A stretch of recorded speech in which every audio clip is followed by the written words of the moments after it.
On the program tonight, we'll have conversations with Eric Branget, Pete Palazollo, Brian Hendel, and Josh Lowe.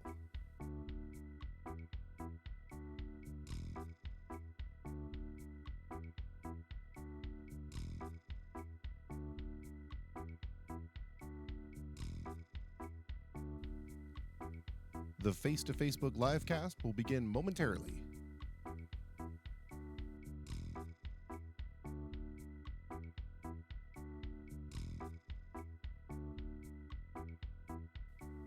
Do you know somebody that's celebrating a birthday and would like a shout out on the program? Just have them get in touch with me, either by email or Facebook, and I'll make sure to mention them in the segment.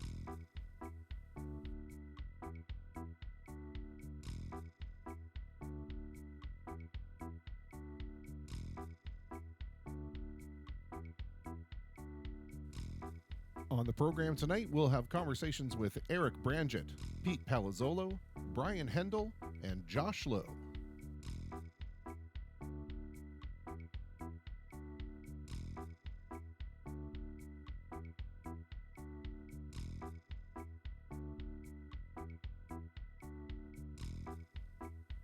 The Face to Facebook livecast will begin momentarily.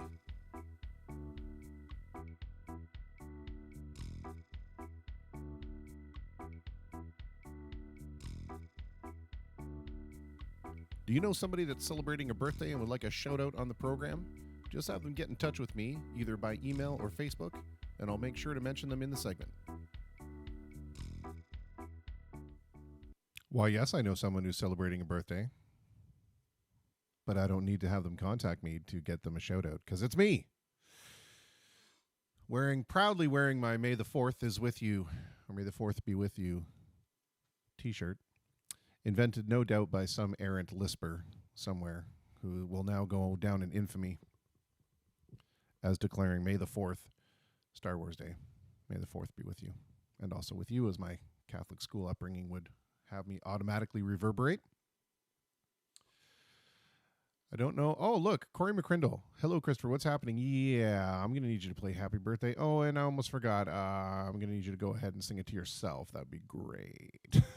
Oh, Corey, did that comment come from my personal Facebook profile?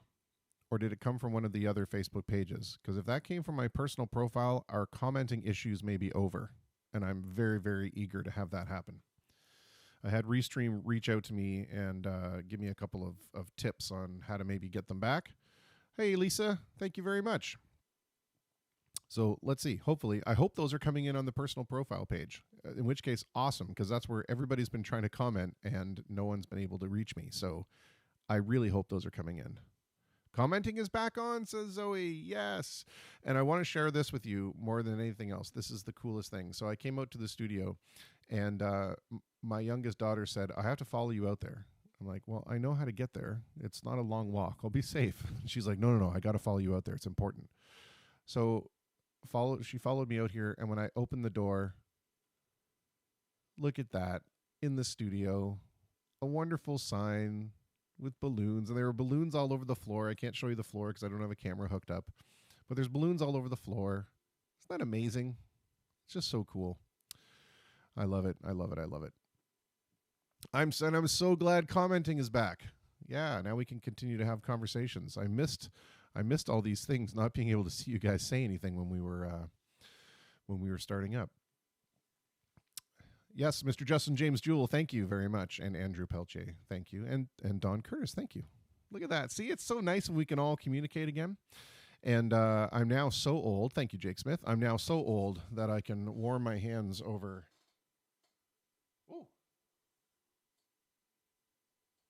the glow from the birthday cake over on the keyboard cam, the keyboard cake cam.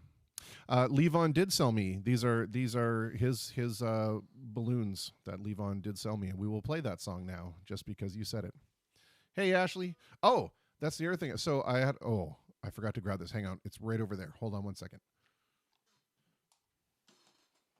I'm so excited commenting is back.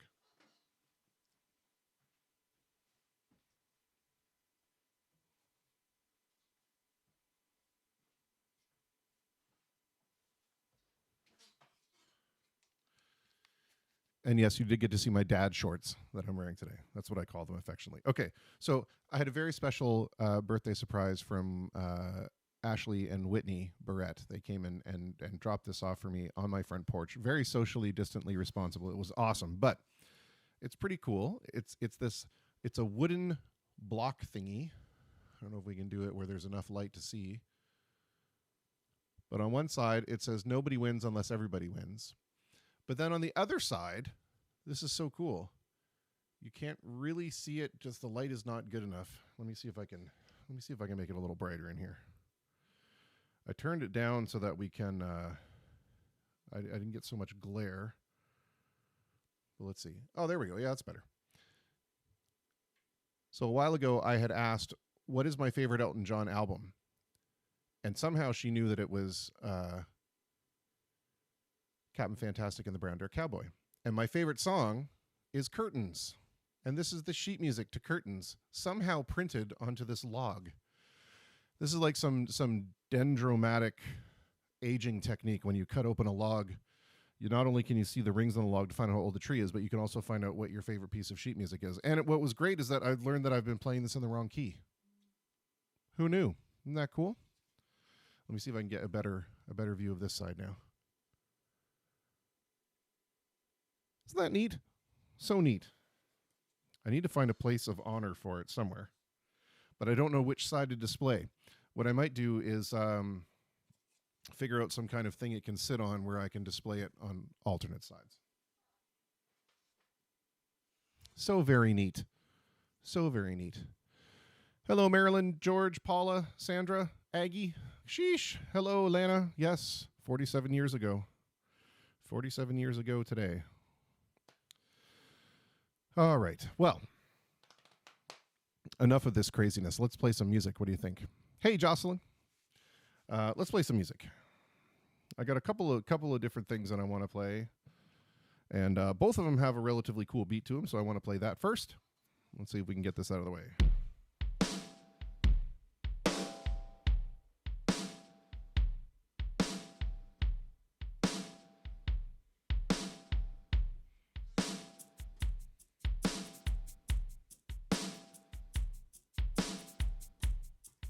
Birthday woodblock.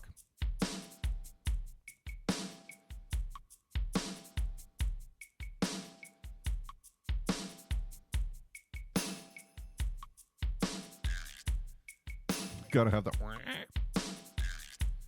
don't even know what that's called. A rasp? I don't know what the actual musical term for that is. So 3 years before I was born, there was a terrible tragedy at Ohio Kent State University, and Crosby, Stills, Nash & Young wrote a song about it to commemorate it. It's kind of a bummer way to start out the birthday show, but it's important to remember that even when we're celebrating ourselves, we remember the struggles of others. So here we go.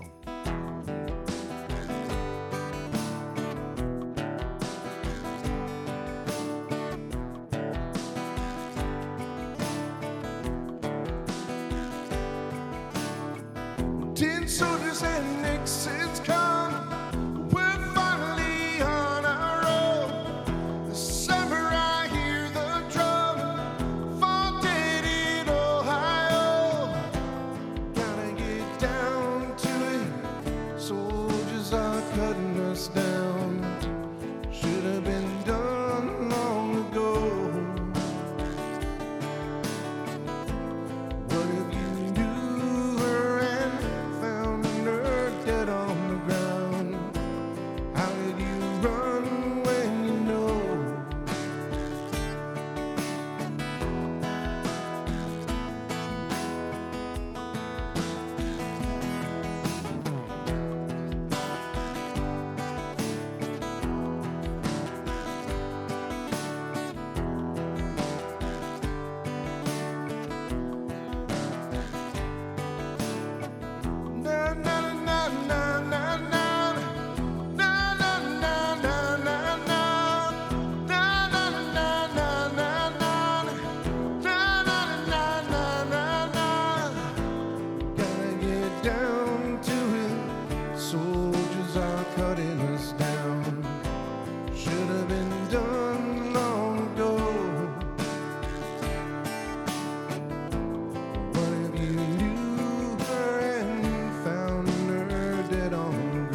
Yeah, that was fun. A little bit different. It's the normally the song is in D minor, but I'm just not I'm not a good enough guitar player to play the G minor 7th chord that's required in the chorus.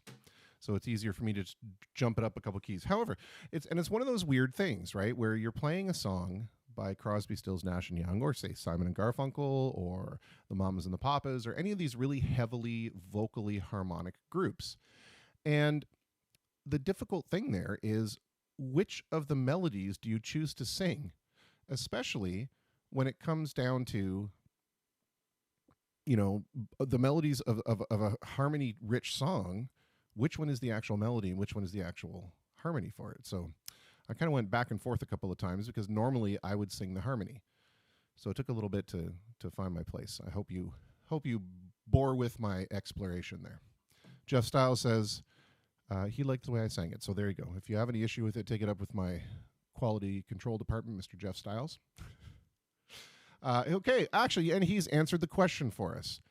The guiro is a Latin American percussion instrument consisting of an open-ended hollow gourd with parallel notches cut in one side. It is played by rubbing a stick or tines along the notches to produce a ratchet sound.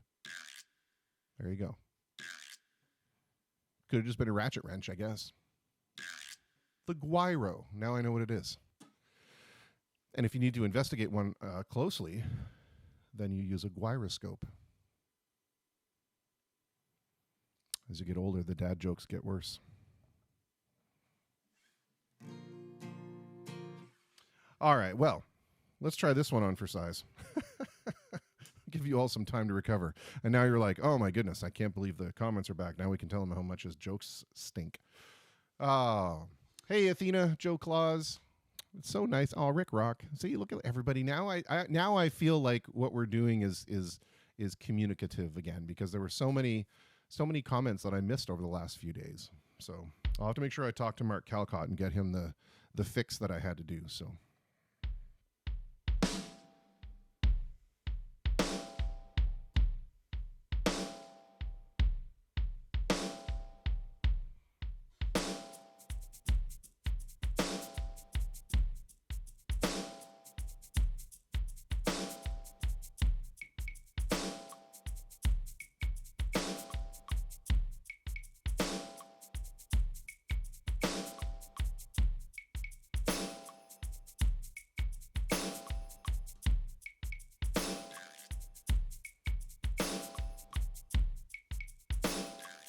Okay, Jeff corrects my pronunciation. It's the Wiro.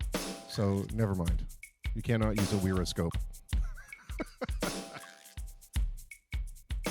Just for Jeff, though, I did throw it in there one more time. It's a Wiro-inspired song. There's going to be a lot of tunes that are my personal favorite tunes that get played today because I feel like I'm entitled somehow. And this is one. This is a new one to me.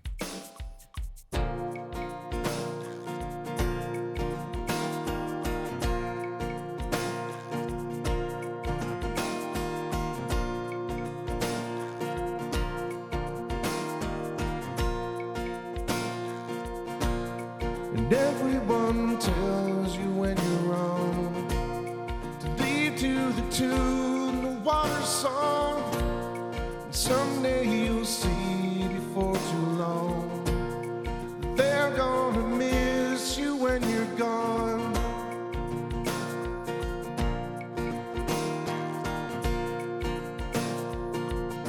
So you get in the car with all your plans.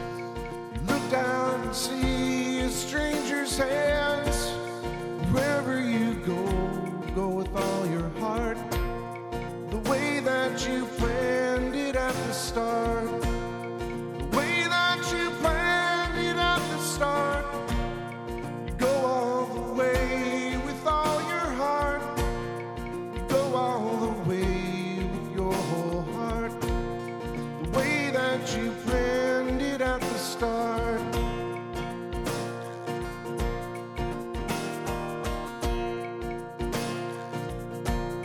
And everyone says it's plain to see Everyone knows, myself and me. We're trying in our own way just to be a shade of the people in our dreams. A shade of the people in our dreams. We're trying in our own way just to be. We're trying in our own way just to be a shade of the people that we see.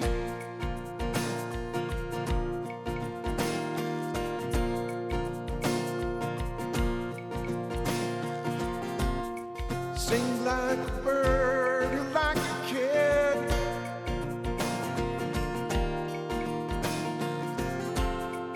Remember the days when that's what you did.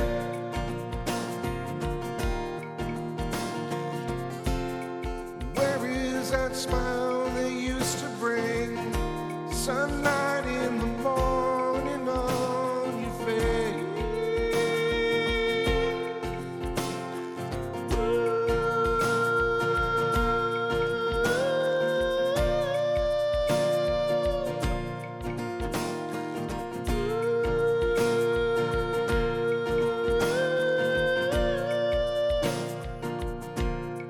Live by the choices that you made. Don't let the light inside you fade.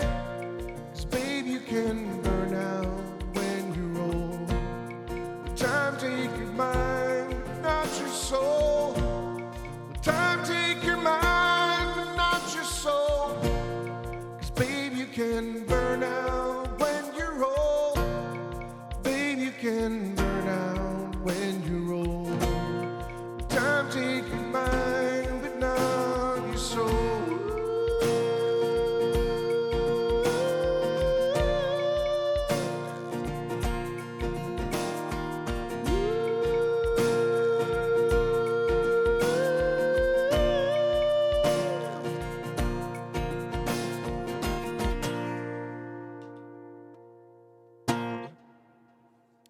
Yeah, Canadian band called Fortunate Ones. A relatively new song to me, and perhaps to some of you as well. All right, well, I want to play a tune from my good friend, Mr. Kevin Harris, or as he is known in his musical endeavors, Kevin Plays Guitar. This is from his album The Terror, which has been inspired by movies or TV situations. I played Jorah at the Dragonfire from Game of Thrones, and I played Dexter and Trinity at the dining room table from the show Dexter. This one is about two characters in a meth lab, and I'm not really sure which show this is from. So if somebody out there recognizes the names and has something to do with a meth lab and it's not Breaking Bad, let me know.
Well, there we had another fine release from the Terror album by my good friend Kevin Harris. Kevin plays guitar. You can find that on most of the streaming services. And I believe that was actually from Breaking Bad. I don't know why the names Todd and Lydia threw me off originally, but I do believe that is from Breaking Bad.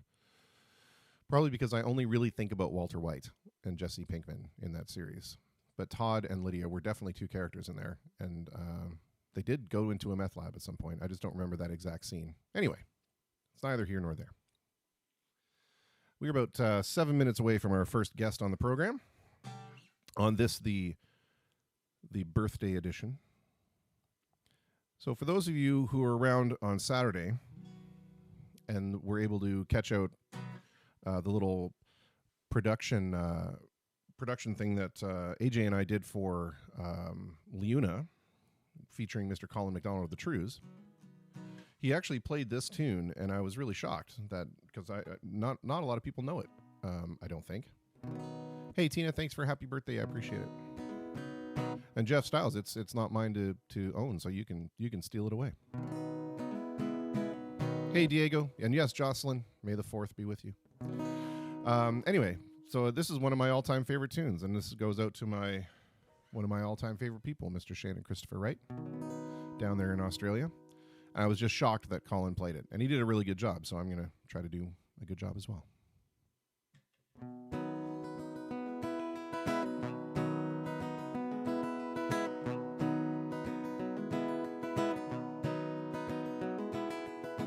Get your boat to England, baby, maybe to Spain.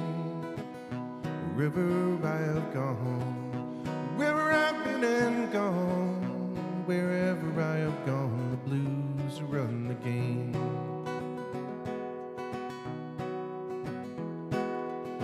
Send out for whiskey, baby, send out for gin. Me and room service, honey, me and room service, babe, me and room service, oh, we're living life of sin.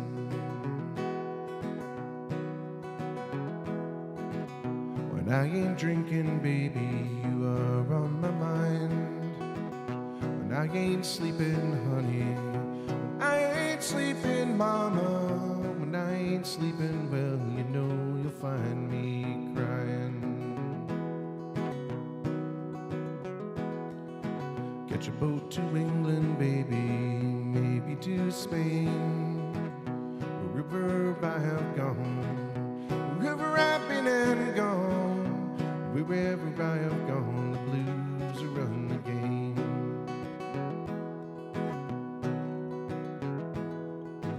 Living is a gamble, baby, loving's much the same. Wherever I have played, wherever I throw those dice, wherever I have played, the blues have run the game.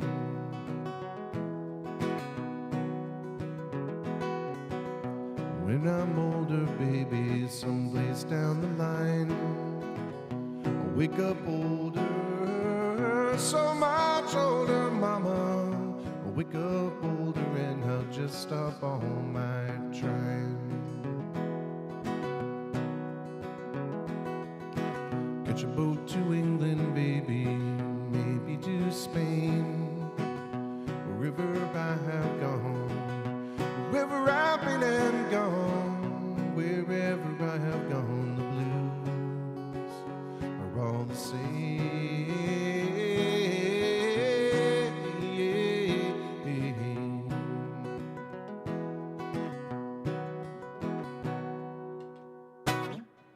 The Fanata. Well, we got about 3 minutes to our first guest, so I'm going to really quickly do this one. It's an original tune, so for those people who have asked me to play originals, here comes one right now. We've played it before. We're going to play it again, darn it. It's the day that I get to choose the songs, unless you have some awesome requests, as you always do. In which case, it's a day just like all the other days. But predominantly, I'm gonna be playing some of my favorites today, so...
we're on the road to nowhere with rest stops and amusements at every mile.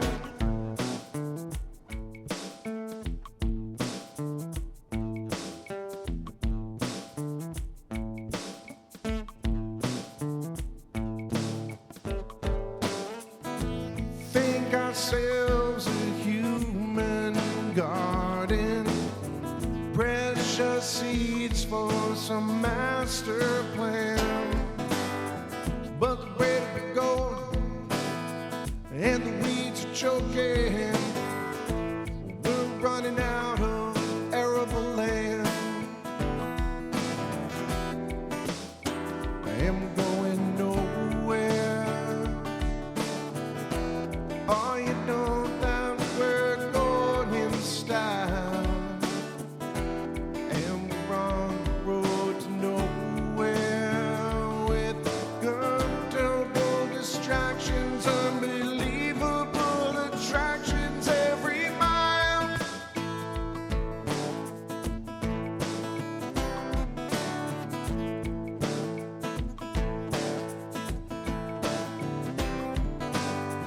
We chase our tails while our tails are chasing us.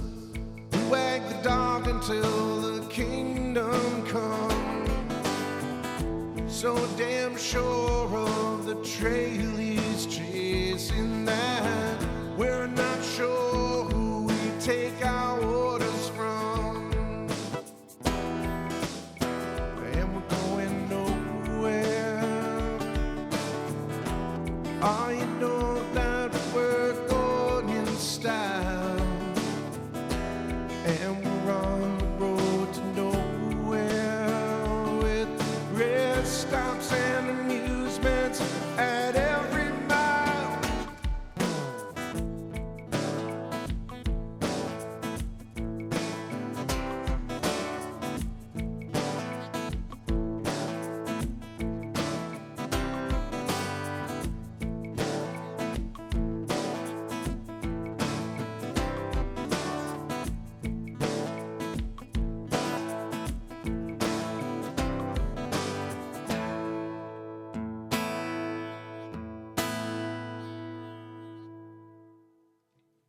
All right. That was a little bit of fun, even though I switched the second and third verse, just for the amusement factor of it all. All right. Well, I've run 2 minutes over into our first guest. I hope he's feeling courteous and realizes that sometimes my brain does things that are incongruous to the format of a well-planned show. All right. Well, he doesn't look too irate with me at the moment, so even though I'm a few minutes tardy, and he's already got his phone in landscape mode, he's already made adjustments. We're dealing with a real professional here, folks. Let me see if I can just pull him over real quick. Mr. Branget, are you there? I am, yes. Hello, how are you doing? I'm doing spectacularly today. Thank you so much for agreeing to be on the program. I really appreciate it. No, thank you for having me, and a very happy birthday, Kristopher. Well, thank you very much. Let me ask you the most important question. Where you are? Everything's okay? Everybody happy and healthy and safe? And Yeah, you know, we're hanging in there. My theater company just announced a few new initiatives in the past week, so we've been busy working on those, and we actually just had some favorable news about a grant today for our podcast, which is like a horror podcast. So that's been you know, it's great news. Kind of sent us into the month with a lot of work to do. So that's good. absolutely. And I also received the exact same news today. It was like, I noticed that. Congratulations. yeah, look at us. Hey, I'll pat you on the back somehow. There we go. The virtual pat on the back. There we go. And I shall do the same. Okay, there we go. Fantastic. Well, tell me a little bit about the theater company, and first, you know, how you got involved in it, or in terms of, you know, creating it, so on and so forth. And then we'll move into the podcast. But let's talk about the theater company first. Tell us a little bit about it. Yeah, absolutely. So for the past 2.5 years now, I've been uh, the artistic director of a local company called Tall Tale Theater Collective, and we are a company that is focused on new Canadian work and producing work primarily from Windsor playwrights, but also from across the province and the country. And we like to create new multidisciplinary work. Pretty much everyone that is a part of the company holds a degree in acting or performing or drama in some way. So we like to borrow from all sorts of our different specialties and create really unique plays that reflect the personality and the history of Canada and of Windsor. So we started it off in 2017, and that was with a local writer named Michael J. Krim and myself. We started Tall Tale as a way to.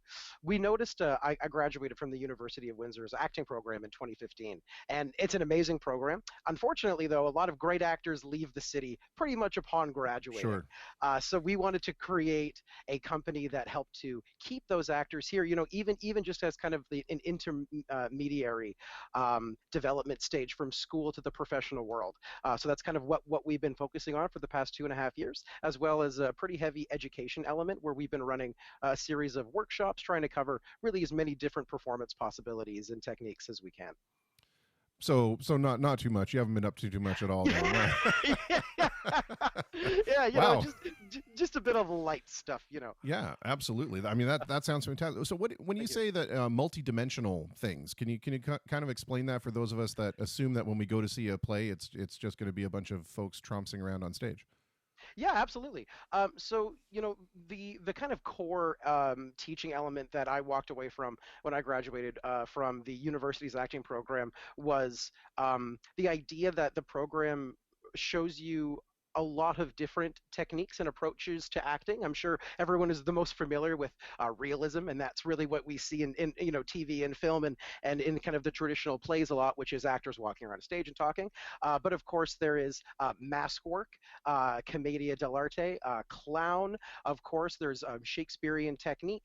There is just the training of creating your own physical pieces of theater, because that's kind of its own separate thing in there as well. So, the idea that we like to use maybe some traditional elements, but maybe not elements that people are necessarily familiar with being in theater and the past 50 years and things like that, and trying to kind of polish them off and bring them into the modern world with a sensibility of some of the stakes in the character development that we as modern audiences are used to, and trying to kind of borrow from those techniques and really let them both shine in their own individual ways.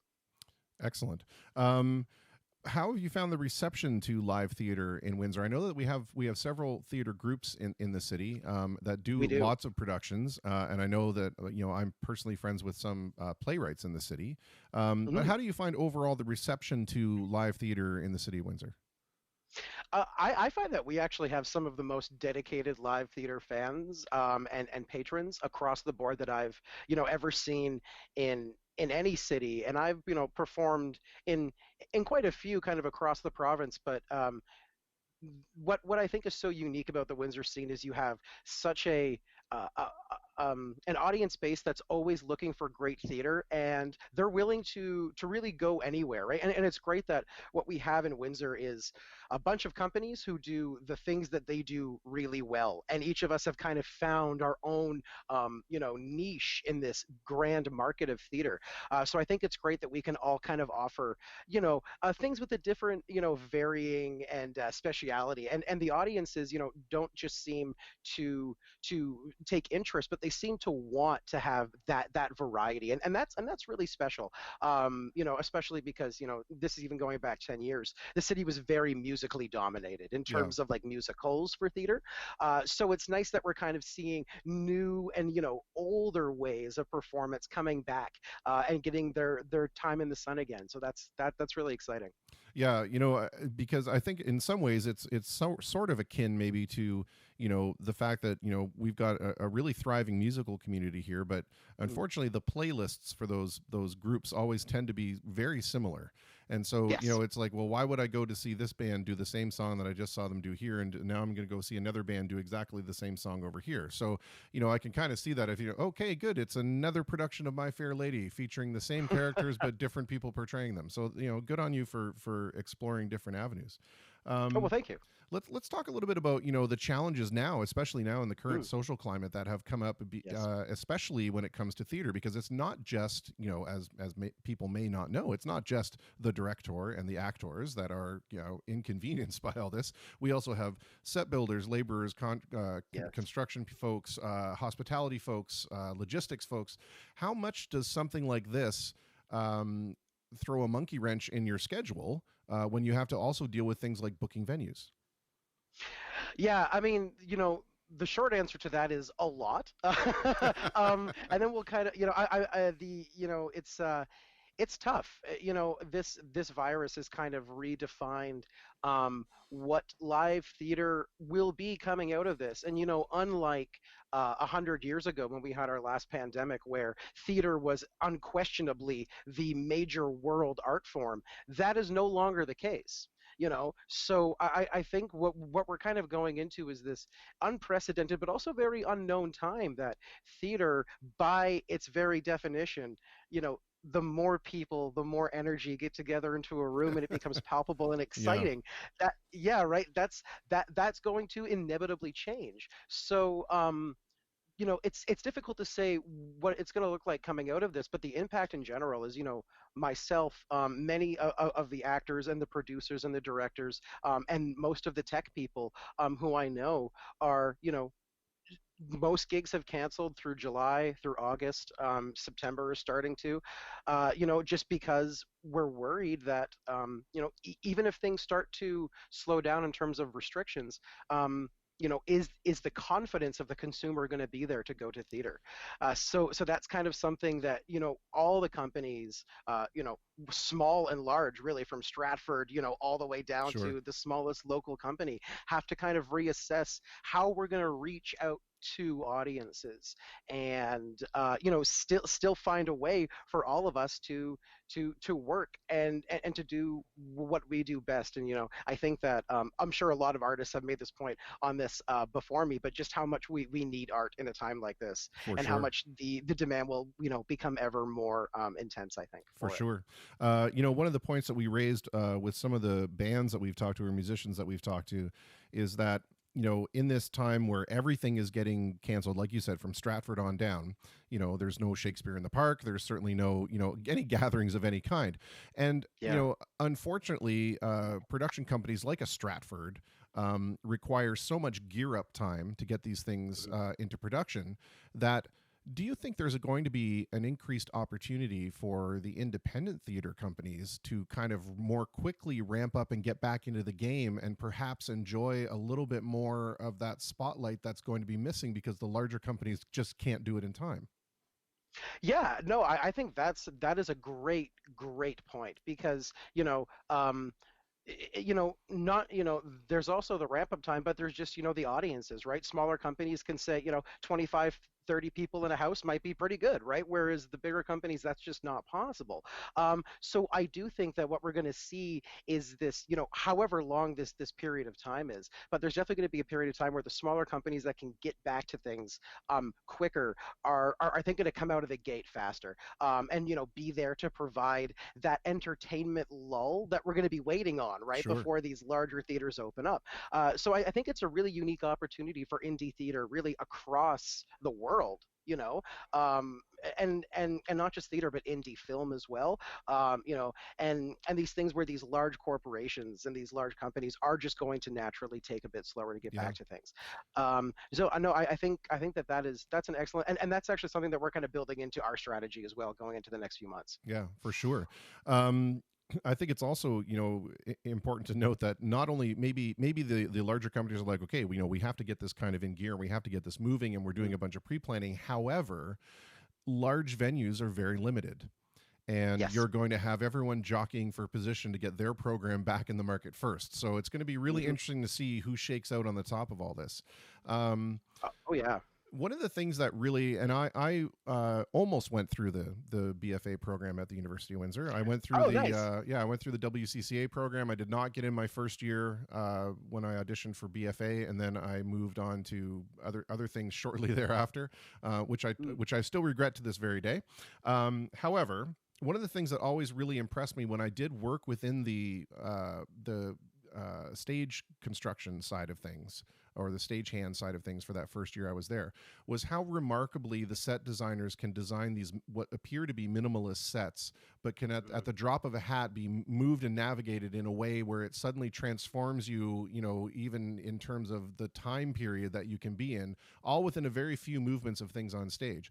And I'm wondering, what, in your opinion, was something that you worked on where it was so incredibly technically complex, but really took your breath away when you saw what the stage designers could do, or maybe the opposite, something that was so minimal that but transformed it so fundamentally. Hmm. Yeah, that's a great question. I think that both of my examples from that are actually going to be from the university. Funnily enough, there was a production of Twelfth Night that I was a part of in 2015, and it was in the studio theater at the university. For any of your listeners or watchers who have been there, the small studio theater there, and we basically the set it was a kind of an ode to prohibition and 1920s, and that was sort of the direction that the director took 12th Night in that time. And what they needed to do was have the entire set turn from a speakeasy bar into a kind of patio garden and a home. David Court, who is absolutely brilliant, he is a genius when it comes to set design. At the University of Windsor, he designed this incredible set that literally opened up like a flower, and in a matter of 10 seconds, you went from this bustling bar vibe that kind of took up the whole stage to a closed set that was all the same structure, but different colors and the lighting, and it was just beautiful. But it was so simple, but also so effective. Yeah. Just in terms of the theater magic, I'm a big fan of theater magic and kind of the cool things that we can do in theater that audiences go, oh, well, like how did they How do did that you in do that? person? Yeah. Because it's all about how do you do it in person, right? Yeah. Um, I kind of picked up a lot of the my addiction to stage magic from moments like that at the university. It's amazing. When I was there, the head carpenter's name was Nick, and I can't remember his Nick, last. yes, You know Nick, yeah. I do know Nick. And he Yes. used to have this cool trick that he would do where he would take a cube, and you would give him the letters of your name, and he would use a bandsaw and somehow carve each facet of the cube with the three letters of your name, but they were all independent, and he did it all in one series of cuts. It was like, again, the most brilliant thing you've ever seen in your life, and it really gave you an insight into like how his brain worked and how he was able to take Mm. these construction projects and just visually and temporally transport you into these other worlds. And that's it's really magical, and it's nice to see that someone in a position of promotion or direction understands the labor that goes into really providing that whole deus ex machina kind of experience, right, where the you Oh, can yeah. literally transform everything in a matter of moments. And it's amazing how sometimes simple it can be, in terms of just even a different lighting cue can really Mhm. cast different shadows and completely transform the set. Absolutely. What was something that you found in your experience was the most challenging project that you had to work on, and why? Oh, well, I mean, in terms of overall, maybe I bit off more than I could chew Yeah. situation. It was probably the our very first season at Tall Tale. We really wanted to come out of the gate strong, and we kind of wanted to make some noise in the industry. So we came out with a double bill, an original double bill, one drama and one comedy. And we had never organized a tour before, and we had a little tour in Windsor. We went to some wineries, we went up to Toronto, so we kind of had four or five stops in there, and it was a lot. I was not prepared for it, just in terms of how much it was going to take. I was directing one, and I was acting in the other play. we didn't really have a lot of money back then, so we were bootstrapping a lot of it, and really just trying to make it work. And we didn't really have a whole lot of contacts up in Toronto in terms of venue spaces and things like that. So we were quite new with that too. So I would just say, in terms of overall project, the acting part wasn't necessarily difficult. The directing part was fun, not overly difficult, but all of it together and being a first time producer, that was a lot for me. So that was a bit of a trial by fire. Sure, sure. Well, I mean, if you're going to learn, that's sometimes the best way to do it, right? There are no excuses. You just got to get Oh it yeah. done. And if you can come out sunny side up, then you know you've done something right. Absolutely. You Yeah. met. And you make that mistake, and you go, "Ooh, okay, well, I'm not going to make that one again." Yeah, exactly, exactly. I want to jump a comment in here because now my comments are working again. It's so wonderful to have all these people involved in the conversation. I have a question here from Hello, Jocelyn. everyone. Yeah. She says, "Do you find that a lot of the people involved in the theater are Walkerville High School alumni?" Oh, that's a good question. There actually is quite a few. I know that when I was in school, in the university, in the BFA program, as I'm sure you know, there are quite a few students outside of Windsor. Yeah. Probably the majority of students are from outside of Windsor. But from my class, there were four of us from Windsor, and three of them were from Walkerville. So there is definitely a strong presence at Walkerville. Lionel Walsh, who is the director of the school, does a great job at student recruitment.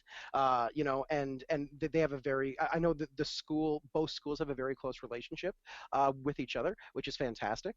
But I mean, in terms of the community of Windsor artists, there are a fair amount of Walkerville grads, of course. I mean, I'm a St. Joe's grad because I was in there for French immersion. Hmm. So not all of us are from Walkerville, but yes, there's a sizable population, and it's great, right? Because so many of them know each other. So there's this camaraderie that they've built throughout, all of school, well into adulthood, some of them.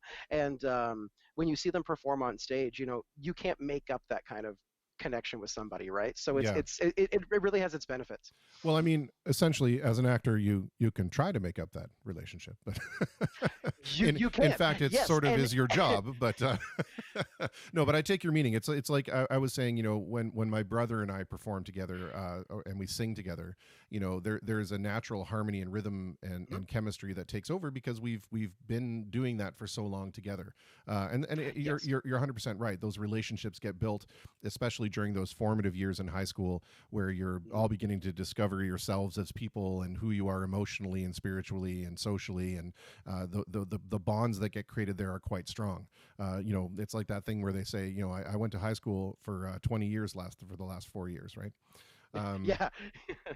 how important do you think it is in this area or in any area really to have a program like the Windsor Center for the Creative Arts? Because myself and my closest group of friends really were among the first year people that got into that program, and we were just Mm, ecstatic and beside ourselves that we had something that was available to us the same way that the sports teams had mhm. dedicated things for them. How important do you think it is that we retain programs like this going forward? Yeah, I mean, coming from the high school that I did, sports was the mainstay of the time. So their drama didn't get a whole lot of love when I was in school, so I didn't really find, exactly what I thought a drama program should be until university, really. And talking to my friends who went to Walkerville and experienced, quite the opposite, that from first year they were, working on these projects and learning this terminology and this technique and learning how to work together as a cast and things like that. I mean, that's vital, right? I think that, you know, the more the higher up you get in this industry, sometimes you can look down on, community theater or programs like this, right? Because it's young actors and they're in blah blah blah blah blah blah. But in the end of the day, no one at the top would be there, at least most of them, if these sort of training, places and institutions and companies weren't set up, because the idea is you just can't have an actor who's great at 40 that didn't learn it or get into it at a younger age, right? For sure. Or was at least exposed to it. So, I think that especially, post COVID, not knowing, across the country, how many companies will be, at least intact or completely intact or things like that. I think that institutions like that will only become more important. Yeah, 100%. Yeah. And it's great that the creative community has an outlet and a program of expansion that is typically reserved for the athletic departments. So Yes. or even the music departments. And I never thought in my life I would be saying that the music departments had a leg up over anybody, but in this case we certainly did for a little while. Um, Yes. let's talk a little bit then about the podcast because Yeah. in an era or a time of right, I don't want to say an era, but in the period of time with which we find ourselves now, where doing things socially is verboten, and we're starting to see so many more people turn to an online or virtualized community. Mm. How much do you think that things like the podcast or this kind of a thing, obviously a much better produced program than this, but things like the live stream or the live acting on top of a virtualized environment, do you think that that's going to take more of a foothold in the future? I mean, it's definitely a great question. I think that what we're going to see, perhaps, if I had to guess, is we might see technology start to, even rapidly develop in terms of at home.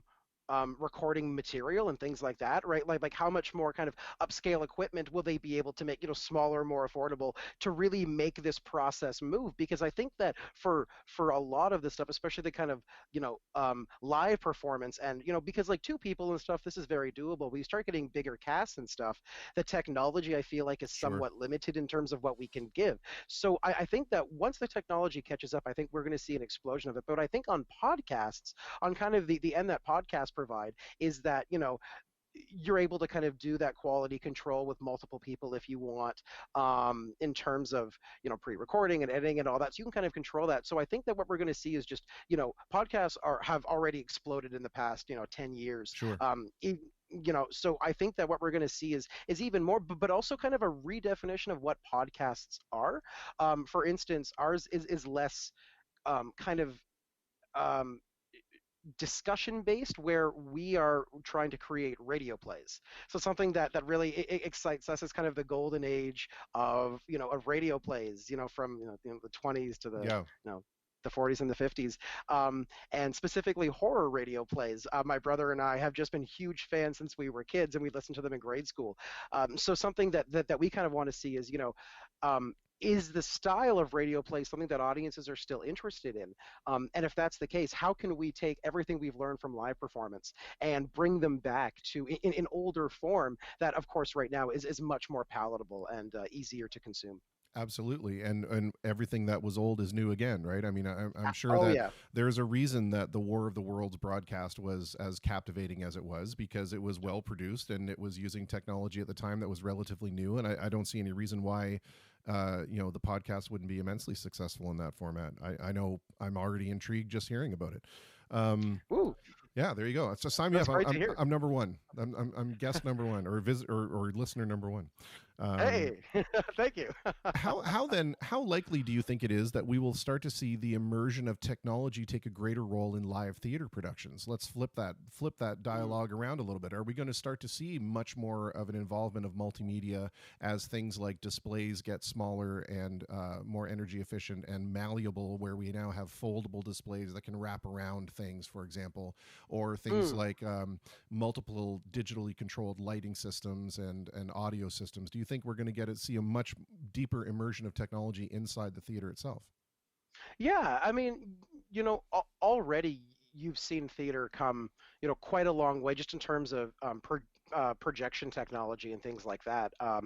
Some of the bigger theaters do have incredibly impressive technology when it comes to those kind of projections and things like that. So, I mean, I think that's only going to get more advanced. But I mean, I think you brought up a great point about the audiences having things in their hands. To me, something that whatever the future of theater is, it's difficult to tell. But I think the more that we see audiences saying, well, why don't I just stay home and watch Netflix, right? Why don't I just go watch my Amazon Prime account and things like that? Theater has to become more competitive. And the one thing that theater has to hold on to, and something that I try to incorporate in my shows as much as I can, is the fact that the audience is there, right? That's the most unique thing you have, right? Actors are there, audiences are there, everyone's breathing in the same room. And that's more rare than I think we give it credit for Yeah. in terms of what we're used to for acting performances, just how much TV that we all watch and things like that. So I think that what we're going, maybe what we'll see is technology becomes more about getting the participatory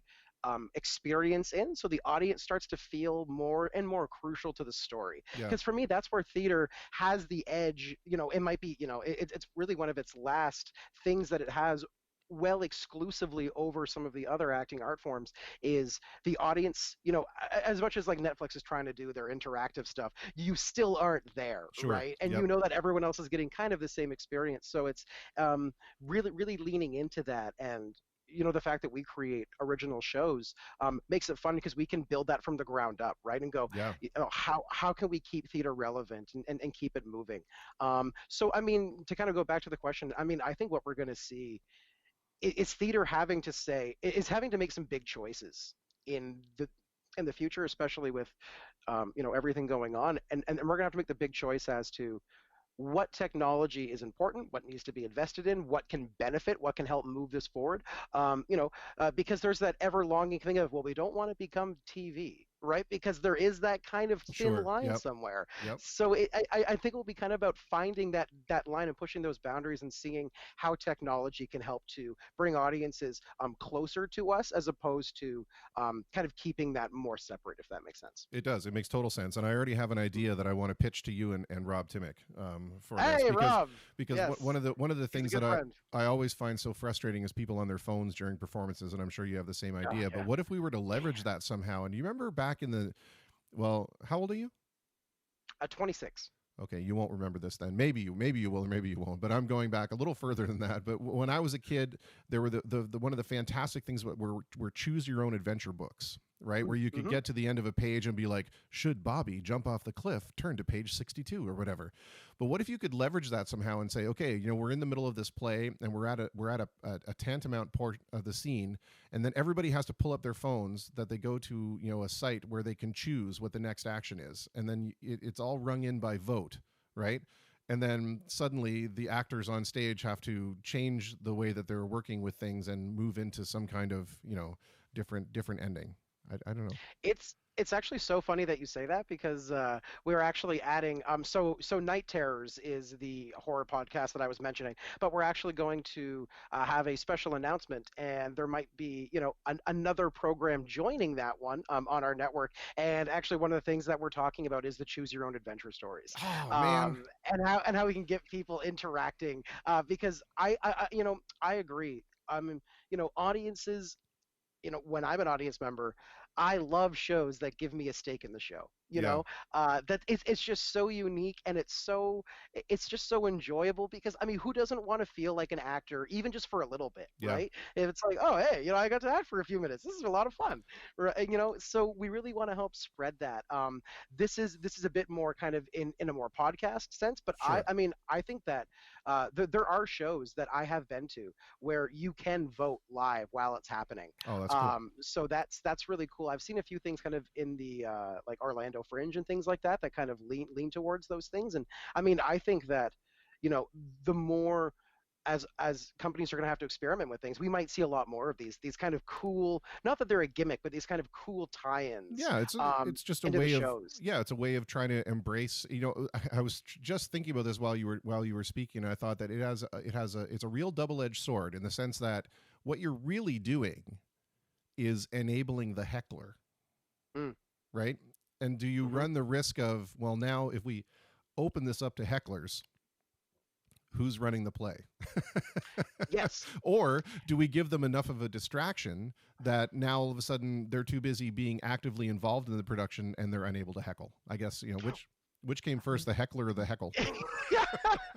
Yeah, that's kind of a great point, right? It's like I used to work at a summer camp, and the logic was always when you had any sort of camper who was a bit, they had a lot of energy, they didn't want to listen and stuff. Don't stop the raging current, just redirect it. Yes. You know, Yeah. so I think that the same can be said about the hecklers: is just harness their heckling energy into more creative things. Yeah, yeah, exactly. I want to ask you this question, which I've been asking some of the other actors I've spoken to Mm. on the program. I just think it's so cool that I can say that like this is a real thing. So, You've done amazing, by the way. This is incredible. I oh, love this. thanks, man. I appreciate that. It's a Yeah. lot of weird, hard work. Um, when you are investing yourself in a role and you have to, that role requires you to go to some place that's actually let's say on the darker end of the spectrum, and you really have Yeah. to dig down into your own personal experiences.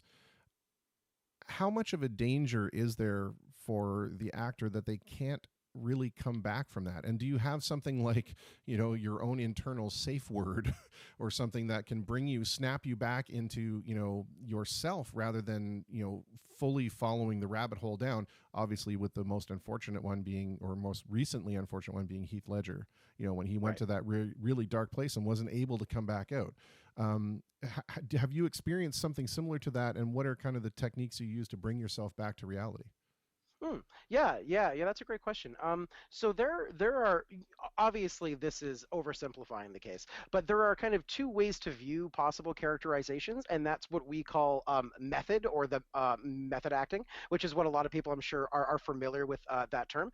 And method acting is about putting your real self in that situation, and like with Heath Ledger, right, putting himself in the hotel room, and all these kind of crazy stories that we hear about actors doing these very bizarre things to get into character. The other side of that, of the method, is the technique. Funnily enough, they both came from the same person. It's a long story, but anyways, but the technique is a bit more imaginative based. So what it is the difference would be me putting myself through, if I was playing someone who worked in a meat factory, right, or whatever.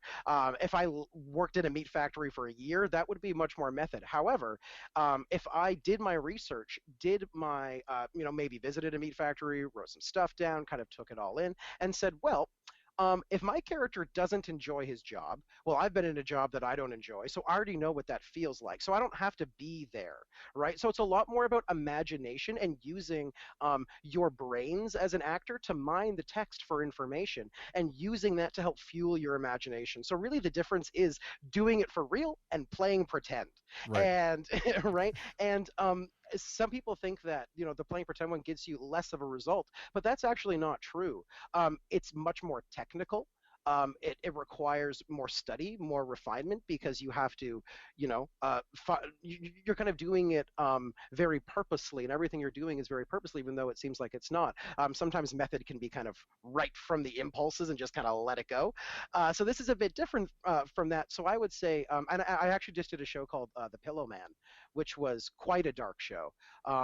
We did it in December at the Shadowbox Theater. Post Productions did it, and that show took a lot out of me.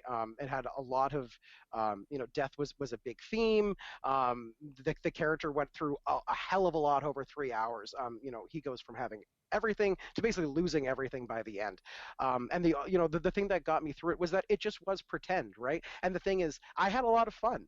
It was dark and my character hated it, but I, as an actor, like, what a gift that you can go through this uh, array of human emotions with really no repercussions Sure. except just buckling in for the ride. So I would say that the thing that kind of keeps me grounded is really creating a character and using my imagination to create that character, and realizing that they are in fact separate.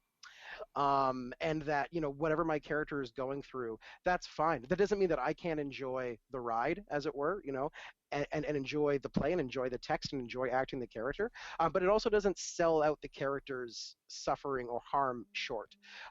So as much as this isn't to bash method actors, whatever works for you, Sure. do it.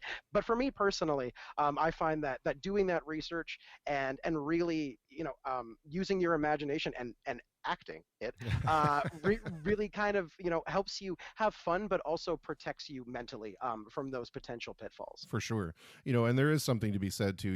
I didn't want to harp too much on this, but there is something to be said that, there was some substance abuse issues going on there too, which certainly does not help keep you grounded in reality. Um, No.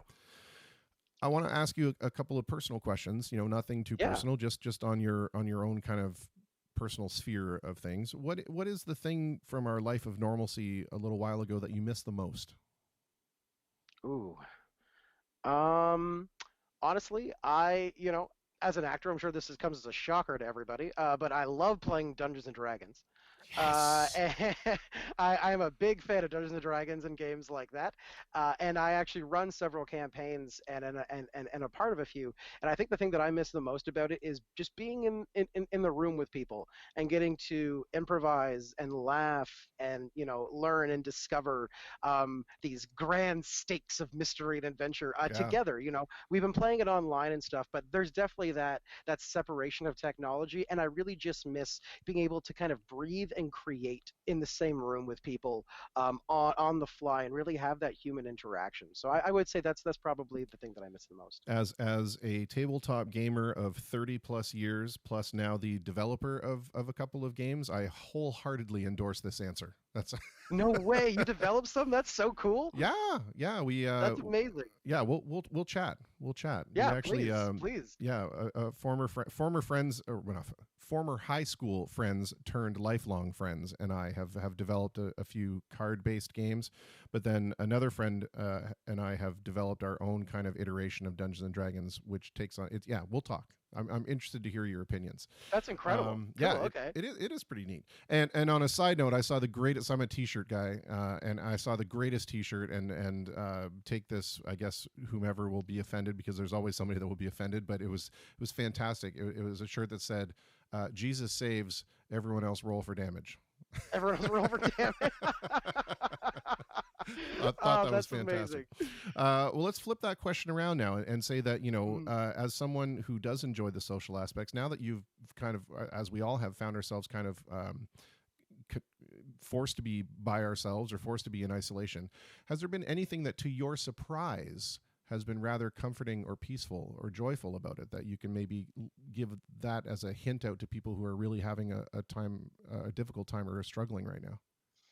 yeah, yeah, absolutely. I mean, I think that this is, the bonus of this is, I think that we would be hard pressed to find many people that we know that haven't said over the past few years, God, I could just use a break. It's too much. And I think in our society we are naturally overworked and overstressed as it is.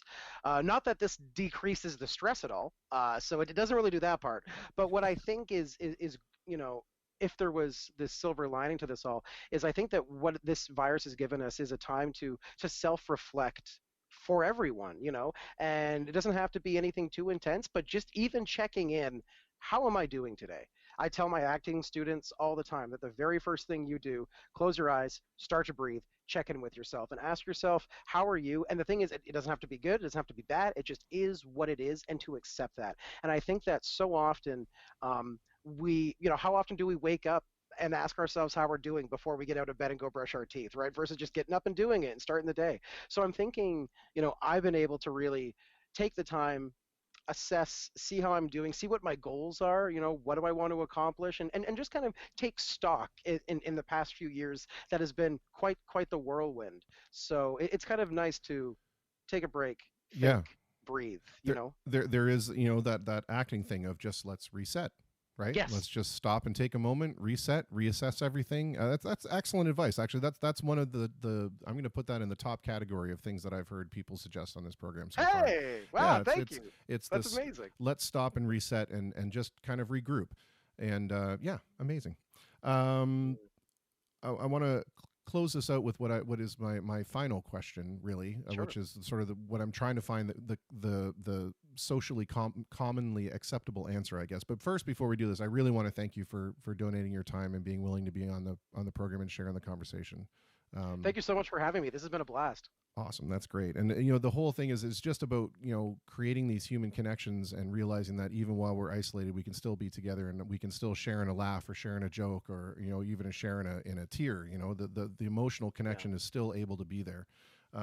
So I thank you very much. The last question really is, we've heard during this time, specifically the pandemic time, as I guess it will come to be known. We know what we're being told to do in terms of self-care and caring for others, but what on your own personal sphere, your personal opinion, what is it you think that people should or shouldn't be doing right now, or if we are doing something, could we be doing it better? Yeah. I mean, I guess that on a personal level, for people, something that I actually my mother's a social worker, and her and I talk about this a lot right now.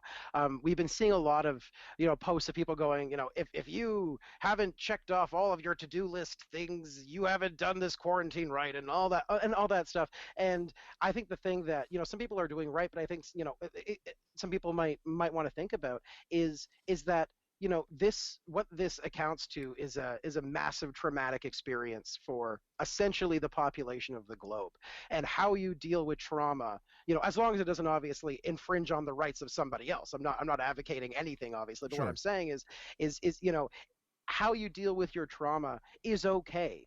And that you don't have to do these things. And you might see your peers that are doing all these things and being so quote unquote productive, and you might feel, wow, I should be doing something. And the answer is that you don't need to feel that way, because in fact no one should be telling you how to deal with this trauma. And that's really what it is. So I guess this kind of connects with the take a second, breathe, and reevaluate. Is if this is the time that you need to read a series of books over a month and a half, and that is the way you spend it, then that's what you do. So I just wish that some people had more confidence in how they deal with their trauma, and to know that it's okay.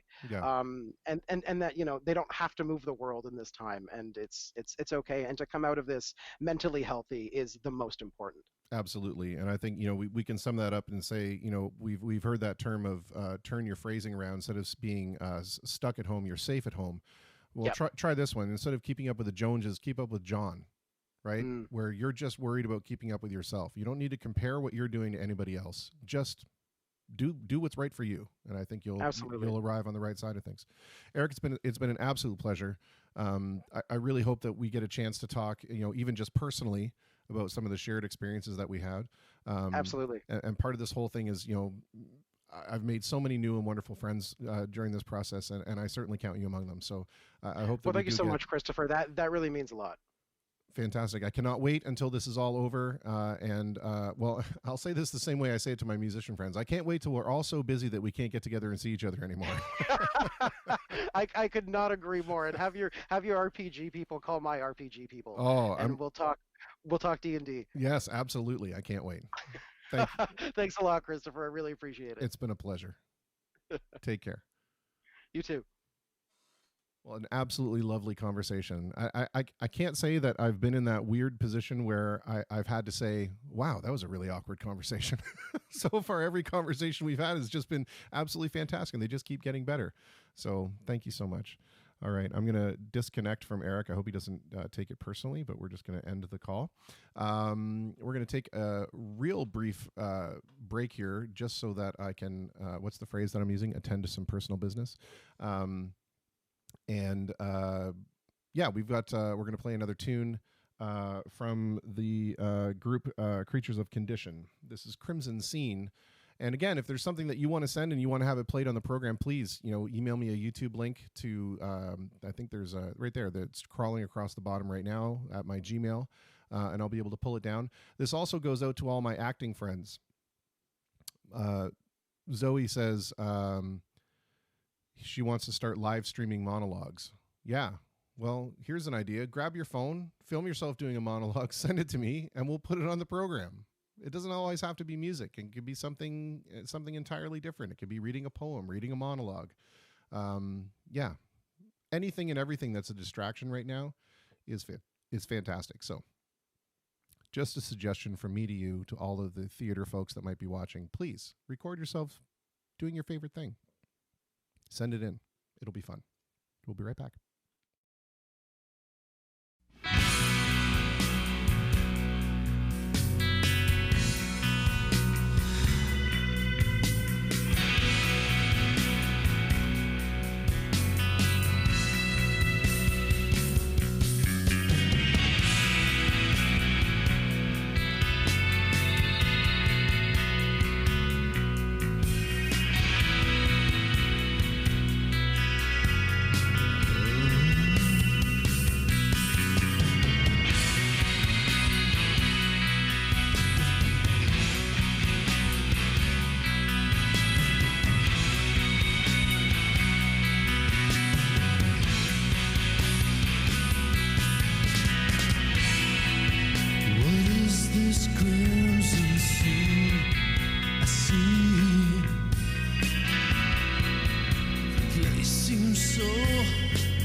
I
Well, there we had Crimson Scene from Creatures of Condition from the Rough and Ready EP that was sent to me to play.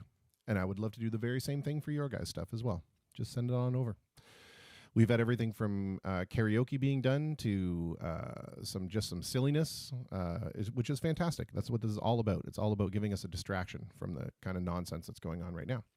Let's take a look at some comments that are going up there. Rob Timmick is still a little turned on by Eric and his headset, apparently. So there you go, guys. Hook it up. Oh, look, our Twitch friend is checking back in with a big smiley face. And George wants to thank Eric. There you go. Look at that. For a job well done. That was a great interview. And Dean, thank you very much. Thank you to everybody who's been popping in, Faith and Rick and everybody else who's been popping in to say happy birthday. This it means a lot to me. And yes, Mr. Reno, thank you very much. The cat says hi. I finally did find the picture of the cat, and we'll explain this a little bit later on in the program for people who are unsure what we're talking about. But yes, it was a lovely cat, and I'm glad that it's doing well. So let's do a little bit of a tune here. We got about another 7 minutes before our next guest because these conversations are just going so long. It's wonderful. It's wonderful when you have these things where people are engaged and they're excited and passionate to talk about the things that they're passionate about. I love it. All right.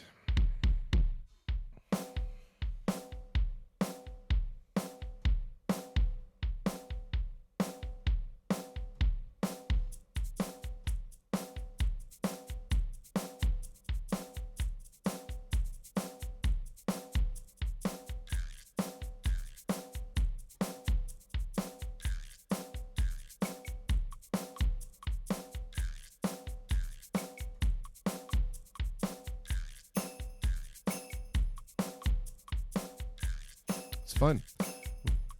We got the Wiro in there. Thanks to Mr. Jeff Styles, we know what to call it now.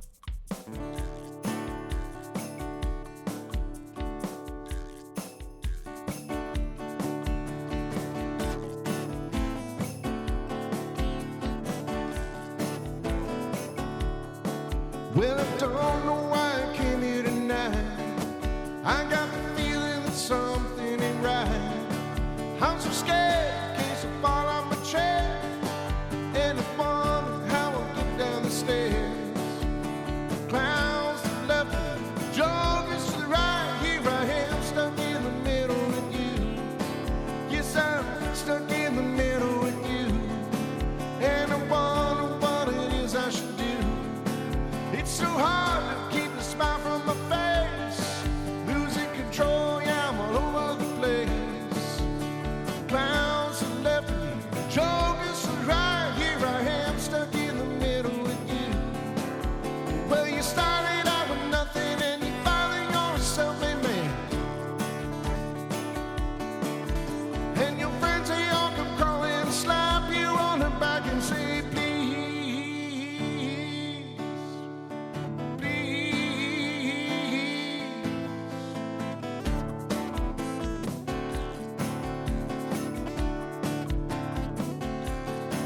well, I'm trying to make some sense of it all, but I can see it make no sense at all. Is it cool to go to sleep on the floor? 'Cause I don't think I can take anymore. Clowns to the left, jokers to the right. Here I am, stuck in the middle with you. Well, you started out with nothing and you finally you're a self-made man. And your friends, they all come crawling, slap you on the back and say, please, please.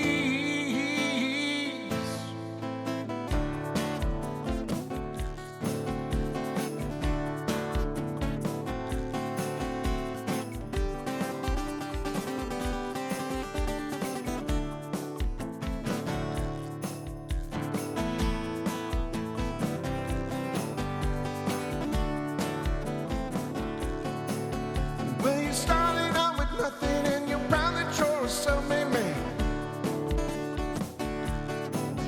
And your friends, they all come crawling, slap you on the back and say, please, please.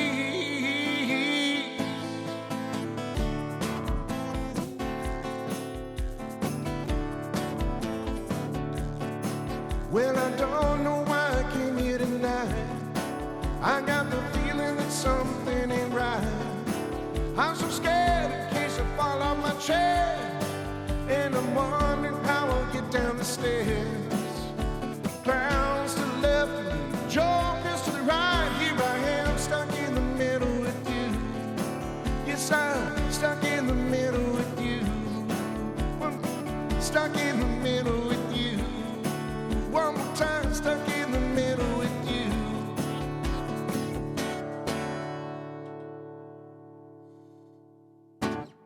I don't know what made me want to play that song. It's certainly not one of my favorite tunes, but I always have such fond memories of Mr. David Gatt and my fellow big sexy brothers when we would play that tune. I don't know why. And I've also never known the words to that song because I only ever did the harmony line in the chorus before. And so that was the first time I actually got to see the results back. Oh, there we go. Eric Branget actually puts in a link to his theater company who's doing an online monologue competition. All the info can be found at, there's the link. Go check it out. And then, Eric, you should totally send me some of those so I can play them on the show as well. I mean, assuming that's not stepping on your toes, of course. Corey McCrindle from Kenora pops in and says, weirdly, I watched the video to that song earlier today. Made me miss Jerry Rafferty a lot. Also made me realize not all videos are little bits of film video perfection. Yes, it's a very, very strange video. I have to say that. I've seen it play at the Lion's Head a few times when we've been setting up to do a show, or sometimes in the middle of the show when the sound's off, and I find myself thoroughly distracted by what's happening in that video because it makes no sense whatsoever. Mr. Tom Varga, thank you very much for the birthday wishes. I do appreciate it. Coca-Cola, if you're watching, we're still waiting on the sponsorship dollars for this wonderful product placement that we're doing. I can see that the glow of my candles here is still going strong. Very, very good. They haven't melted at all. It's fantastic.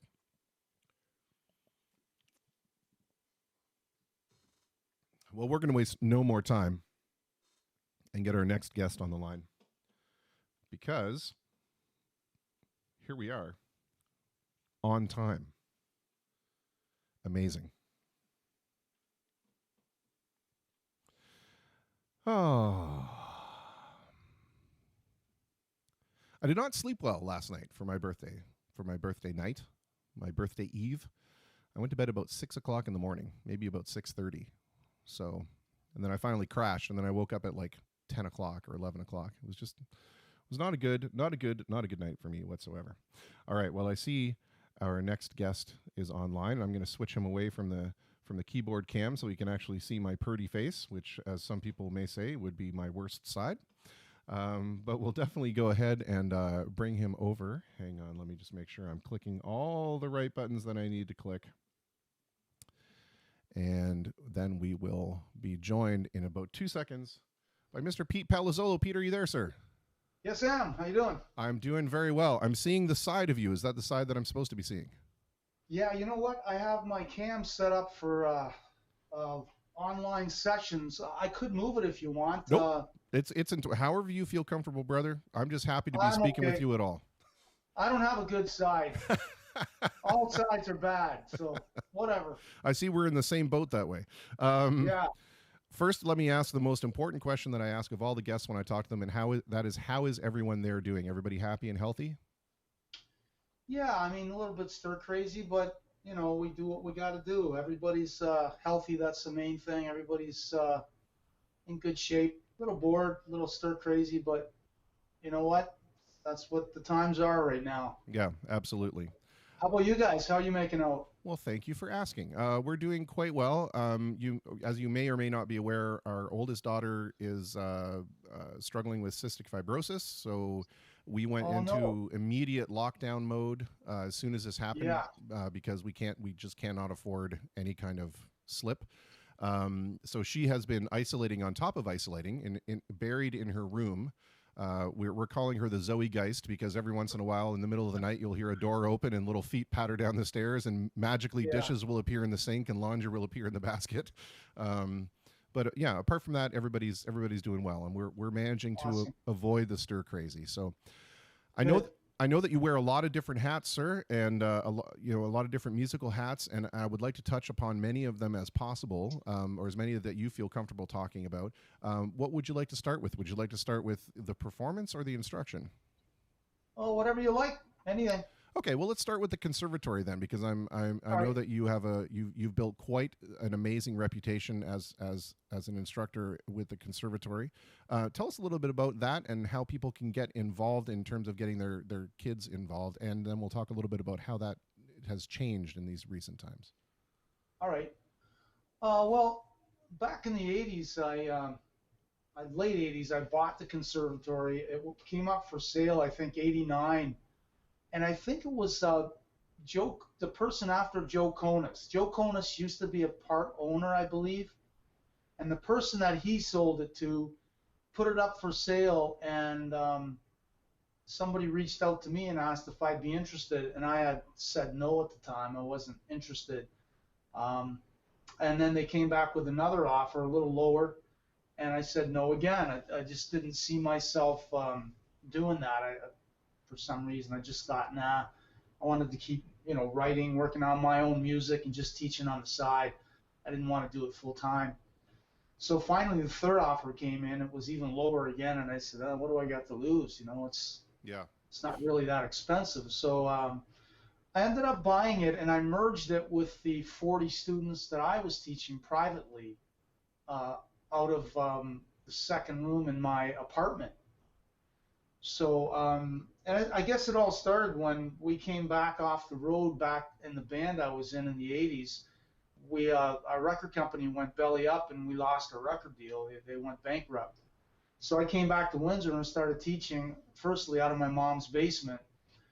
And I built it up to about 30, 40 students. And then I got married and we rented a 2-bedroom apartment. And I started teaching out of that second apartment, and that's when the conservatory came up for sale.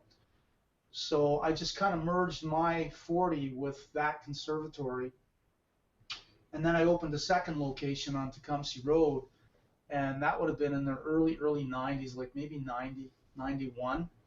So I've been doing it for a long time, developed a lot of my own programs, wrote my own guitar books and some keyboard outlines and a vocal program as well. And here we are, 35 odd years later and still doing it. I would have never thought that I would still be doing this, but I like it. It's fun. And it's pretty rewarding to see some of these young kids get so good so fast. Yeah. It's amazing to see how they soak stuff in. It's I wonder if you approached it like a Mr. Holland's Opus kind of situation where it was something that was, something to do while you found yourself maybe in between the writing gigs or the performing gigs, and then you gradually just came to develop an appreciation and love for it. Yeah, exactly. When I saw that movie, man, that really struck a nerve with me. It was like very emotional, especially the ending. I thought, holy cow, this could be about me. I felt almost like I had put everything on hold for so long, everything I wanted to do. But really, I shouldn't say that, because I was still doing things while developing the conservatory and the business. Like, I was still writing songs for labels and companies and advertisements and jingles. And one of my songs ended up on Oprah Winfrey, and I still with the videos on YouTube. It's pretty awesome to see. So I've had some pretty good luck with publishing and getting songs placed, even while I was doing that. But I was only doing it part time. I was teaching 45 hours a week, and then another 10, 15 hours a week working on my own stuff out of my own studio, and trying to keep that alive. Yeah. Meanwhile, I got married. Beautiful wife and 4 kids come along, and what do you do? Yeah. You have to make sure that the main thing is your business and you can take care of your family. So I basically stopped performing live. The last band I had in the 80s was London. We changed our name to Tonzin, and then that's the band that got the record deal. And after a couple of years on the road, record company went bankrupt, and I had to do this. Yeah.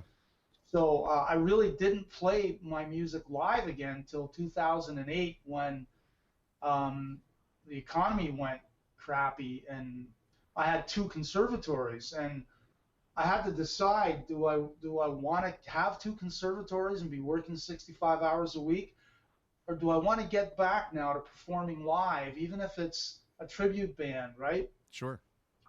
So I took 20 years off from live gigging to raise my family and raise my business. And on the side, I just wrote songs for various, publishing companies, jingles. I mean, I wrote songs for hockey teams, and like I wrote the theme for the Spitfires back in 2010 or whatever, 2009. So I mean, I was dabbling in that kind of stuff Sure. all the way along, but not full time, which is what I wanted to do. But now I'm happy. I'm thankful about everything, and I'm not thankful that we're not gigging, as you probably are. I mean, with the bands and the many hats you wear, I'm sure you're feeling the pinch. Yeah. On not just financially, but that urge you have inside you as a musician, like I'm supposed to be playing. Absolutely. It's like air. I have to breathe, and it feels really strange. And I'm sure a lot of musicians will talk about this. It's really weird not to play a gig now. Yeah. That's exactly the thing that we've been talking about, especially with a lot of musicians that have come on the program, is that there is that, no one's in this for the money, because there is no money to be made performing live anymore, unfortunately. Yeah. Or certainly not that you could sustain a decent living on, especially if you find yourself, as we both do, with families to support and wonderful, wonderful spouses and children that we absolutely adore and want to make sure that they have the very best things in life. But I think, it's important to recognize that you are an incredibly talented musician, whether it's on the guitar, vocally, or on the keyboards. I mean, virtually anything I've seen you do, you just excel at, and you are certainly one of the more sought after session players. I've seen you play on a couple of friends' records, which is fantastic. But there must be something gratifying to you as well when you are able to see that spark take over in a student's eye, that you help plant that seed there. When you can really see them start to blossom as a performer. Yeah. There must be an immense amount of personal pride that goes along with that, thinking that you had a hand in that. Oh, for sure. I mean, I've had some amazing students go on to do some amazing things. I taught Jeff Martin of the Tea Party in my mom's basement for 5 years. And it was like his dad sat beside him, and to see that kid just flourish and take off. And we worked on guitar and we worked on songwriting, but we never worked on singing. He did that on his own. And I think a lot of people think I taught him to sing, but I didn't. All we did was guitar and songwriting. But to see a guy like that excel, it's pretty amazing. And I've had others since then, like Christian Vey, a couple of local guys that were on the verge of breaking in Europe with different music. Gianni Pizzuto, he's in an Italian wedding band now. His voice is phenomenal. Well, we wrote some Italian pop songs, and they actually won first place in an Italian songwriting competition, and the winner was slated to go to San Remo, which is a international European festival of original music. And so that guy, man, he was a great singer. But I've had so many that like Dusty D'Annunzio, Shade Stone, Jeff Fabishek, just the list goes on and on. Guys that are playing so deeply in the community now that I'm very proud of. It's a pretty wonderful thing, especially the young kids. Yeah. Like I got a couple of young kids right now that are just on fire, and to see them come in and how fast they soak things in, it's just remarkable, and that really does make me proud. But I gotta say, there's a lot of that has to do with the kid, though. Sure. Because the kid, I can only steer. He's got to push the gas. Yeah. If I'm steering and he's not pushing the gas, nothing gets done. Yeah. So although I'd like to take a lot of credit for some of these great people that I've spoken about, a lot of it is them. because they got to step on the gas. Yeah, for sure. Right? Let me ask you this. So when I first started with my piano lessons, I was in the conservatory. I don't think it was the Canadian Conservatory at the time. This would have been in the 70s, but I remember that there was a Royal Conservatory, and I don't know what the difference is, or if that was maybe just the book that I was doing. Anyway, I really took to it. I enjoyed it. I loved the fact that I could, sit down at this, black and white keyed thing and press different keys and speak a different language and make it convey thoughts and emotions that, were difficult for me at the time to really articulate. But the one thing that I found that was really frustrating to me was that they wanted me to be, the next Chopin performer or the next, Rachmaninoff performer. And there was very little regard to what I wanted to do, which was to be the next Elton John, right? That was my motivation. That's where my love lay. And it's not necessarily that I disapproved of the classical program, or I love classical music. It's really the only station that I listen to when I listen to music. But I found that it was very frustrating, and I found I left because I didn't feel like the things that I was interested in were being represented. And I'm wondering, how do you approach that with the kids when they come in? Are you looking at it from a popular music perspective, or from a classical regimen, or a mixture of both? Always a mixture of both. It's funny you should say that. Elton John had the same problem. Really? He had the same problem. They were trying to push him into classical, and he said, I've had enough. He had a scholarship from the time he was like 5 or 6, and when he was 11 or 12 or 13, he said, that's enough. He told his teacher, I want to do pop. He saw Jerry Lee Lewis, and he said, that's enough. I want to be a pop, rock and roll. That's what I want to do, right? Yeah. But to answer your question, absolutely. I always do a little bit of both. We definitely start on reading and scales and learning chords. Like, a lot of classical musicians, if you say G major 7, they don't know what that is. Right. They can read it. If you say D minor 7 flat 5, they don't know what that is. They can read it, and they can't even look at it and name the chord. They could name F major and second inversion and stuff like that, but they can't name the fancier chords that maybe a jazz player can name. Sure. Or maybe a more of a developed pop writer. But for sure, we do some reading. We work on scales and triad inversions, and even like blues, pop blues improv. So one of the first things we do is I've made a recording of just a little 1-4-5 minor blues thing with my voice saying riff number 1, and it'll be just kind of like. I'll be playing a riff, and I'll go riff number 1, and it might be like something really simple, and they have to try to find it. I give them what the pattern is, and these are the only notes I'm using, and you got to find that. So, for sure, I like to balance everything, classical, pop, blues, a little bit of jazz as they get better. But even more than that, like, it takes nothing for a kid to play a song like Imagine, where you can kind of give them just a simple two-handed thing. And I developed my own little tablature for a piano where I split the page in half. I draw a line down the page. Anything on the left side of the page is left hand. Anything on the right side is right hand. And if they see something on the left side, they know that it's the left hand. And very cool. As the lower down the page it goes, the later it comes. So if it's something like...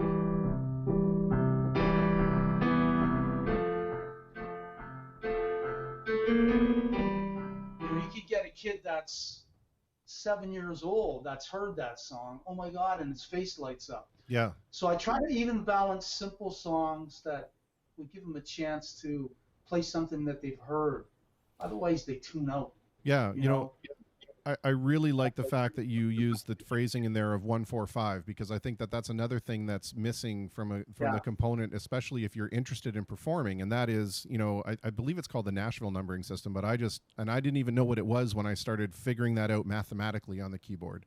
And that was, it lends itself greatly. Sorry, I'm just going to speak to the maybe the non-musical people that are listening right now, of Sure. why I think that's so important is that, you know, when you're talking about jamming in a collective environment with other musicians, you know, you may know the song Great Balls of Fire, to use a Jerry Lee Lewis example, and you may know that song in the key of C. And when you go to jam with these other guys, you would find out they know that song in the key of A, because that's what their singer prefers to sing it in.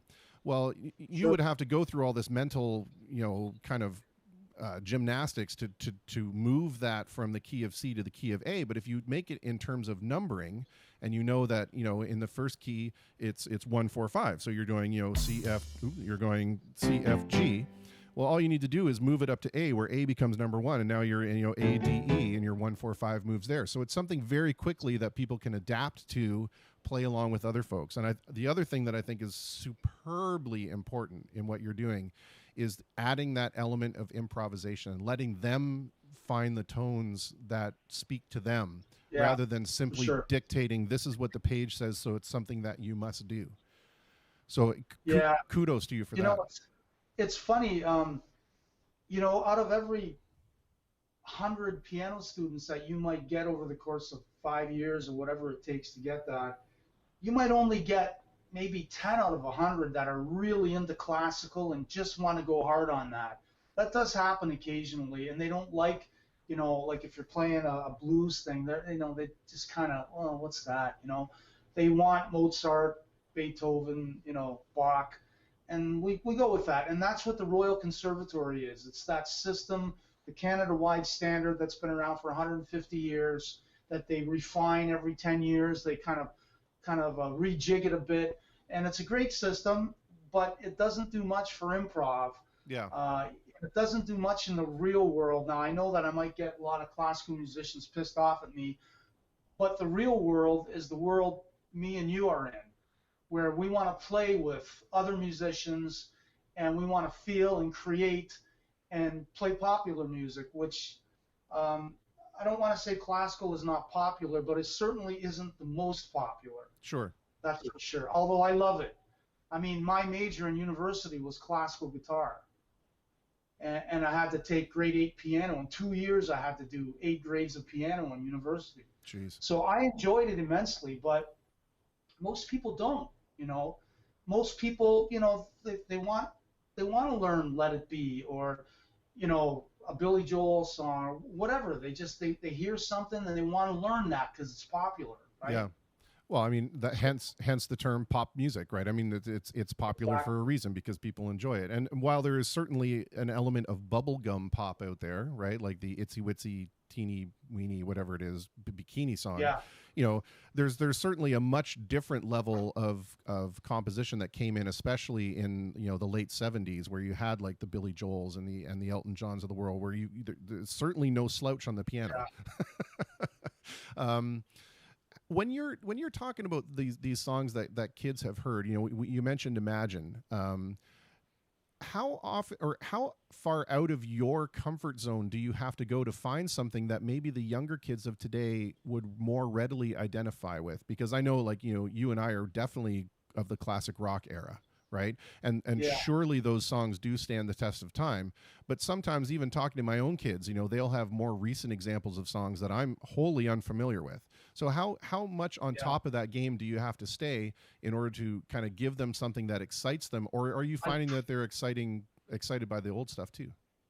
I tell you, that's probably the best question I've ever got in my life about teaching, because it is it's very difficult with the younger kids, especially guitar students. There's not a guitar solo to be found in today's music. If you ask them, well, what do you want to learn? They don't know. When I was teaching a guy like Jeff Martin, or anybody from the late 70s, 80s, 90s, all the way through those decades, in the 80s, somebody would have said, I want to learn a Bon Jovi song. In the 70s, I want to learn Zeppelin, Black Dog. In the 90s, Pearl Jam, you know, whatever it was. Even in the early 2000s, you know, they like what's the name of that band? Iris. Oh, the Goo Goo Dolls? That band called Goo Goo Dolls. People would bring in the Goo Goo Dolls all the time. But now, you say, who's your favorite guitar player? Oh, I don't know. And this isn't just a little bit. This happens all the time. They don't know any guitar players. They don't know songs that have guitar. In fact, when you say, what song would you like to learn? Is there anything that you'd like to learn? They'll bring in a rap song that has no guitar. And Yeah, I'll say, there's no guitar in this. tons of samples or something like that. It's synth driven and computer driven. There's no guitars. Well, can we learn that?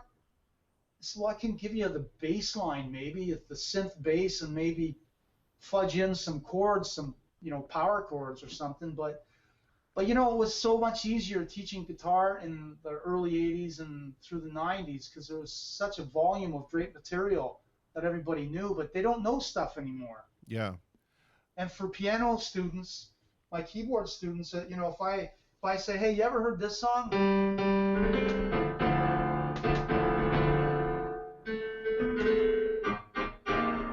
New York State of Mind. Billy Joel, they don't. What? No. I say, well, how about this?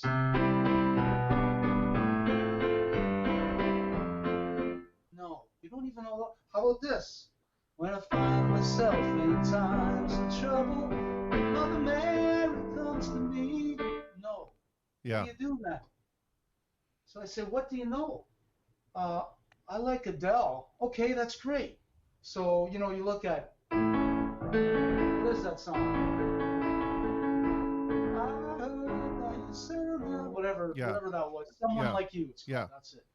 But most of the time, they can't tell you. Occasionally, you'll get somebody that says, like, I like Adele, or some of the girls that I teach that are singers, but they also take piano. They're 17, 18.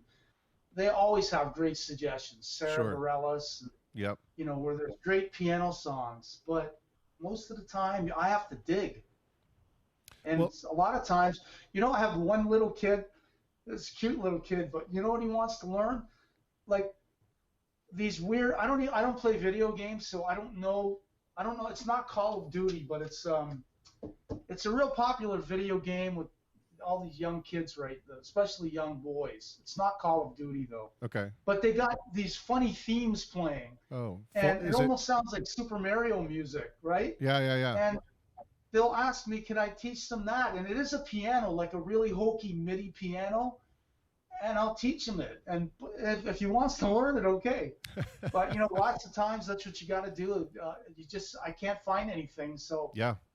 Well, got to find something. I wonder though. I wonder if we're experiencing another modal change in music, and I'm probably using the wrong terminology, but that's the first word that comes into my head, and I'll explain a little bit what I'm talking about. I'm sure at some point, somebody from the big band era, of all those great standards that were written for, the Bing Crosbys and the Frank Sinatras, when Jerry Lee Lewis came out and said, oh, I want to learn this. And they would say, but that's so simple. And why would you want to waste your time on that? And we had that change. And then we had the guitar driven rock anthems of the 70s and 80s. And then we went to the singer songwriter stuff of the 90s.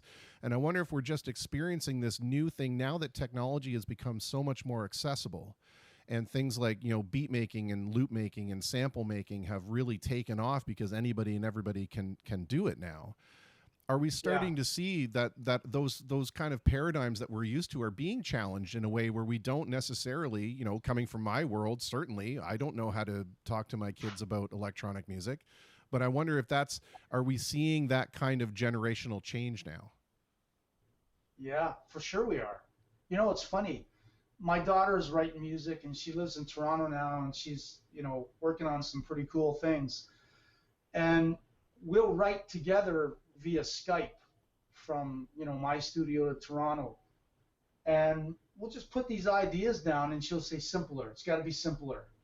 I'll say, okay. So, I take out one of the notes in the chord. So now it's not even a chord. It's like just two notes of a chord and a different bass line, not even a left hand on the same sound. Everything is so cut down and simplified and very, very cookie cutter. But that's what you got to do if you want to get a record deal, if you're a girl and it's pop music, right? Yeah. But I definitely agree with you. I think there's a definite change, and we're shifting into something where the real live flesh and blood musician is not required almost, and Yeah. that's scary. It scares me. Well, you know, Elton. It's actually tragic. I mean, just before I got here, I was watching YouTube, and I was watching a McCartney thing from, I don't know, 1976, Wings Over America, Mhm. and just seeing 7 musicians on stage with a horn section and listening to the harmonies. And I mean, God, like, what happened? Yeah. It's not happening anymore. You know, it's funny because Elton John had a fantastic quote, and I think it was even from the '80s, so it was right still in that time. You know, but they asked him, you know, what does it take to make it as a musician now, or what do you tell aspiring young musicians on what it takes to make it as a musician? He said, you know, when I was coming up in this, you had to tour your ass off, you had to have a really great song, and you had to really know your craft. He goes, now you've got a team of people writing songs for you. You've got a team of people making videos for you. All you need to do is look good in blue jeans and sell beer. That's your job now. It's no longer about the composition. It's no longer about the musicality side of it. You are an entertainer and an entertainer only. And unfortunately, I think that we're seeing that a little bit more. There are still groups out there like the Wings Across America thing. I know exactly what you're talking about. There's things like, you know, Snarky Puppy and Humphreys McGee, but they tend to be like more of these esoteric jamish kind of bands. And, you know, we've locked into that 4-chord repetitious formula for pop music where, you know, and you saw it in the 70s, it was like, you know, Boston came out and they went, well, let's take everything that sounds like Boston and repackage it. And so we had Foreigner and Loverboy and all these bands that were more or less the same band. And then we saw it again in the 90s with the boy band phenomenon, you know, Boys to Men, 98 Degrees, all that. It was basically whatever's really selling at the time, let's just shrink wrap it in something else and pump it out as a new product, right? And I think that we're expanding down that reductionist role, and we're less likely to take chances on something new, and we want something that's tried and true, especially in the pop world. And I think maybe it's fair to say that the pop world's always been like that. But sorry, I'm digressing now because now we're on a topic I agree with you totally. It's for sure. It's scary. I don't know. I'm like you. I grew up playing instruments with my friends, playing in bands and playing gigs. I'll tell you one thing that's really interesting. With my band now, I know we're not gigging now, but when we were gigging up to a few months back, it's curious how we're a classic rock tribute band, and we've done tributes to like Styx and Journey, Clapton, 80s rock, you know, 70s classic rock. And it's funny how the young kids that are just turning 19 and getting into the casino, they dig it. Yeah. They really love like Don't Stop Believing and Come Sail Away and Carry On My Wayward Son. They love those songs. You can see them and they're just really getting into it. But then you listen to what they're listening to on their iPod. It's like, how come that music's not on your iPod? It's strange. My kids are a little different because they grew up with, you know, my band practicing in the basement. So they grew up hearing Styx and Journey and Foreigner and Boston and Van Halen. They grew up Pink Floyd hearing all that stuff. So their iPods are full of everything from Eminem to what's hot now, country music, even new country especially, which I'm not really a big fan of. But everything. But most kids are not into that. But they sure dig it live. Yeah. I don't know. It's weird. It is really weird. And maybe it's because it's something that they're not used to and that they're actually seeing it. And, you know, there is that whole thing about that charisma and energy that comes off of a really great performance that surely sweeps them into that as well. But it likely could be a nostalgic thing, even, something subconscious. They're like, oh, I remember my dad and his buddies listening to that out in the backyard when they were, you know, having a beer or building a deck or whatever. And, you know, or I remember hearing that at my uncle's place or at my mom's had a bunch of girlfriends over and they were listening to this tune. And so maybe there's something subliminally that is drawing them back to good times like that. Yeah, maybe. Or maybe it's like just what you say. It's cool to see somebody doing it live right in front of you. Yeah. Well, and I think that's what turned us on. When I was a kid, I'll tell you a funny story. I started playing guitar when I was 14. And I got into it kind of backwards because I love sports, and I had a bit of a health issue and I couldn't do sports anymore. So my brother tried to turn me on a guitar, and I thought, I'll try it. So, I started playing guitar, and eventually it took. Well, one day I was walking down the hall in high school, and from the band room opened, and I heard this electric guitar with distortion on it. And it was a guy that I remember 2 years older than me playing a Kiss song, playing like Strutter, something like that. I think that's what it was. And I had never really listened to a distorted guitar before that closely, but it just absolutely sucked my ear in. And I had to peek in the door and look, and I was just blown away because all I had been tinkling on for a few months was an acoustic. Yeah. And I thought, those 6 strings can sound like that. So I said, is it the same as an acoustic? Like same chords? Oh yeah, for sure. Yeah. Well, I went home, and my brother had a million instruments on the bass, and my brother Nino's 9 years older than me. So, million instruments in the basement. So I took an electrical, plugged it in, put a little dirt on the amp, and it just, that was it. Caught fire in me. That was it. And it was cool because you got a chance to see somebody doing something connected to a sound. The visual was connected to a sound that lit a fire in you. Yeah. And I think that's missing today. I don't know if maybe they can say, yeah, a DJ's scratching on a record live and it's cool to see him do that. And it probably is. I'm not a big fan of it, but I can understand why this is their generation. Let them have the music they like as we had the music we like. For sure. And it is what it is, right? Yeah. But I think, there's also another point, too, that most people, I think, overlook when we have this conversation is that there are so many more entertainment distractions and possibilities today than there were when we were growing up, right? Yeah. So things like walking in and hearing that electric guitar were relatively rare, and so that was something that probably stuck with you a little more, right? I want to ask you a couple more questions about the teaching, if you don't mind.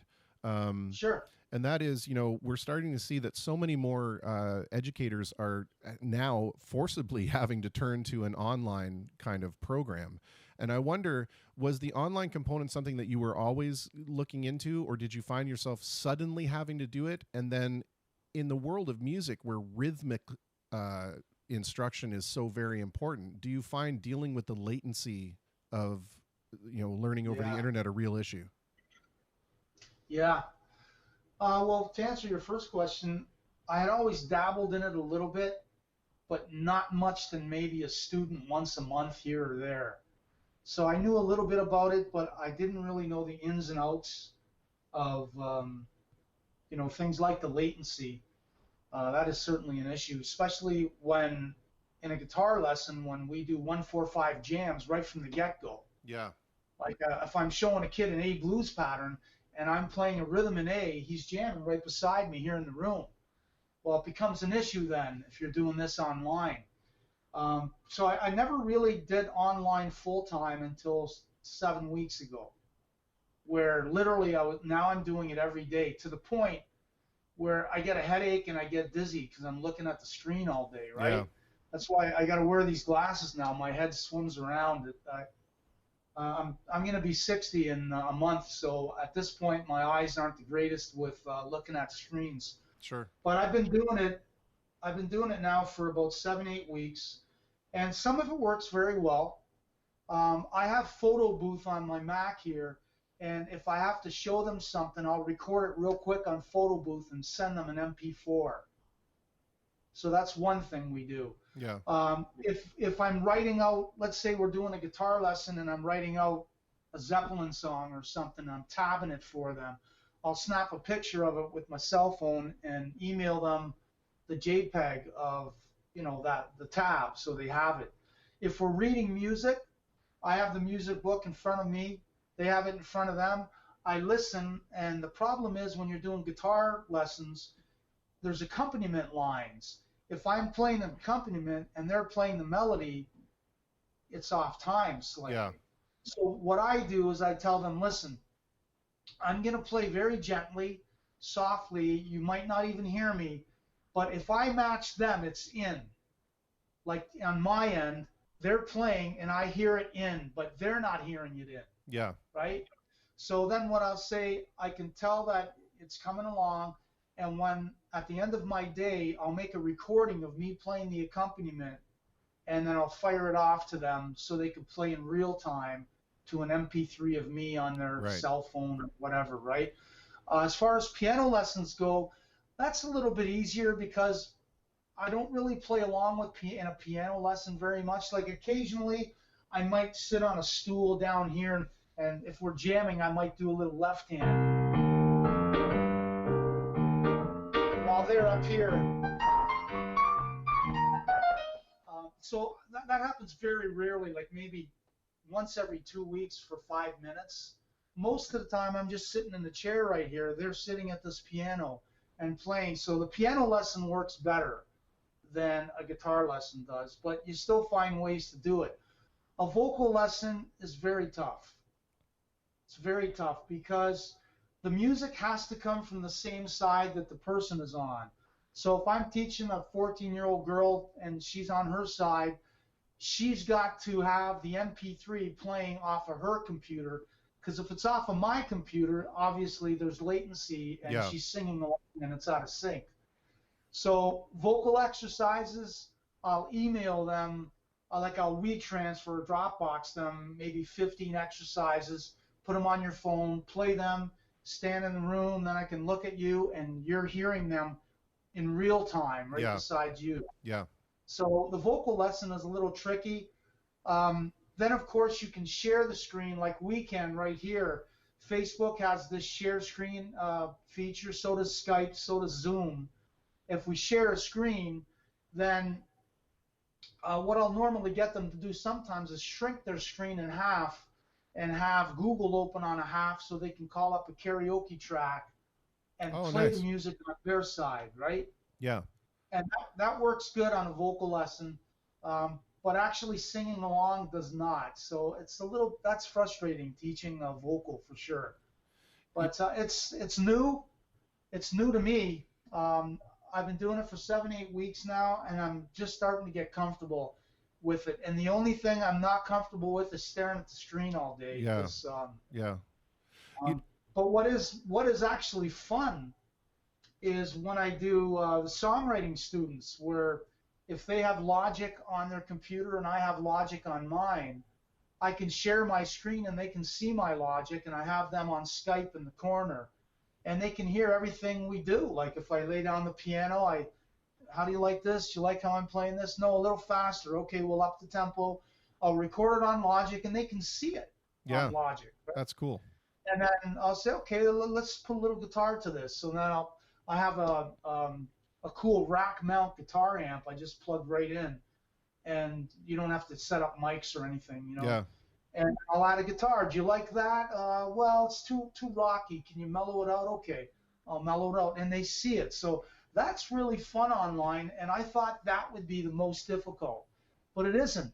Recording clients and recording students, it's still really fun to do, and it works well. Yeah, it's interesting. I just want to take a real quick moment here and just, if we can just summarize real quickly all of the available technology that we have just listed in the terms of, yes, I just record a quick video and send it to them, and yes, I WeTransfer my files, and yes, I share my screen, and yes, I have a split screen view, and yes, I take photos and send them. Like the sheer number of innovative things that we are able to come up with because the age of technology has empowered us to do these things. Can you imagine trying to do this in the 80s? Like it would be impossible, absolutely impossible, right? Oh boy, man, we would have been in trouble. Absolutely. I have a couple more questions for you if you're still good for time. One of the things that I get asked a lot, especially in the technology end of things, is, why is the age-old joke that I just bought a new computer and I need a 6-year-old to show me how to do it, and why are adults, so hesitant to learn these new things? And I tell people it's because as an adult, we understand the concept behind the delete button, right? We see a delete button and we freak out because we think, we know that maybe is a bad thing. And so we're hesitant to touch things, and we're hesitant to play around. But a kid has no concept of it. They're going to press every button on the keyboard and find out what it does. And I Sure. wonder if the same thing applies to teaching students musically. If you have a younger student, are they more likely to be able to take instruction and run with it than an older student is? Absolutely. They're not afraid of anything. I'll tell you something. Fear is learned. People learn about fear. You learn fear when you're young, and you're slowly, you know, soaking in more of your fear receptors. Most of these young kids that are 6, 7, 8, 9, 10, they don't know what fear is yet. Yeah. That's why they're willing to experiment, and it's exactly like you said. They're not afraid. I'll press that. What does this do? What does that? What does that do? What does this do? It's awesome. Yeah. They're not afraid of anything. You know, it's funny for us. Like even for me, when I was learning a program like Logic back in the 90s, I had Logic on a PC before Mac bought Logic out, and the manual was 580 pages, and it was a hard copy. Yeah. I used to go watch my son's travel hockey games, and in between periods, I'd have the manual, and I'm just reading through it. Oh yeah, that's how you do that. Because I wanted to learn about it first before pressing. And you're right, I didn't want to press because I didn't know what I was doing. Right. Or kids today, they don't read manuals. Yeah. They just press, learn it, figure it out on the fly. It's amazing. It's like the instructional equivalent of it's better to beg for forgiveness than ask for permission or something like that, right? Yeah. I want to read a comment. There have been a couple of comments in here, which is really neat. I'm so happy to have the comments back. Lorraine Jewell says, "Hi Pete." Kenny Lafrest says, "Pete is talking straight for the most of us," which is absolutely 100% true. I love it. And then Simon Zonak jumps in and says, "Love the theory talk from Pete. D minor 7th flat 5th equals B flat 9, which I know he knows." Hello to everybody. Yeah, there you go. It's what a great opportunity for us to be able to have conversations like this. And I want to thank you so much for being willing to, lend your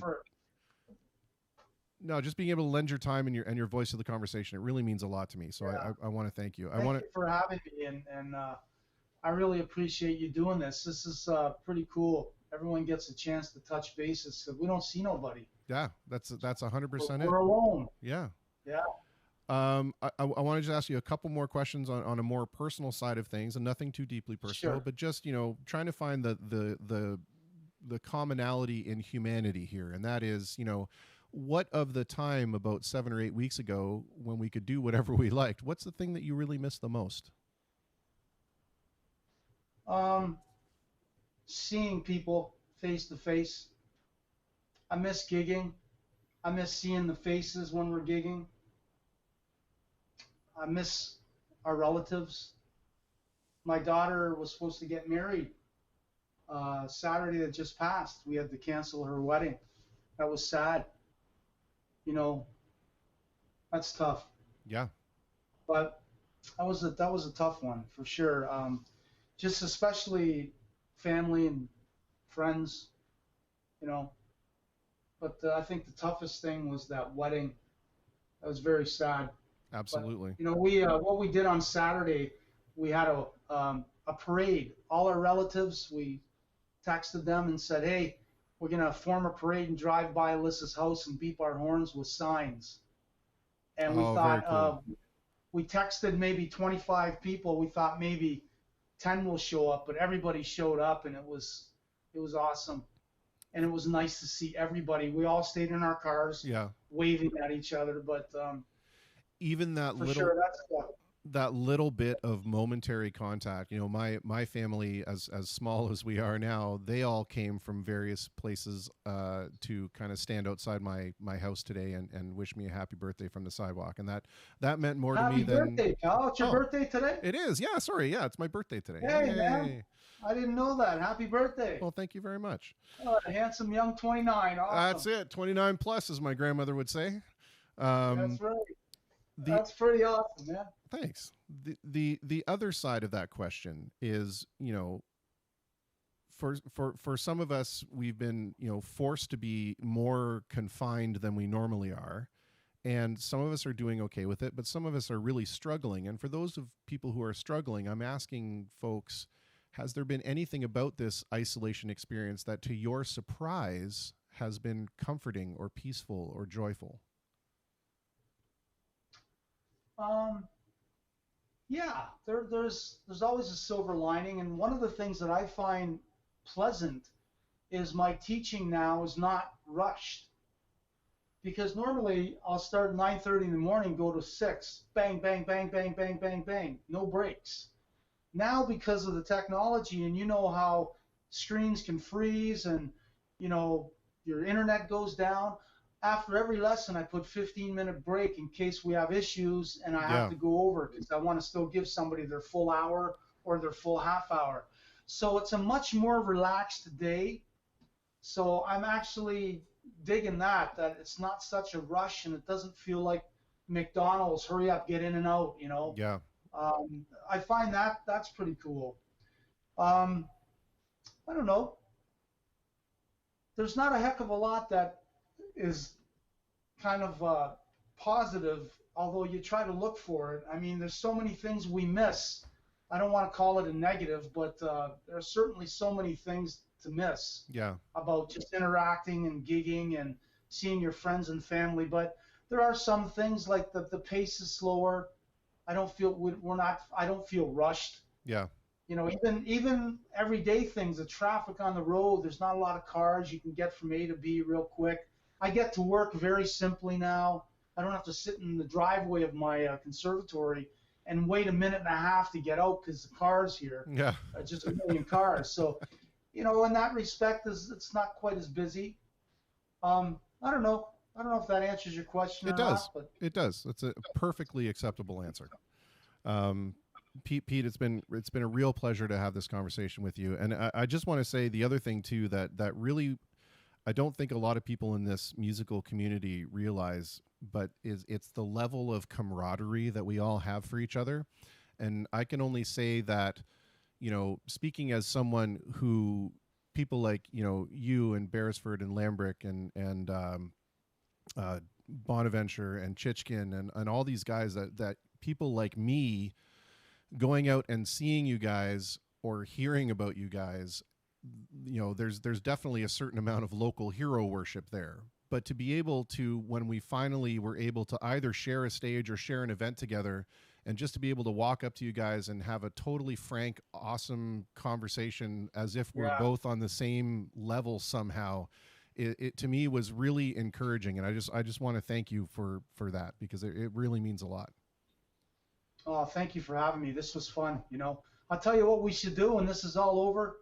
All the bands should get together and have a massive show for some charity.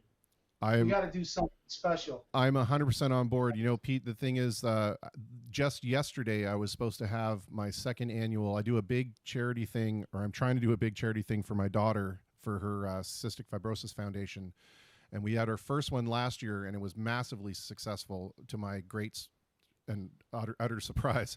And we had spent the better part of the last year planning this one, which was supposed to have been Sunday, so we had to cancel it. So Yeah. yeah, Hey, you know what? I'll tell you, if you reschedule, give me a call. Let us help out. oh man, that would be tremendous. All right? Tremendous. Fantastic. Yeah. I thank you so much, sir. I thank you. And Take care. to everyone in your family, very best. Stay safe, stay healthy. Yeah, you as well. Take Okay. care. Thanks, Pete. Peace.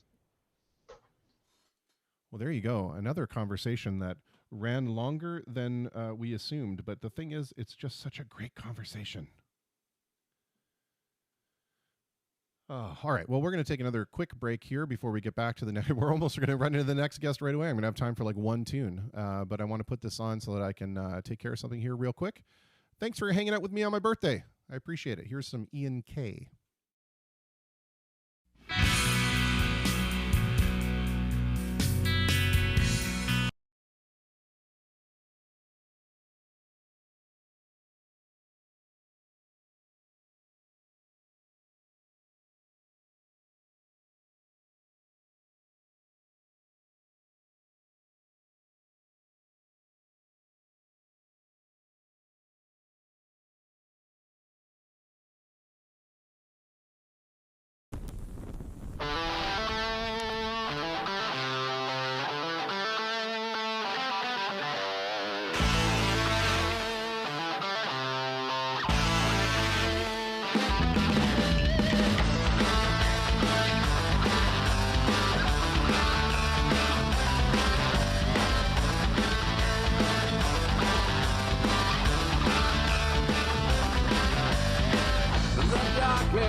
I wish I could find you.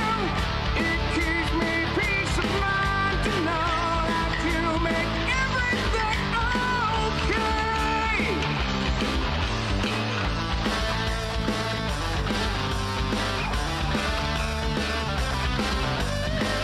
I'm crippled with fear now.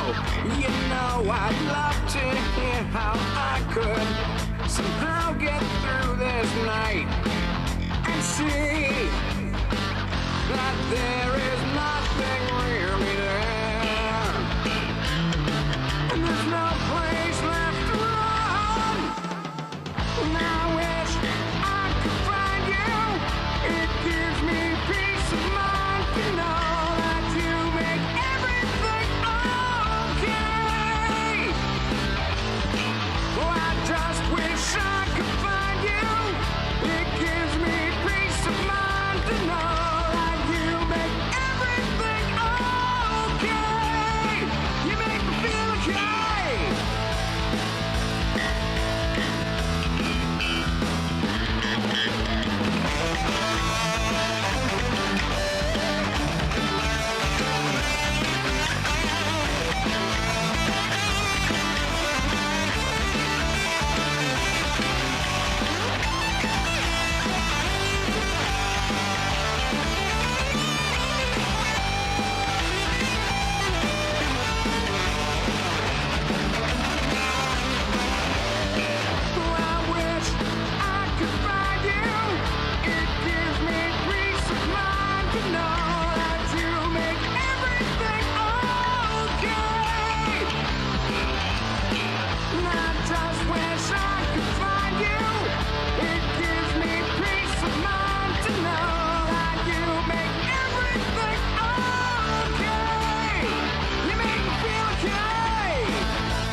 See what happens when you get so involved in a conversation and it's so engaging that you forget to rename the file properly so it plays when you want to have it play. And yes, Mr. Chichkin, look at, I know, right? I can warm my hands over the birthday fire. Look at that. Oh yeah. Oh, so many candles. I'm so old now. It's great. Well, we're going to do this song real quick, and we're going to have to pretty much jump over to our next guest. The conversations have just been so good. I haven't wanted to cut them because they're so great. I want to do something too, like at the end, whenever this all ends, because we can't do this daily thing forever, I don't think, because at some point I'm going to have to go back to having a real job and performing. God, won't that be wonderful?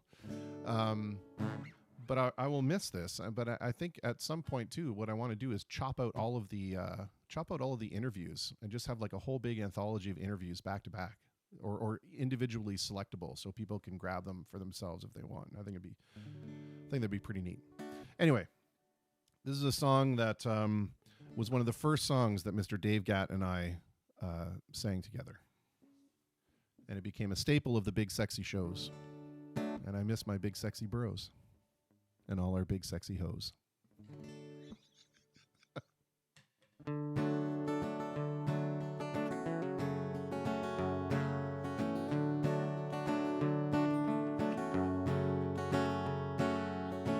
Hey there, Delilah, what's it like in New York City? I'm 1,000 miles away, but girl, tonight you look so pretty, yes you do. Times Square can't shine as bright as you, I swear it's true. Hey there, Delilah, don't you worry about the distance, I'm right there if you get lonely. Give this song another listen, close your eyes. Listen to my voice, it's my disguise, I'm by your side. Oh, what you do to me. Oh, it's what you do to me. Oh, it's what you do to me. Oh, it's what you do to me. What you do to me. Hey there, Delilah, I know times are getting hard, but just believe me, girl, someday I'll pay the bills with this guitar. We'll have it good. We'll have the life we knew we would. My word is good. Hey there, Delilah, I've got so much left to say. If every simple song I wrote to you would take your breath away, I'd write them all. Even more in love with me you'd fall. We'd have it all. Oh, it's what you do to me. It's what you do to me. It's what you do to me. Oh, it's what you do to me. 1,000 miles seems pretty far, but they've got planes and trains and cars. I'd walk to you if I had no other way. Our friends would all make fun of us, and we just laugh along because we know that none of them have felt this way. Delilah, I can promise you that by the time that we get through, the world will never ever be the same. You're to blame. Hey there, Delilah, you be good and don't you miss me. 2 more years and we'll be done with school, and I'll be making history like I do. You'll know it's all because of you. We can do whatever we want to. Hey there, Delilah, here's to you. This one's for you. It's what you do to me. Oh, it's what you do to me. It's what you do to me. Oh, what you do to me. What you do to me. Oh, oh, oh, what you do to me. What you do to me. What you do to me. What you do to me. What you do to me.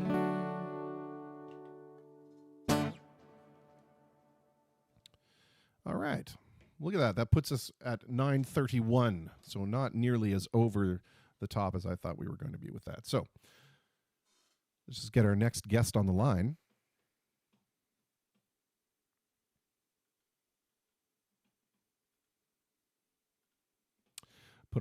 Take off the performer hat, put on the producer hat and the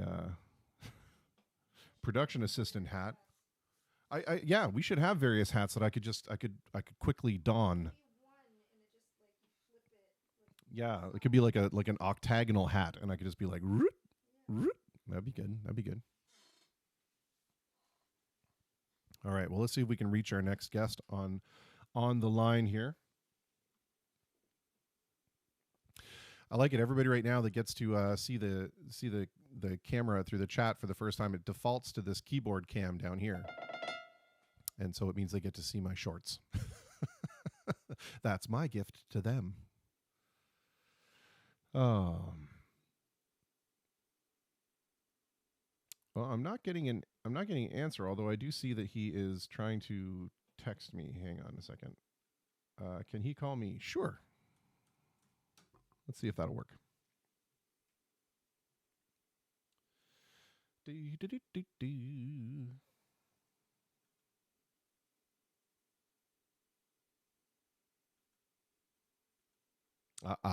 Hardware fail. Hang on one second. Just a birthday hat all show today. Exactly. Oh, and there was somebody else from Twitch. I was so excited to see that. There was like a second Twitch person. You have somebody to help you with the cat. I am the one YT. I don't know who that is, but they've said a couple times Happy Cake Day and Your Cake Day. So thank you very much. I appreciate that very much. Look at that, 2 Twitch people at the same time. This is a record for us with the Twitches. All right, well, I see that we are getting an incoming call, so I'm going to do that. And, we are having much more success this way. Fantastic. And let me see if there is a way for me to flip my camera, although I don't see how I'm doing that now because I'm not initiating the call. So how do I flip I don't know how to do that.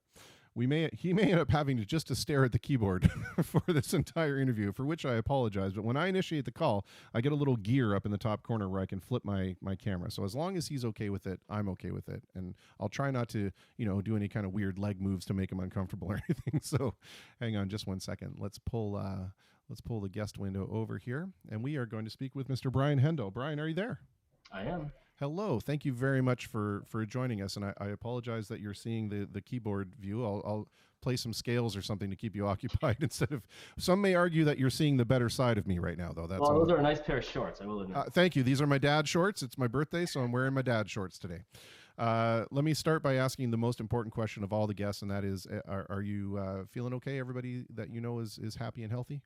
Yeah. No fevers, no coughs.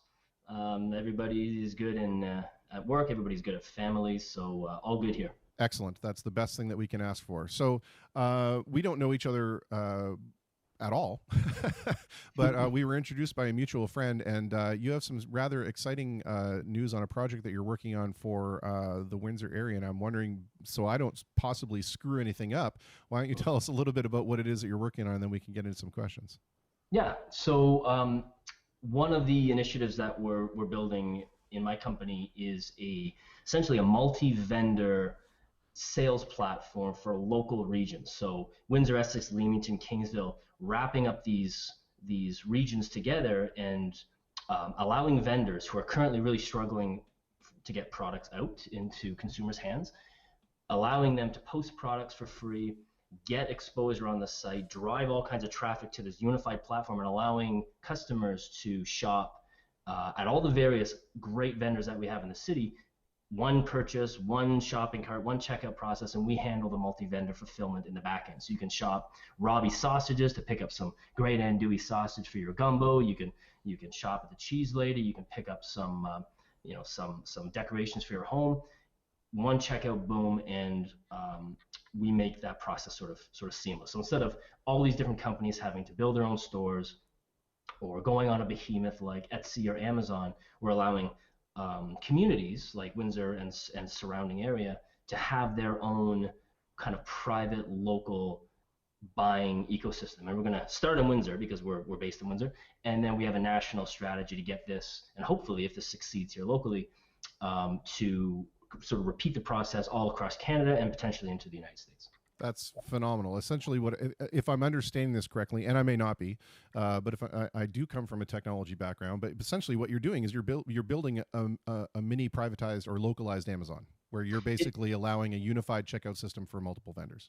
That's it. And again, regional based. So to see, I'm in Windsor or Kingsville, and I want to see who is producing great things in this area. And then, Toronto, Chatham will sort of be siloed into their own regions.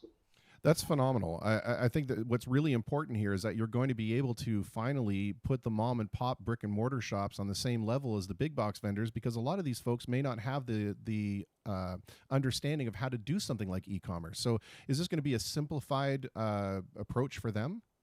Super simple. So our company is really based around great user experience. So we build great software. Anybody can build great software. We focus on the user experience. Who's the customer? How are they interacting with this piece of software? How do we make it an amazing experience? So make it very simple for the vendors to create accounts, post products, just streamline that process as much as possible, and then obviously have a great buying experience for the local customers as well. Absolutely. Have you done any kind of trialing of this in terms of, has there been a lot of interest from the local vendors that are, really super eager to jump on board, since this really the delivery mechanism is their only mechanism at this point? Yeah, we've had, so literally this has been ideated like 2 weeks ago. So we normally take like a year to year and a half to bring full-fledged products to market. We're doing one in the greenhouse sector right now. This is something we want to get to market in under 4 weeks. So it's crazy, crazy fast. We've already blasted out to social to get feedback from our vendors, so we can create a short list of the vendors that we want to start with. And the interest has been there. The feedback has been very positive. We're not really open to the consumer yet because we need to Sure. finish the platform and B, finish selecting our vendors. But so far the feedback has been amazing. We're being approached by Libro Credit Union wants to find some kind of collaboration maybe here. So yeah, the interest is there for sure. Yeah. How fundamentally do you think that the social conditions we find ourselves in right now obviously are driving more people to do online commerce and online shopping? How much do you think that now this will normalize that kind of shopping experience for people, and we'll start to see that most people will want to move to this kind of a commerce model for the future? Well, it's obvious that people are shifting towards commerce. You're seeing Amazon share prices jumping up, Etsy share prices jumping up, Shopify is just showing incredible growth. The one thing that's lacking, and the one thing that we're seeing culturally here, is a movement towards buy local. I see it all over the place. People are really worried that the local economy is getting decimated, and they really want to reach out, but there's no platform to really facilitate that, right? So they're calling up all these different vendors, leaving their credit cards, over and over, repeating their credit cards and they're probably just being written down on pieces of paper in people's stores. So that's not a very trusting kind of environment. So can we roll encryption and trust into the experience while still serving the local vendor? So that vendor does not process your credit cards. We process your credit cards using Stripe, using trusted PCI compliant credit card processors. And then that small shop that normally doesn't know anything about security and building e-commerce, we kind of abstract that process for them, so they just get the money and don't have to worry about the security details. Yeah, absolutely. You raise an excellent point, and it's one that I wish I could articulate to more people, because one of the challenges I have when I put on my technology hat and I go to talk to vendors about possibly moving to an online commerce system is that so many people are reluctant to do transactions online because they feel it's unsafe. And the analogy I always like to go back to is when you go out to dinner at a restaurant and you've enjoyed your meal and you've enjoyed a fine dessert and maybe a fine brandy or something afterward, and the fellow comes over and you take out your physical credit card and you hand it to him and he disappears somewhere in the building. Well, now he's got the card with your imprint, with your CVV, with your signature on it for God knows how long, doing God knows what with it. But when you're talking about an online transaction, it's over in a matter of microseconds. Well, here the funny thing is, the online, it's got a bad reputation, obviously, but so we don't even the credit card information never even touches our server. It goes directly to Stripe. It's kind of encapsulated by Stripe. And even if our servers were compromised, there's no entry point for hackers to be able to get in that stream. So the industry's gotten to the point now where, even a startup initiative like ours can provide industry grade, global industry grade security without having to worry too much about rolling our own. Yeah. So that's far, far more secure than paying for your gas, than paying for your, like you said, your dinner. Those are far more risky operations now than buying online, which is a great, way we've progressed as an industry. Absolutely. And the industry has taken great strides in terms of PCI compliance to even go so far as to say that you're not allowed to physically store that credit card number anywhere anymore. It's transactionally based only, and then it's in the ether. So there's no more of this downloading databases of people's credit card numbers. Even passwords, like it's crazy. We're kind of security obsessed, being a small local company, but all of our passwords are hash salted, if that means anything to you guys. But and it's like we see these massive behemoths. Even LinkedIn was responsible for leaked plain text passwords. It's like, what the heck are you guys doing? We're building this stuff secure right out of the gate, and we're just a small company. So it blows my mind how even the big players are not that security focused. Yeah, it's funny because you automatically assume that because they are these, like you said, large behemoth corporations, that they have this kind of inbuilt security. But I think we have to cut them a little bit of slack because we're coming at it from a point of view where the salting and hashing of passwords now is a relatively common function in most programmatic languages or scripting languages, whereas these guys are probably coming from large AS400 machines where everything was stored in plain text simply because it was the easiest, fastest way to store it. But yeah, there's some catching up that they have to do. I have a comment here that I want to read out to you, and it kind of touches on what I think some folks have a concern when they're doing online shopping, and that is that there's a need to as Agatha says here, there's a need to touch it, smell it, try it on, and then buy it. So how do we approach something like a clothier or somebody that sells shoes, for example, where that's really the tactile element is super important? How do we translate that into something digital? Yeah, I mean, in some ways you just don't. I'm never going to try on a pair of shoes and really get a sense of how that feels on my feet, how it feels when I walk on it. It's just not going to happen. Though what I'm hearing from a lot of people who want to shop local, they know the products that they want. They know the vegetable producers that they want to buy from. They know Robbie sausages exactly. They've had it before. They just want to repeat. There's a lot of that. So these individuals don't necessarily need to discover, though this whole platform is about discovery. So when you're shopping on Robbie sausages, you're also seeing other meat products from vendors you've never heard of before. Can you taste a sample of it online? No. We've got images, we've got descriptions, but at some point, we're going to be rolling out reviews on a product basis, but we're holding off on that for now. But some of that you can't. I mean, clothing is a really great example you bring up. I like tailored clothes, and I will never be able to tailor something online. It's just not realistic. Yeah. But not everything is like that. Yeah, for sure. And like you said, some people will be like, I happen to enjoy, for lack of a better example, Doc Marten shoes. And I know what my size for Doc Marten shoes are. And I know that every time I'm going to buy a pair, they're going to feel the same way. So I'll continue to do a repeat buy. What might be difficult is, like you said, the discovery purchase, right? Where we're kind of trying something new for the first time. I can see how, especially with something like in clothing, that would be challenging. But like you said, when it comes to purchasing food products, for example, if you know that you like Gorgonzola cheese and there's something over here that incorporates Gorgonzola cheese, then chances are you're probably going to like it. And why not take a little bit of a risk and see if it's something that you might enjoy, right? Well, that's it. And, this platform is going to make recommendations. So that might allow for some risk taking and saying, hey, let's try a new cheese we haven't tried before because it looks good. It's sitting there and it was recommended because I was looking at Gorgonzola. Maybe it's going to recommend a blue cheese, right, in the same family. So we'll see. I mean, we're going to, the plan is to be agile. So see what works, what doesn't work, and pivot in such a way that further services what people are needing. So if we're getting feedback that's saying we need more reviews, then we focus on that. So it's about listening to what the market is telling you and act accordingly. Yeah. One of the things that I think people find frustrating about the online commerce solutions is that so many of the user interfaces for these shopping carts are different. You'll go to one site and you'll see a completely different user interface, and you'll go to another site and it'll be completely different. And one may be really user-friendly, one may be super complicated. But sometimes that difference in UX is necessary because of the product maybe that they're trying to sell. Have you found that it's challenging to try to find a cohesive UX experience that kind of encapsulates all the different products?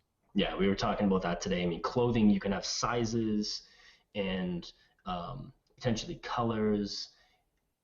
I think that's a really good point. So we're basically unifying that experience, at least in our phase one. So one product details page looks exactly the same as another, just with different images. So in the future, there may be multiple types of products that lead you to different pages that are optimized for that type of product. But that just comes from listening from the market. So you're absolutely right. But then you look at Amazon, you look at Etsy, you look at Wayfair. I mean, Wayfair maybe is a bad example in this case, but Etsy and Amazon, you're getting a very similar experience for, it doesn't matter whether it's clothes or food or LED lights. Yeah. And they've pulled it off, and people seem to be able to work with that. Yeah, absolutely. And I wonder too, we've seen the adoption of products like Square, for example, right? And now Square has a Squarespace store where customers are allowed to go in and do very basic, manipulation of catalogs and items and things like that. So perhaps we are going into it from a better place of education as vendors, right? They may be a little more inclined or educated on how to do that. But overall, how simplistic does the process have to be for a vendor to supply the information about the products that they're selling so that they can feel comfortable doing it and it's not a learning curve? Well, I mean, we've got make the image uploading process as simple as possible. We can auto crop, so we're not saying you need to upload a 400 by 300 image. No, we can handle that. So you just upload your image, and we can do auto sizing and cropping. So that makes it easier. Adding content using a WYSIWYG editor, or what you see is what you get editor, that allows them to bold and create tables. Right. So making it a very Microsoft Word sort of oriented approach, while not giving the user enough power to shoot themselves in the foot and Right. blow up their page, right? Yeah. So it's that balance of, it's a spectrum really of customizability with ease of use, and finding the point on that spectrum that matches the persona or the user that's using that system. Absolutely. We talked about the vendors side of things and in some respects the consumer side of things, but when it comes to logistics, how is something like that going to be handled? Are you going to be dealing with are you expecting to be dealing with mainly people that are shopping within the local environments? Are you going to be doing some kind of locally sourced delivery service, or is it going to have to go someplace in terms of like a FedEx or a DHL or something along those lines? So there's several models. So each vendor defines their own shipping configuration. So when you order in a multi-vendor situation, you've ordered, say, from 3 different vendors. During the checkout process, you will be given the option to choose your shipping option per vendor. You might have a curbside pickup over here. You might want a can post delivery over here. We're in talks with Delivery Bay. They're a local Windsor-based startup offering kind of like their own little miniature Uber for delivery. Sure. And so maybe there's going to be some integration there to allow them to actually be the agent that goes around delivering these things.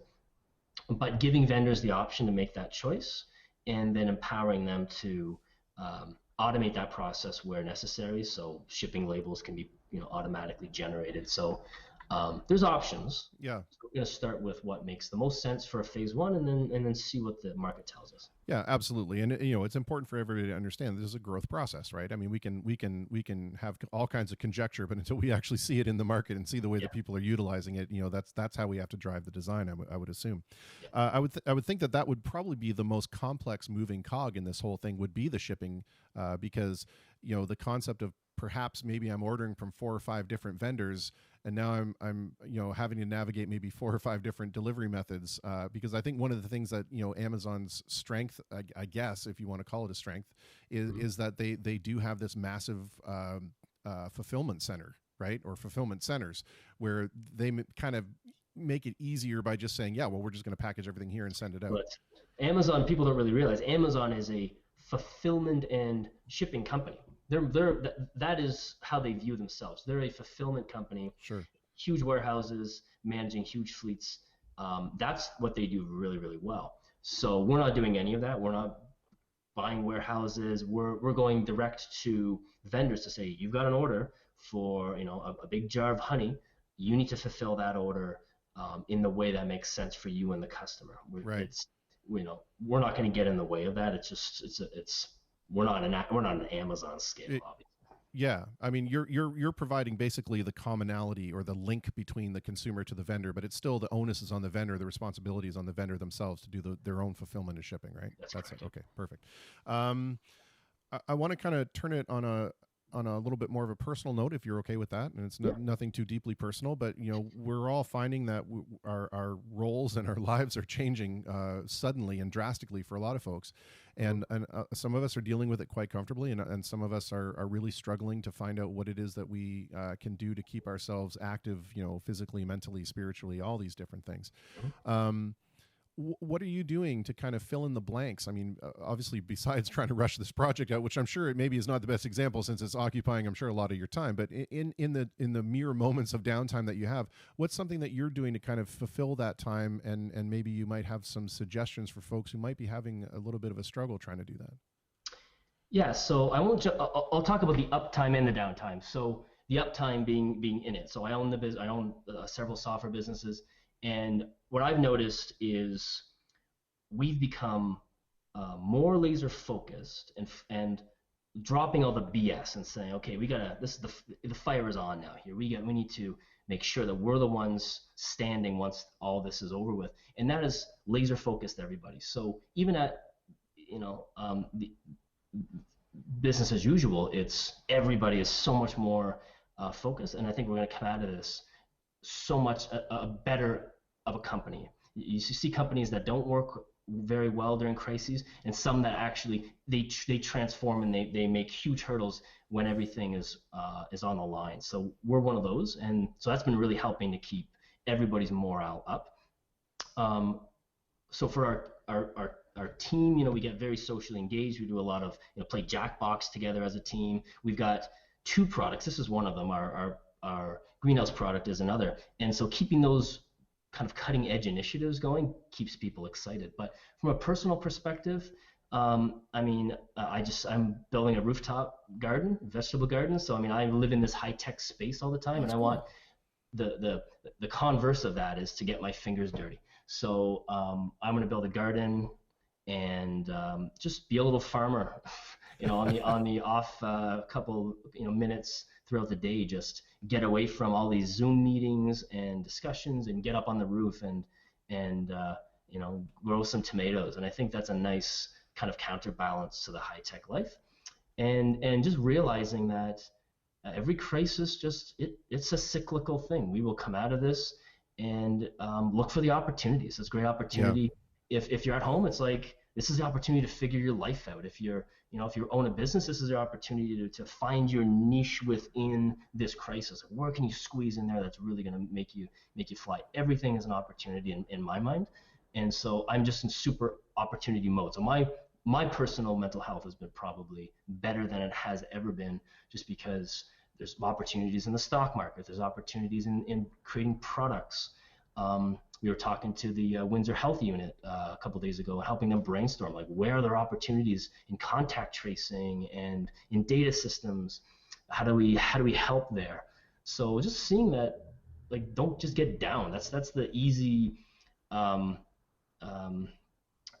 in the towel approach. It's like, okay, do you want to be one of those people, or do you want to be one of these people that just excel? And I just choose to be that. Yeah, I think that's important. I've taken to calling it on the program the cocoon period, right, where we're all basically forced to be inside these little tight little enclosures and discover those things about ourselves that we either want to change or we want to improve, or and then once we're allowed to emerge back into the world, who knows?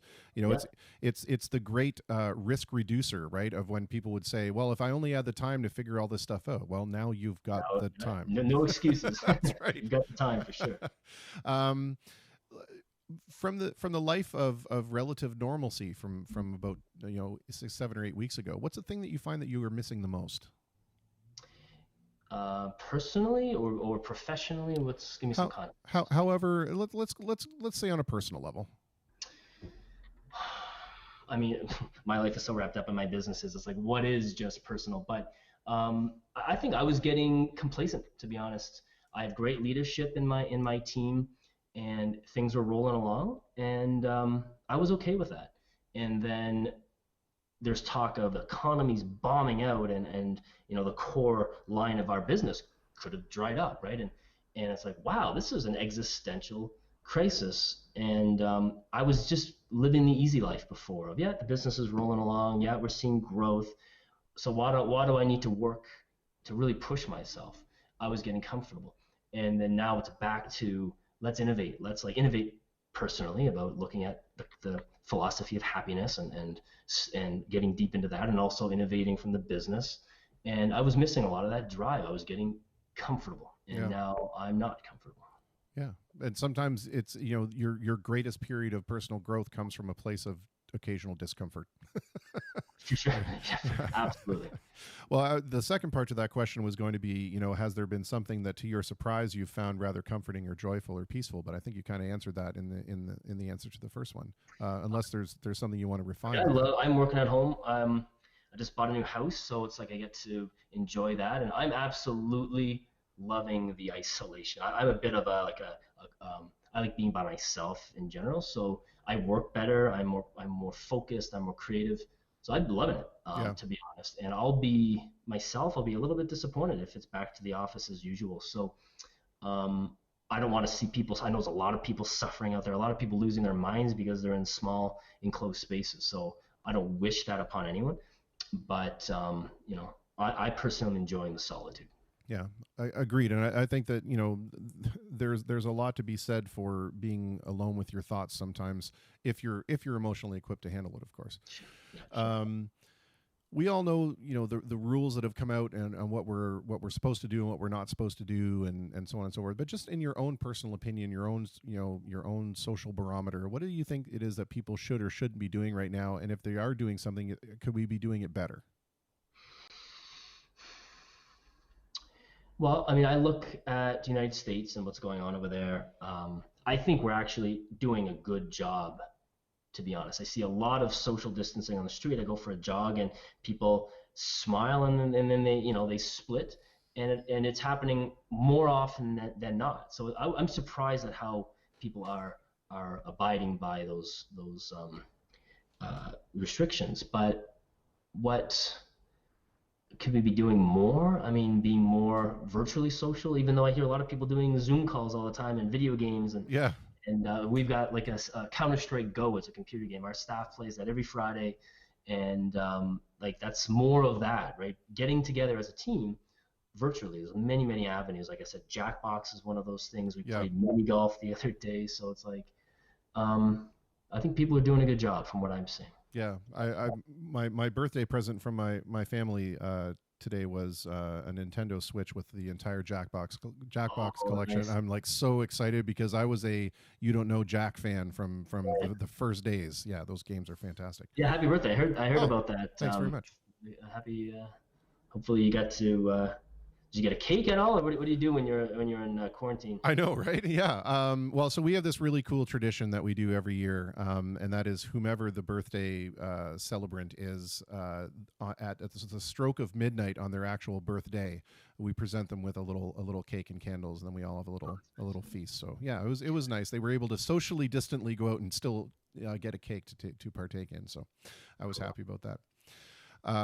Brian, I really want to thank you so much for being willing to talk to us and spare some time to kind of keep us engaged in conversation and keep those connections, those human connections alive. Because I think, like you said, even reaching out virtually is so very important right now. Yeah, Um, it is. And any vendors that are interested in being part of the platform, it's called Shop My Town. So shopmytown.ca. We'll give you a sign up page. Apply there. We'll reach out to you and try to get you a spot um, when we launch in a couple of weeks. And my company is Splice Digital. So anybody has any ideas any opportunities they see in this COVID lifestyle that they think is a good opportunity, talk to us. We build digital products and we help build businesses. So more than happy to talk to people. Yeah, that's fantastic. What I would ask you to do, if that's okay, would be when we're done here, just drop a link in the comments section on the video, and that way everybody watching can follow it and go and check out what it is that you're doing. Yeah, I will do that for sure. And I will be talking to you too because I'm 1/3 of a local game development company, and we just had our first game released. On the way. Yeah, right before this whole nonsense thing happened. So I'm an Amazon fulfillment center right now. I've got about 1,400 copies of this thing sitting in my studio. So, yeah, I'll want to talk to you and pick your brain about how we can get on board with that too. Let's do that for sure. Excellent, my friend. Well, it's been very good to meet you virtually. Say likewise. Very nice to have been here. Excellent, and a great conversation. I really look forward to talking in the future. And until then, be safe and be healthy. For sure. You too. Happy birthday. Thank you, my friend. Cheers. What an interesting opportunity. What a fabulous thing it is sometimes, the pressure to innovate, right? When you just absolutely identify a need that's there and then suddenly that need becomes accelerated by circumstance. I think that's just phenomenal. Anyway, we are going to take a real quick moment here, and I want to play something by my good friend Kevin K. Gagno. And then we will be back with some more requests. Oh, my goodness. Another Twitch person, Smitty. Hey, Chris, happy birthday, sir. Well, thank you. I wish I knew who these people were. I know who Tech 2674 is now. I mean, I got your number. But Smitty7923, I don't know who that is, but thanks. Happy birthday. I thank you. I will take that. We'll be right back. Rockstar Music Hall is Windsor's premier event and concert hall. Turnkey productions for concerts, theater productions, trade shows, fundraisers, and home of the Rockstar Wedding. The Platinum Room Banquet Hall is a wedding and event venue featuring in-house services for everything such as catering, decorations, DJ, officiant, i.e. you can get married there, and much more. They do it all and make it easy for you, located directly above Rockstar Music Hall. Partners with and located at Platinum Ruin Rockstar Music Hall, Windsor Weddings provide wedding and event services such as live entertainment, DJ, photography, photo booths, decorating, and efficient services. The Border City Dance Company provides education in dance and performing arts under the direction of Melissa Williams. Melissa is known for her work with Prince, Britney Spears, James Franco, Sarah Gaden, Josh Gad, Elizabeth Berkley, Michael Caine, and Randy Quaid, among others, and her choreography has been featured on television in shows such as So You Think You Can Dance Canada Seasons 1-4, Bomb Girls, Kim's Convenience, 11/22/63, and in countless commercials for big names such as TD Canada Trust Bank, Adidas, and Sun Life Financial. Also the main stage for the 2015 Para-Pan Am opening ceremonies and the 2016 FINA opening ceremonies and gala. Border City Dance Company is located at Platinum Room and Rockstar Music Hall.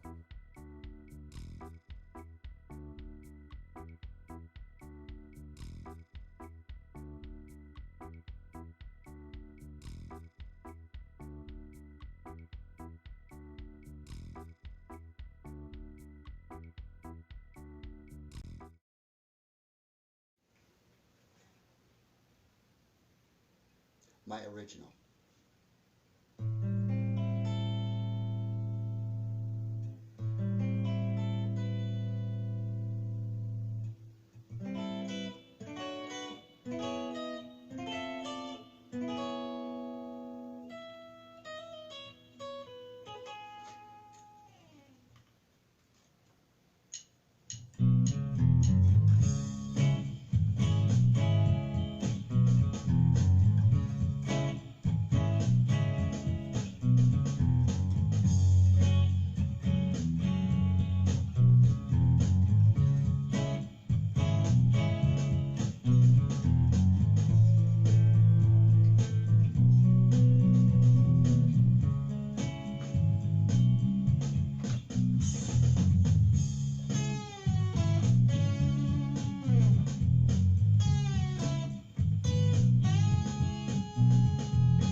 Well, that track, the title track from Kevin K. Gagno's CD, It Is What It Is, available at fine vendors around the world. I agree, Aggie. It was a great job. Super great job. All right, well, let's see. We don't have a whole lot of requests out there, so I'm just going to go ahead and play some more stuff I want to play. How about that? What do you think of them apples? Might make you think twice about not requesting.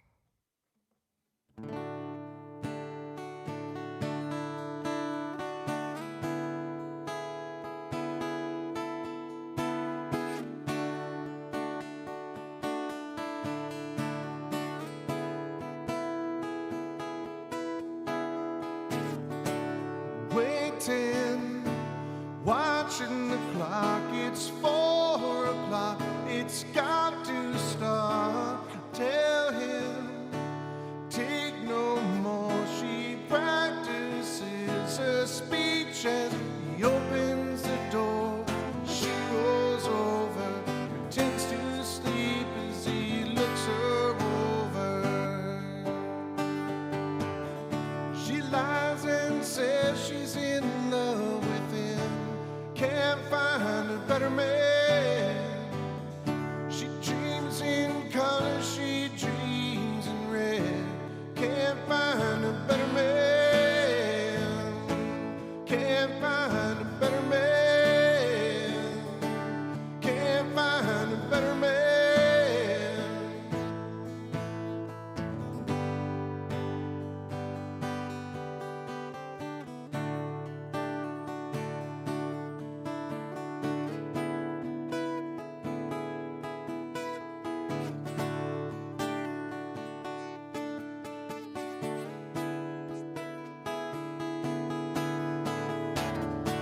Talking to herself, there's no one else who needs to know. She tells herself.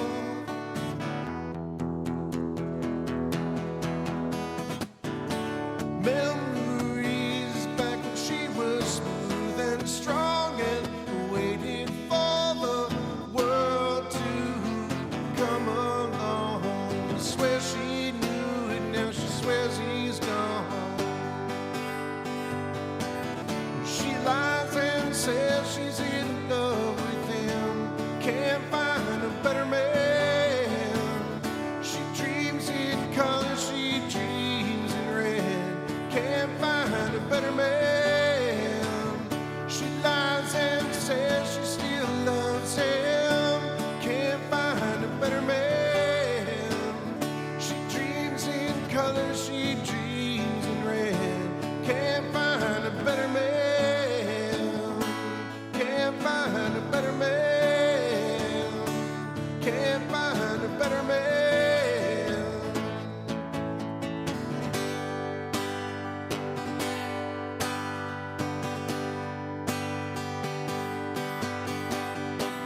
She loved him, yeah. She don't wanna leave this way. She feeds him, yeah. That's why she'll be back again. Can't find a better man. Can't find a better man. Can't find a better man. Can't find a better man. Oh, oh,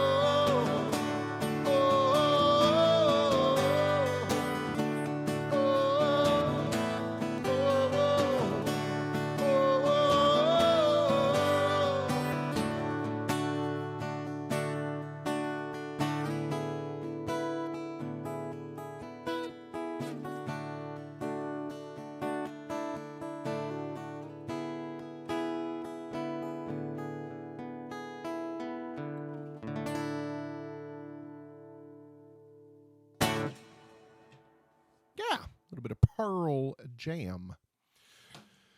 Andrew Pelletier says, can I hear a Chris Maritide original? Well, you sure can. Who's going to say no to that?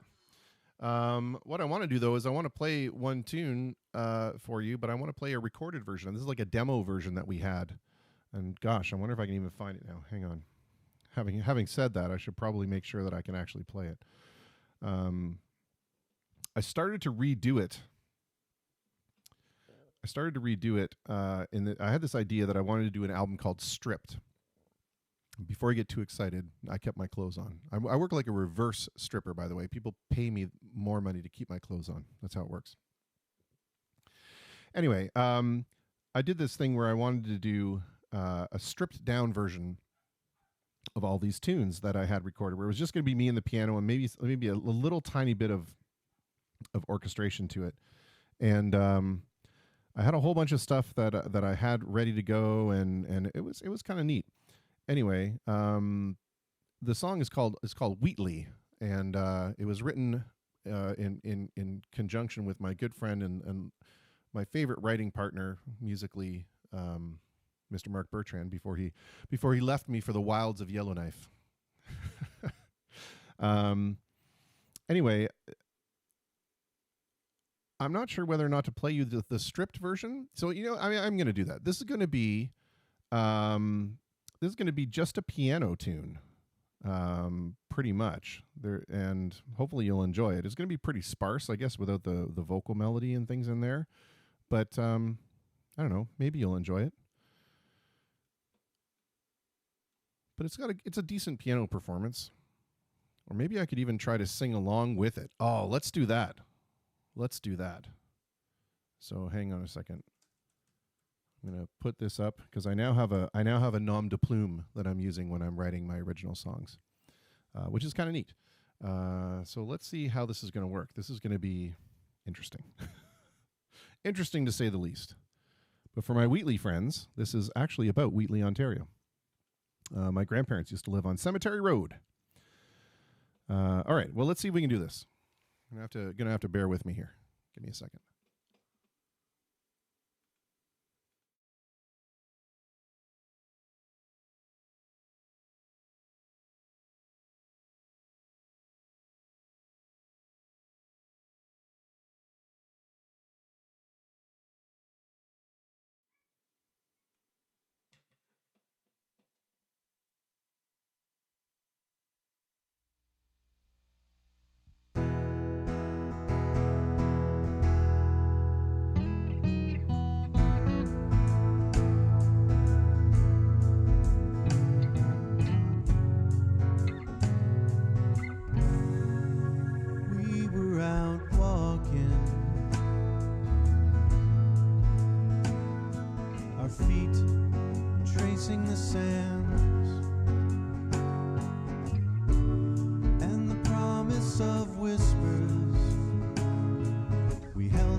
Out with the sea, I was your nothing man. You were my dream. That's how you wanted it. That's how I want it to be.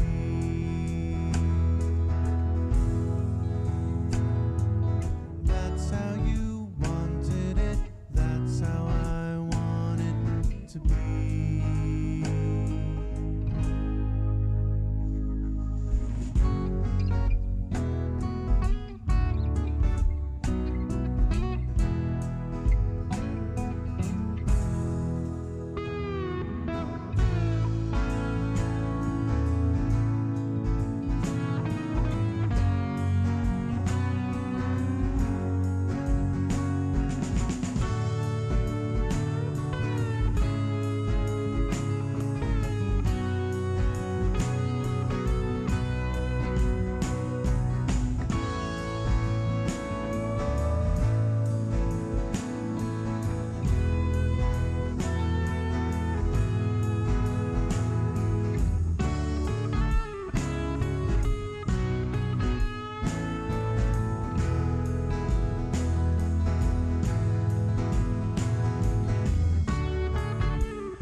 Well, okay. So I said I was going to play you the stripped version. That was actually the fully produced version. There you go. So that goes back. If you wonder why my voice sounds so different, it's because that goes back to 1994.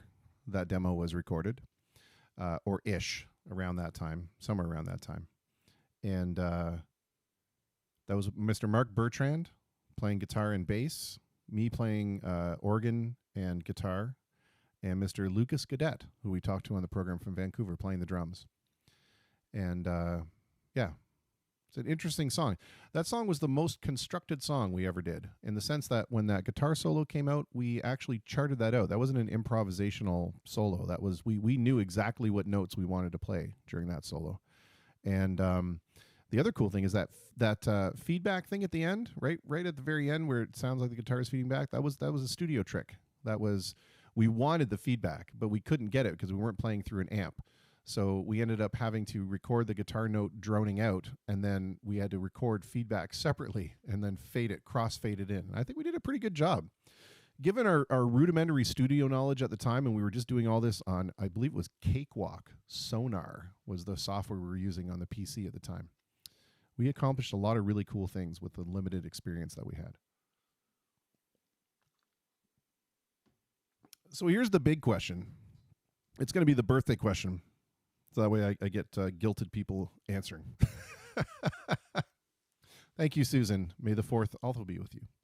Also be with you. I have that. When you say May the 4th, the lisp stays for the rest of the sentence. I can't get rid of it.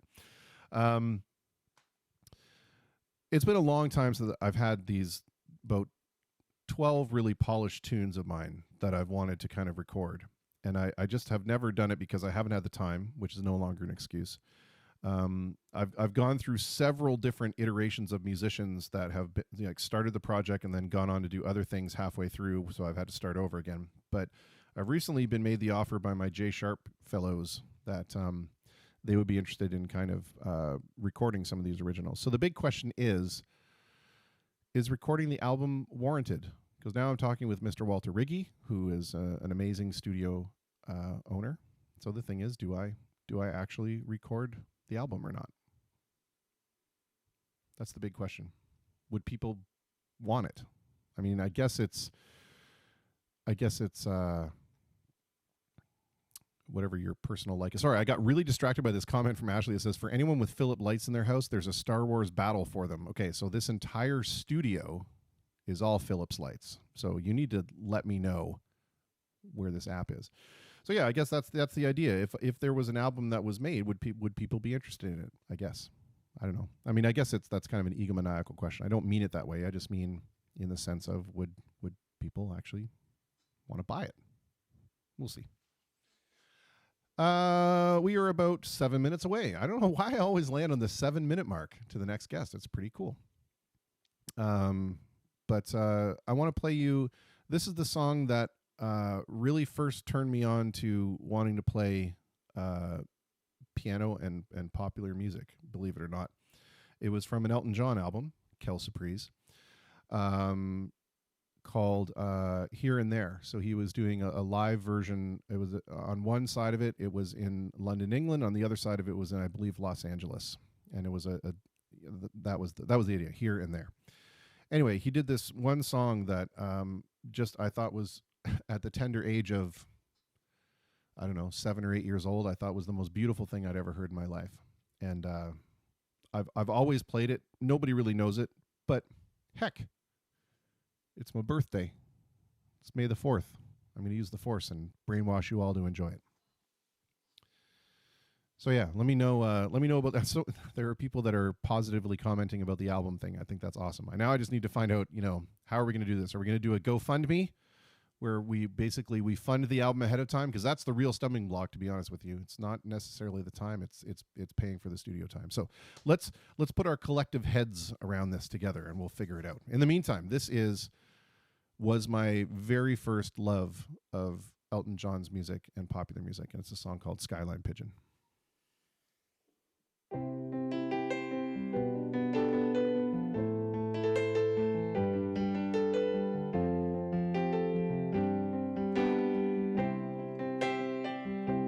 Turn me loose from your hands. Let me fly to distant lands, over green fields, trees and mountains, flowers and forest fountains, home along the lanes of the skyway, for this dark and lonely room projects a shadow cast in gloom, and my eyes are mirrors of the world outside, thinking of the way that the wind can turn the tide, and these shadows turn from purple into gray, for just this skyline pigeon dreaming of the open, waiting for the day that he can spread his wings and fly away again. Fly away, skyline pigeon, fly toward the dreams you left so very far behind. Fly away, skyline pigeon, fly toward the dreams you left so very far behind. Just let me wake up in the morning to the smell of new mown hay, to laugh and cry, to live and die in the brightness of my day. Well, I want to hear the pealing bells of distant churches sing, but most of all, please free me from this aching metal ring, and open out this cage toward the sun. Just this skyline pigeon dreaming of the open, waiting for the day that he can spread his wings and fly away again. Fly away, skyline pigeon, fly towards the dreams you left so very far behind. Fly away, skyline pigeon, fly toward the dreams you left so very far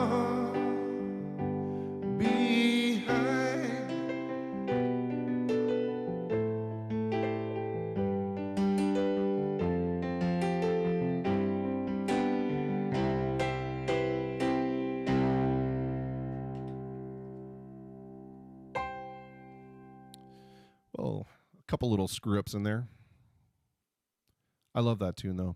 There was something that was the very first time that the word pastoral made sense to me when I was a little kid. It's like it was a very pastoral sound. And I don't know why that just stuck with me intimately. All right. Well, let's see. We are about 2 minutes ahead of our last guest. Make that 1 minute ahead of our last guest. What do you think? Do you think it's time we can do that? Michael Schiffinelli, happy birthday, Chris. May the 4th be with you. Go eat some Szechuan sauce. Was that a Rick and Morty reference? I hope it was. Oh, thank you. That's very kind of you. I appreciate that. You rock on as well. Thank you. That's so nice. People are so nice. That's my takeaway from this whole thing. We're just discovering how nice people are. All right. I know. Enough of me talking. Let's get the real people that want to talk on the program. I know. I hear you. Hang on a second. Let me just find him in here. Make sure that we can get connected. Where are you? God, I know so many people with this name. That's very bizarre. All right. We're given the old one ringy dingy here. And I'm going to initiate the call. So unlike poor Brian, Josh is not going to have to stare at my dad shorts and keyboard layout, because I'll be able to change the video. Look at him. He comes in right now. He's like, what the heck am I looking at? Why is this guy showing me his pants? There we go. It just defaults to that camera, Josh. I have no choice. I promise. Hang on. I have him on here, but he's not live yet. Let's bring him over, because I always want to make sure it works. Hang on. Here we go. Mr. Lowe, are you there? I'm here. Can you hear me? I sure can hear you. How you doing? I'm good, man. How are you? Happy birthday. Thank you very much. I'm doing very well. May the 4th be with you. And also with you, as my Catholic school upbringing forces me to respond regurgitatingly automatically. Let me ask the very first question, which is the most important question, of course, and that is, are you okay? Everybody there happy and healthy? Yeah, man. We're doing as good as can be. You know, the same complaints as everybody else. You know, I miss my friends. I miss my family. But overall, we're still doing okay. We haven't fought with each other yet. You know, it's just me, my mom, and my dog here, so we're doing okay. Excellent. Well, I know that I've seen your development from a young lad into the fine young man you are today. And I've seen the relationships that you've built with my kids. I can't say that I know you all that well, but I certainly have admired your drive and commitment to the musical projects that you've got going on. Why don't you talk a little bit about Riverside Drive? Oh, man. So, yeah, well, thank you. It's very kind of you to say such nice things about me so early. Riverside Drive, it's this band that I'm in. We're self-described as punk, pop, punk, and the reason we do that is because a lot, like the first 2 songs we put out, they sound like pop punk songs, but when you listen, there's kind of a little bit more of a meaning. The next couple songs that we're releasing actually are more leaning into that punk moniker of, very politically charged lyrics, very activist, very socially aware kind of thing. And so we wanted to take these 2 generally, like they're similar, but they're not quite the same. These 2 ideas and bring them together in the form of music and in the form of a band. So I've got my guys. We have myself, I sing and I play guitar sometimes. Justin plays guitar, Richard plays bass, and Eric Noble plays drums. So we've got a great lineup and it's going really well. We've got 2 songs. Well, okay, we have 2 singles that are full band on Spotify and everything right now. We have a very raw acoustic EP that I just put out like a couple weeks ago. And that's it for now, but we're working on some new stuff right now. Okay, so wait a second. Hold on. When I asked you if there's stuff that I can play on the program, and you sent me some shaky cam footage from a phone, and where's this Spotify link? Where's this other stuff? How come I'm not playing that? You asked for videos. I should have been more specific. All right. Well, what we're going to do here is surreptitiously. That's like a $10 word for a $2 conversation. But surreptitiously, you're going to pass off those links to me in Messenger so that I can download them and get them going so that I can play them when this is done. Because I really wanted to, but the quality on the phone was like, yeah. I know it's an Android. What do you expect? I did not want to disparage the name of the band by putting that out there. Now I'm going to give you the perfect lead-in to call me an old man. Besides the fact that it's my birthday and I'm clearly 1 year older than I was, but when I hear the phrase pop punk, it makes the the punk in me kind of agitated because I grew up with Black Flag, the Misfits, the Sex Pistols, and then somewhere in my university years along came this Green Day band. And everybody was like, "Wow, these guys are so punk!" And I just all the punks that I used to hang around with, and that day just kind of looked at each other and went, "Say what now?" So Right. how do you kind of respond to the fact of like old jerks like me that will come out and say, "Well, the idea behind punk originally was that musically it wasn't supposed to be very good. It wasn't supposed to be polished. It wasn't supposed to be." Ultra produced. It was supposed to be, if you were at a punk show and you were the band and the audience member walked up and went, "You suck," that was like a badge of honor that you would like totally wear. Right. So help me understand the term of pop punk. All right. So for me, I mean, a lot of what I listen to is that early punk, like Black Flag, the Misfits, the Circle Jerks, like the Vandals, people like that. And so I 100% where you're coming from, and you're correct in saying that that is the ethos of the original punk. But I think another big thing that you didn't touch on is that like punk was supposed to be about saying something, and it was supposed to be about like getting a message out and communicating. And a big part of that is making sure as many people hear that message as possible. And unfortunately, if you sound like garbage, which a lot of early punks do, it's very off-putting to a lot of people. And it's very hard to listen to for a lot of people. So I think if you're able to sort of take that message and that urgency that stems from the original punk rock ethos and present it into more of a like palatable form, one that's more easily consumable for a lot of people so that people can listen and identify with what you're saying, why wouldn't you do that? Why wouldn't you make things more accessible for as many people to enjoy and connect to as possible? Because punk is very niche, especially now. Yeah. And so I think the only way to keep that kind of spirit of it growing and succeeding is to let it evolve like everything else has. You can't stay the same forever and expect the kids to like you. Absolutely. And that was probably the most coherent and best phrased answer to that question I've heard. So hats off. That's fantastic. And it's the same way that I view things like stuff like, and I'm going to anger a lot of classic rock fans here, but I'm going to talk about like the Kinks, for example, and their kind of, overly guitar driven sound that then went on to be further refined into something like what we would call the grunge movement, where it was still very guitar driven, but we had a pop sensibility to it, even though at the time it was labeled alternative. But as it becomes popular, we have to call it pop. So I agree with you 100%. I think that was part of the appeal behind Rage Against the Machine, for example, is that they were very much politically anthemic, and they were able to package that around this kind of nouveau hip hop punk or heavy metal kind of vibe that was pretty cool. What do you guys draw upon then for your inspiration? Are you heavily influenced by the political goings on about you, or is this mainly topical kind of stuff? A bit of both. We have a song that's in the works right now that's very close to being done and available. It's called Plastic Crowns, and it's pretty topical, and it's I sum it up pretty frequently by just saying it's about people who think they're better than you, and that's vague enough that somebody can take that and apply their own meaning to it without having a full understanding of the inspiration behind the song. But then we have other songs, like one we're working on is called Wake Up Call, and it touches very much on like social injustice and environmental disaster and this downward spiral upon which the planet is set. And however, despite that being very bleak subject matter, it's really important to me to remind people that there is still time to fix what we're doing, and there's still a lot of time to undo the damage that's been done. But we kind of have to act now. So I think it's really important to me to kind of blend between talking about my experiences, talking about how I'm feeling, what I'm experiencing, what I'm going through, and my observations of the world around me as much as possible. Absolutely.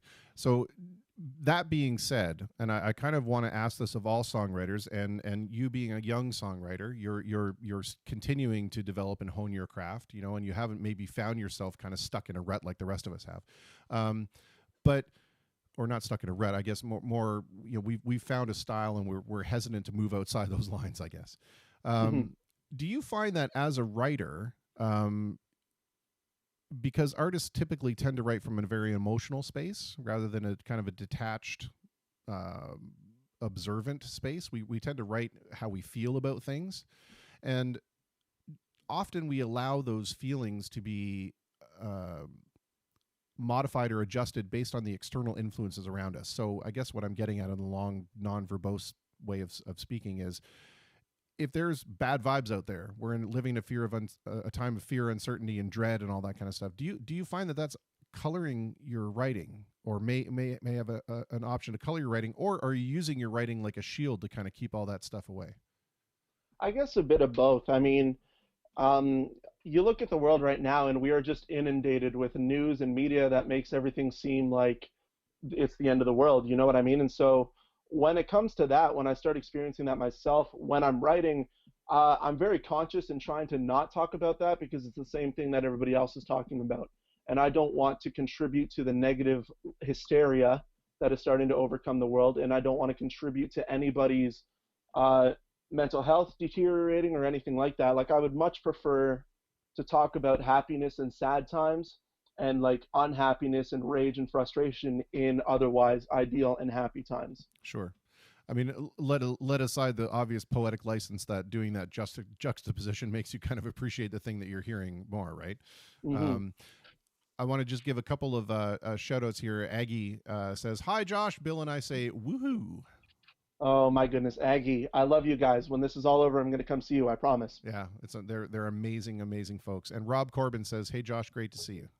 Rob Corbin, oh my goodness, it's great to hear from you too. I met Bill and Aggie through Rob, so it's nice to know the whole gang is here, the Mill gang. Nice. I want to ask you, what chose you to pick the name Riverside Drive? Because it does, I mean, it has a great nomenclature to it. It has a great sensibility to it. It's obviously something that's super local, but then you have that kind of drive in there as well, which I think, complements the kind of style of music you're playing. Was this a calculated thing, or is it all of a sudden you went, oh, wait a minute, let's call ourselves this? Initially, the discussion was that we wanted something to reflect not only kind of the genre that we were going for and the kind of music we wanted to create and the sonic atmosphere that we wanted to contribute to, but we also wanted to contribute and sort of like tip the hat to the community that we grew up in, and like the streets we walk down every day, the places we've been, and so Riverside Drive just kind of made sense because that's kind of the big one when you're going from like one end of the river to the other. It's obviously the Riverside Drive, but additionally, whoever's in Detroit, when they're looking across the river, that's the street that they're looking at. That's kind of a representation of Windsor, and from a very limited understanding, that's a representation of Canada for some of these people. And so we wanted to pay tribute to that by taking that name and kind of trying to do our best to represent our community, the place that we call home, and like everybody who's influenced and impacted us on the way. Fantastic. I want to note in here for folks that may not know that you did attend the Windsor Center for the Creative Arts, and along with all of my kids, and just a quick tip of the hat from me that my friends and I were year one. We were the first year inside that program, so we got to see it from like zero to what it's become. How important was it to you, or is it to you, that you were able to have this kind of creative outlet program where you were allowed to express yourself artistically, kind of the same way that the sports guys were able to do it, or the music guys were able to do it? I mean, in retrospect, I can't imagine me going anywhere other than Walkerville for that. I kind of bounced from program to there's a moth terrorizing me in my room. I'm sorry for that. It's okay. Zoe will understand. She's probably living in fear for you right now. Excellent. Well, yeah, so I bounced from program to program, and at first I was kind of like, man, like this is a bummer. Like I don't have any one program to call my own, but now I wouldn't have it any other way. You know what I mean? Like I like to experience as many different things and draw upon as much knowledge as I can to better myself, so that I can take that forward and like spread it to as many people as possible and make some sort of impact on somebody using the tools that I've developed. And obviously, like high school are very formative years for a lot of people. That was kind of when I decided that I wanted to make music and I wanted to be in a band full time and I wanted to perform as often as I could. And a lot of that did stem from the drama program, being a lead in some of the productions that we did. And that taught me a lot. Like it's interesting how much that translates into playing with a band, because the difference between acting and being on a stage and delivering lines and being in a band is you're doing one without an instrument and you're doing the other with an instrument. And so it's helped me a lot, and it's made me a lot more comfortable and confident when I'm performing. But also, I just think it's really incredible that we're so lucky to have something like that, where students who are artistically inclined, whether it be the visual arts, media arts, music, acting, whatever they want to do, we have that outlet and we have that opportunity to go there and to refine our skills and to take that with us into adulthood through our adolescence. So I'm really, really grateful for that. And like I said, I don't think had I gone anywhere else, I would be the same person that I am now. Yeah. 100%. I echo those same sentiments. We were overjoyed, and it came late for me. I was in grade 12 already by that time when that program became available, and I went back for another 3 years just so I could go through that program from its initial stages on. So a lot of times you hear from the audience when we talk about musicians and music, and you hear it like from my frame of reference, and forgive the reference if you will, but you know, with Springsteen, in the middle of his concert, he'll go off on a political rant, or you'll have Roger Waters that will, you know, have heavily politically charged shows. And often it can create a divide in the audience. And we hear on one side, you know, you're a musician, shut up and play your music. I don't care what your political views are. That's what I watch CNN for, or whatever. But how important do you think, or what kind of a social responsibility do artists have in that regard when it comes to political messages that are important to them? I think, you know what, it's interesting that you say that, because for me, like I've gone on political tangents on stage before. I usually don't really say anything specific, but I do remind people that we have like a responsibility to ourselves, to the people around us, and to our planet. But in terms of like shut up and play, I think it depends a lot on who you're going to see, right? Like if you're going to see a band like Rise Against and you get mad that they're being political on stage, you haven't been paying attention. You're at their show. And to kind of like branch onto that, like I get it, you paid money to come see us play music, but we've been doing that. Please allow me just like a minute or two to show you that like I'm not just this guy on a stage, I'm not just a puppet, like I have thoughts, I have opinions. And when I discuss that, like I'm never looking to shut anybody down or discourage people from speaking up if they have a differing opinion from mine, but rather the opposite. I want that discourse, and I want to have a discussion with somebody if we like don't agree on something, because so often what we're seeing now is there are people here and there are people here and they refuse to meet anywhere in here. And that division and that kind of like name calling and like refusal to compromise or anything, that's kind of what's tearing us apart right now. And I think if we get the opportunity to sort of just talk to each other, we'll quickly realize we have much more in common than not. And I think at the end of the day, oh, excuse me, we're all people, and we all want to do what's best for those we love, for the people around us. And while that differs sometimes, again, if we can have that discourse, even if we don't agree at the end of the day, we might be able to meet some middle ground so that we can see eye to eye instead of just yelling at each other from opposite sides of the fence. Yeah, 100%. At some point, the humans lost the amazing ability to have a discussion and instead had accusations back and forth. That's all that happened. It's terrible. Speaking of people on stage, how different is the Josh Lowe from Riverside Drive as the Josh Lowe that I'm speaking to now, in the sense of sometimes we adopt personalities or personas that allow us to lose inhibitions we may have in our everyday lives in order to let us perform more freely? That's a good question. I haven't really thought of that, because I kind of just think I'm the same guy. You know what I mean? Like, I love music, whether I'm on stage or off. I love to perform, and like any of my friends or family will tell you that I'm just really dramatic all of the time. So me stepping onto a stage with a guitar and just being like a little bit louder than I usually am, which is pretty hard to do because I'm always loud.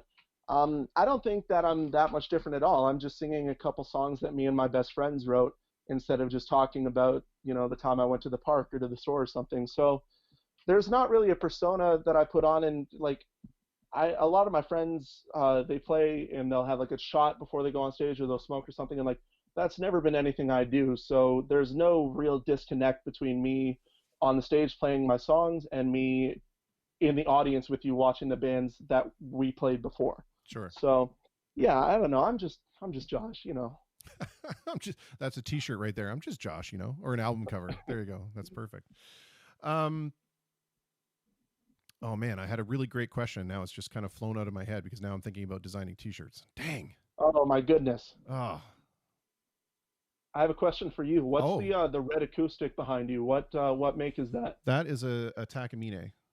Very nice. It's one that we bought for Noah for his 12th birthday or 13th birthday or Christmas. And he's touched it twice. He hates it. Oh, that's terrible. That's a tragedy. It is a tragedy. I bought it because it's identical to the guitar that Kevin Harris plays. I don't know if you know who Kevin Harris is, but yeah, I do. Phenomenal. He was like one of my music teachers when I was a kid. There you go. Phenomenal guitar player. And I'm like, well, dude, if it's good enough for Kevin, it's good enough for you. And nope, he doesn't like it. So, and I can't play it because it's upside down for me. So. Oh, right. Oh, that's too bad. Yeah, I know, right? Even though that's how I learned. That's how I learned how to play guitar. So sometimes it's still a struggle for me when I want to play a G chord, not to play it inverted. Okay, here's what it is. Thank you. And now we've come full circle. That was a great refresher. Tell me, and you don't have to get necessarily specifics about venue or anything, but tell me about the worst performance you guys had and why. Like my band or me personally? Either. Do both if you feel so inclined, or if it's applicable. To be honest, like the band has only played 2 shows. I'll tell you more about that after, but I'll answer your question first. Just for me, it was pretty early on when I was just starting to perform for people, when I was just sort of discovering what I wanted to do. I had this solo acoustic project for a couple of years, and it was called I Am Joshua, and I released 1 record for it. And I was just opening. It was weird because when you're one guy playing an acoustic guitar, it's very hard to fit onto bills that aren't also other people playing acoustic guitars. And so occasionally I was getting booked to play shows and open for like hardcore bands. And that's just not what you want to do when you're getting up there singing pretty songs, Yes. So there was this band came down from Toronto, and they were really nice. They were really good. But I went on, and the room was like relatively full. It was at the upstairs at the Beer Exchange. I don't know if you were ever in there, yeah, and so like the room was like relatively full, which was great. And then I got up there and I looked, and none of those people had any interest in what I was doing. And so I just played the songs as well as I could. And you know what? Like at the end of the day, I don't really have any expectations for anybody to like what I'm doing, or like creatively, personally, otherwise. But I'm kind of just doing it because I enjoy it. So I got up there and I had a blast. But a lot of people after, they were like, why are you here? Why did you play this show? And I'm like, your guess is as good as mine, but thank you for watching. Well, I can echo that story almost to a T. So back in the days of the Coach and Horses, right? And the you must remember the Loop. I'm assuming you remember the Loop. But anyway, there was the Coach and Horses, which was our dive punk bar at the time. Anyway, it was the one bar where everybody cut their teeth in my day when you were learning how to do your craft. That's the place you would go and you would start. Anyway, I had a little side project going at the time with my brother where we were doing a Simon and Garfunkel tribute kind of act. So we had all these Simon and Garfunkel songs because he's a phenomenal singer. He was the Garfunkel to my Simon, and it was perfect. And we got a call from the owner and said, hey, we have this band coming. We need an opening band. Our opening band just split. Would you and your brother come and perform? And we're like, absolutely. Like it's not even a thing yet. Yes, let's go do it. So we show up and we get up there, and it ended up that it was a band from Toronto, and they were a thrashcore band. Nice. So imagine two well-dressed young men show up with acoustic guitars and give you the Simon and Garfunkel treatment, and like literally we could not have been more invisible had we been wearing the wallpaper. Like it was it was terrible. The only positive side to that is we left there as quickly as we possibly could, and we took our acoustic guitars and we went and we sat outside on Olette Avenue, and we made 4 times as much busking than we did for opening at the bar. So yeah, it was interesting, man. Like that show, I finished my set, and like I'm sure you've encountered it during your years as a musician. People that did not pay attention come up to you and they're like, that was really good. And It's like I know phones weren't really a thing when you were my age, but like it's like, dude, I watched you scroll through your Facebook for my 20-minute set. Like, how do you, Yeah. you weren't, I could have got up there and did like a bad version of Lose Yourself by Eminem, and they would have been like, oh, that was awesome, That man. was, Like, yeah. We had the same thing back in the day. We used to call it the silence cue. Okay, so what would happen is you'd be playing your song, da da da da, you'd stop. There would be about 1 or 2 seconds of awkward silence, and people would be like, yeah. looking away and not really paying attention. But, oh, there's no music there. And sometimes we used to play like these Pink Floyd numbers where we'd stop halfway through and people would start clapping, and then we'd just jump into it again. Mhm. See, like, I'm kind of grateful for those experiences, though, man, especially because I did them on my own. Like, that solo project, it was just me. I was just one dude on there with an acoustic guitar and one microphone. And so to kind of experience that disinterest in those people who didn't care that I was there, like, that kind of helped me cut my teeth and develop this thicker skin to the point where I'm like, you know what? I'm not going to hold anything back. I'm going to go out. I'm going to lay my heart on the stage. If anybody takes anything away from it, fantastic. But if not, like, I still played a show. I still had fun doing it. You know what I mean? And so, Absolutely. like, it's really funny, that awkward silence thing, because it happened to me too, obviously. But if people didn't know the song was over, I would just start clapping for myself. The clap prompt, that's fantastic. The other time that I had that kind of weird experience was I used to do quite a few performances at a little place called Windsor Folk, which would, as an acoustic solo guy, you would have fit in great there. Super attentive crowd, and I mean, when I say super attentive, when you start to play, they're like, all eyes in the room are fixed on you 100%. Nobody says a word. It is so quiet that you can hear your fret noise is the loudest thing in the room apart from your playing. And I remember thinking that I'm either doing really well or really crappy right now, and I won't be able to tell until the end of it, because sometimes that that rapt attention and silence, or they're watching a train wreck and they just can't look away, right? So we have a comment here in the chat that I want to read out to you. Xavier King says, I should ask you about the rock band, in quotes, club we were involved in that Mr. Harris organized in grade school. That's the earliest memory hilarious. I have of Josh performing. Curious to see what he remembers of that. Oh man, that's incredible. I forgot about, like, I try to repress that. I'm not going to lie to you. Why? Oh, this sounds like a great story. Oh, it was so much fun. But at the same time, like, we're a band of like 10 to 13, 14-year-old kids switching off instruments between songs. And for a lot of us, like, we hadn't really been playing that long. Like, I only started playing guitar when I was 11. And so that first year, like, I didn't even make it on the guitar. They were like, yeah, you can sing if you want. And I was like, all right, let's go. Cool. But I was, like, really excited for it. And I was really pumped. And we got to the first band practice where they were going to start, like, allocating what songs we were doing. And they were, like, going down the list and name by name and song. And, like, my heart's beating and I'm getting real excited. And they're like, Josh, you're going to sing Back in Black. And I went, oh, shit. And the issue was, like, this is obviously, like, before my voice changed, but it was at that point where people's voices were starting to change. So I was super self-conscious about, like, trying to sing high and trying to, like, do anything like that. And, like, man, I wish I had the range I had back then. But I did it, like, down the octave. Yeah. So instead of, like, I was like, Back in Black, did the set. And so, like, dude, I had so much fun. And then I got off and I watched, like, my friend's video that he took on his iPod, and I was like, oh no. But yeah, that's really funny, because, like, that's how I knew Mr. Harris. Was he came to the school and he started that, like, rock band club thing we did, and that was so much fun. And, like, that kind of introduced me to playing. But it was the same thing, it's funny. It kind of foreshadowed my career as a solo musician, because instead of playing to a bar full of drunk, disinterested people, I was playing to my entire school of disinterested people. They just didn't happen to be drunk. Yeah, and, like, that's even worse. Oh man. Okay, so you've touched upon this a couple of times, and I want to kind of push in on it a little bit here, and that is, you use the term career when you talk to music, or when you talk about music. How difficult do you find it is to have a career that's I mean, obviously it's personally and spiritually rewarding for you, but the big creditor question out there is it financially rewarding, and how do you carve that out, especially in a town like this, because it's super hard?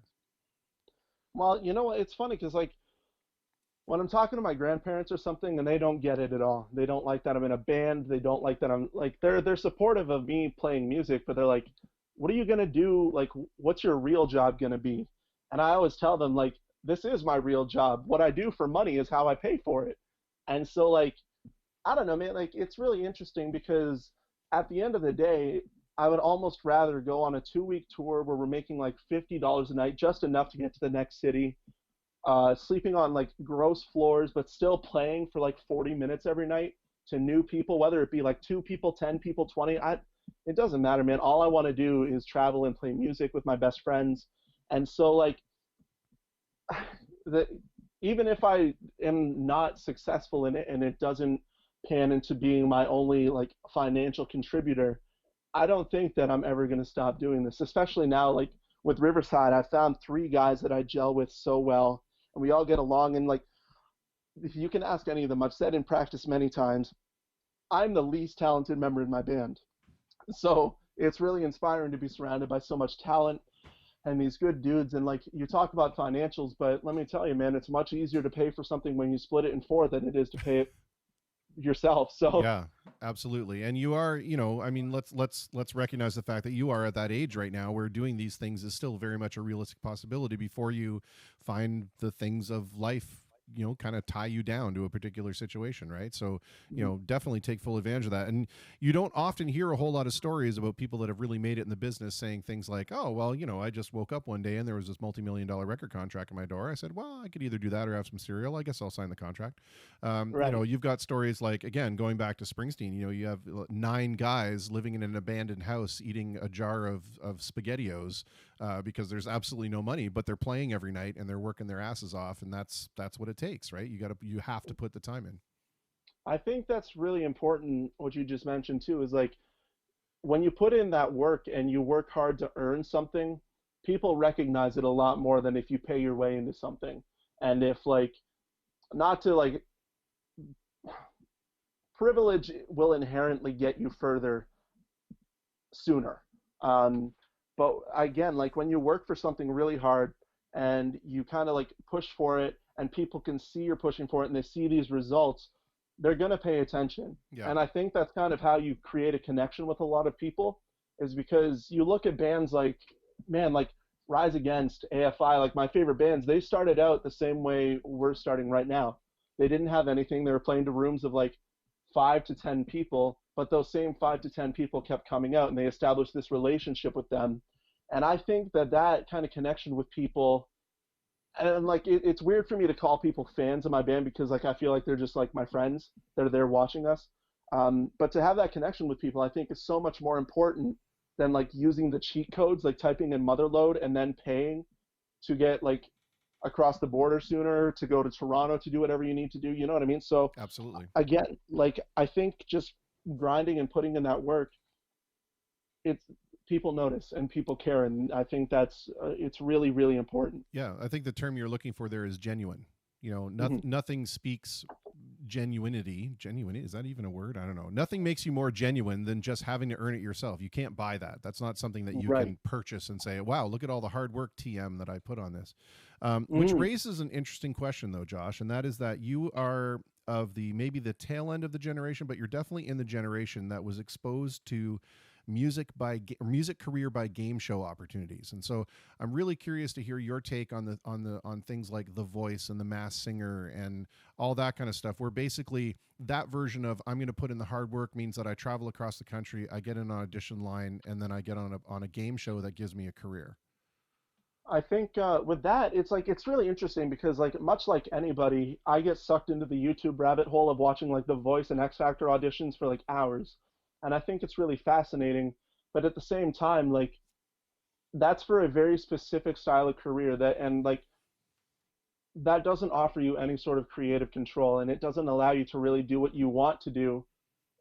It's like, yeah, here's a career, and here's maybe a lot of money, maybe some success, but ultimately, like, you're not the winner when you win that show. Like, whoever is producing it, like Simon Cowell gets more money than so many of the artists that he signed when they won these shows. Do you know what I mean? So Sure. with that, like, if that's what somebody really wants to do and they think that they can do that and go through that process and like be filmed all day, every day, I encourage it 100% because that's what you want to do. Grab onto it, go, like run with it. I back you 100%. But for me, like I wouldn't even make it past like the pre-auditions where they don't even let you on the stage in front of the judges. Yeah.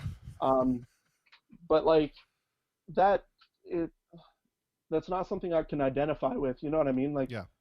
walking out to a room of people that have never even like heard of you before and singing somebody else's music to try to gain some sort of like popularity, that's just not what I'm interested in doing. And so like I don't knock anybody who does that because there's a lot of talent that comes out of those shows, but at the same time, like it's two totally different ballparks, you know what I mean? Like For sure.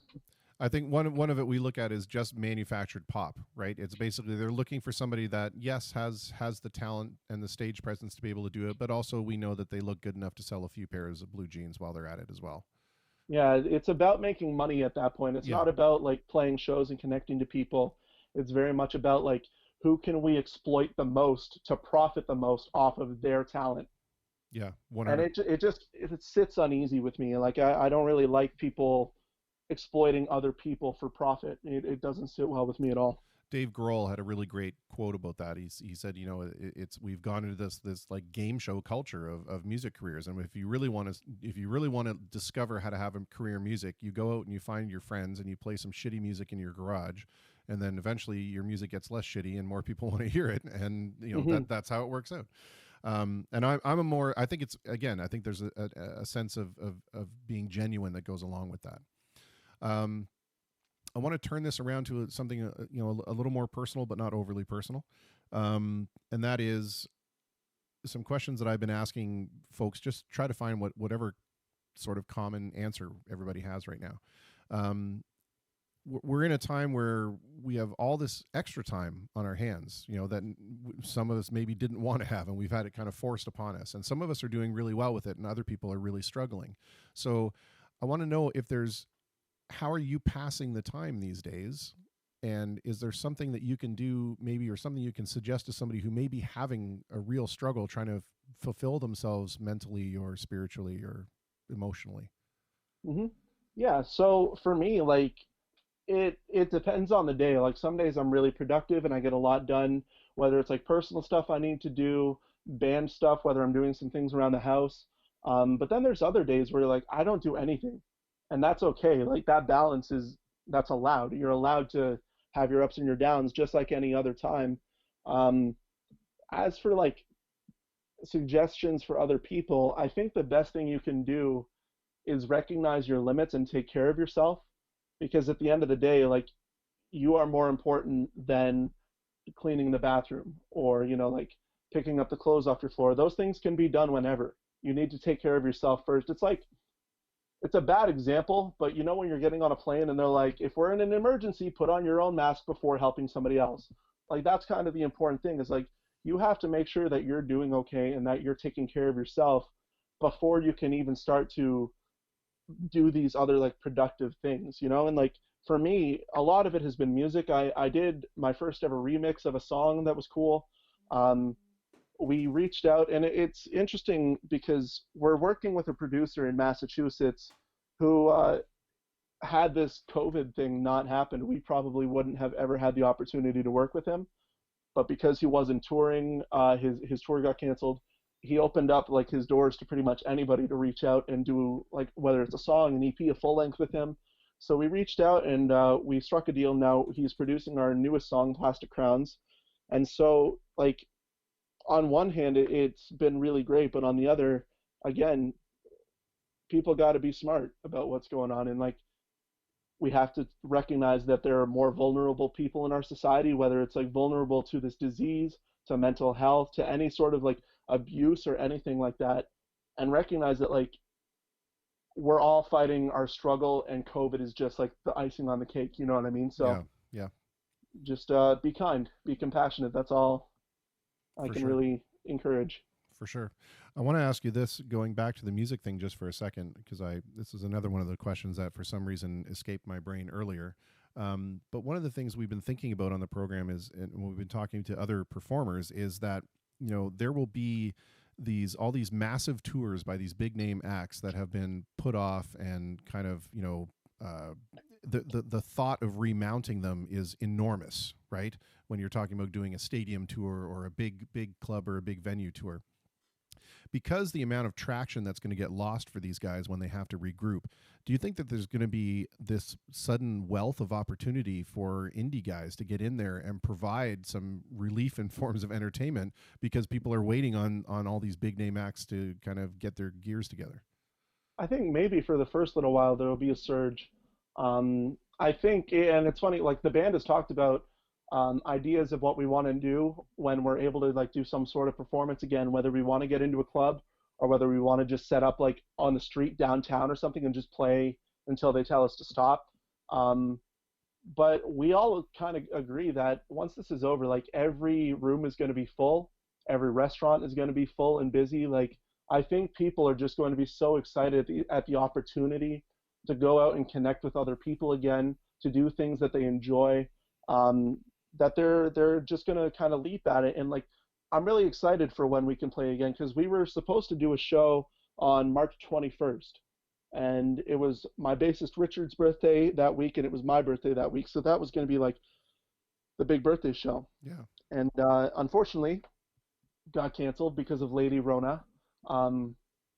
But so many people were super excited to come see us, and that's just beyond flattering and exciting for me, that people care about what I'm doing, what we're doing, so much that they're willing to go out of their way to come see us.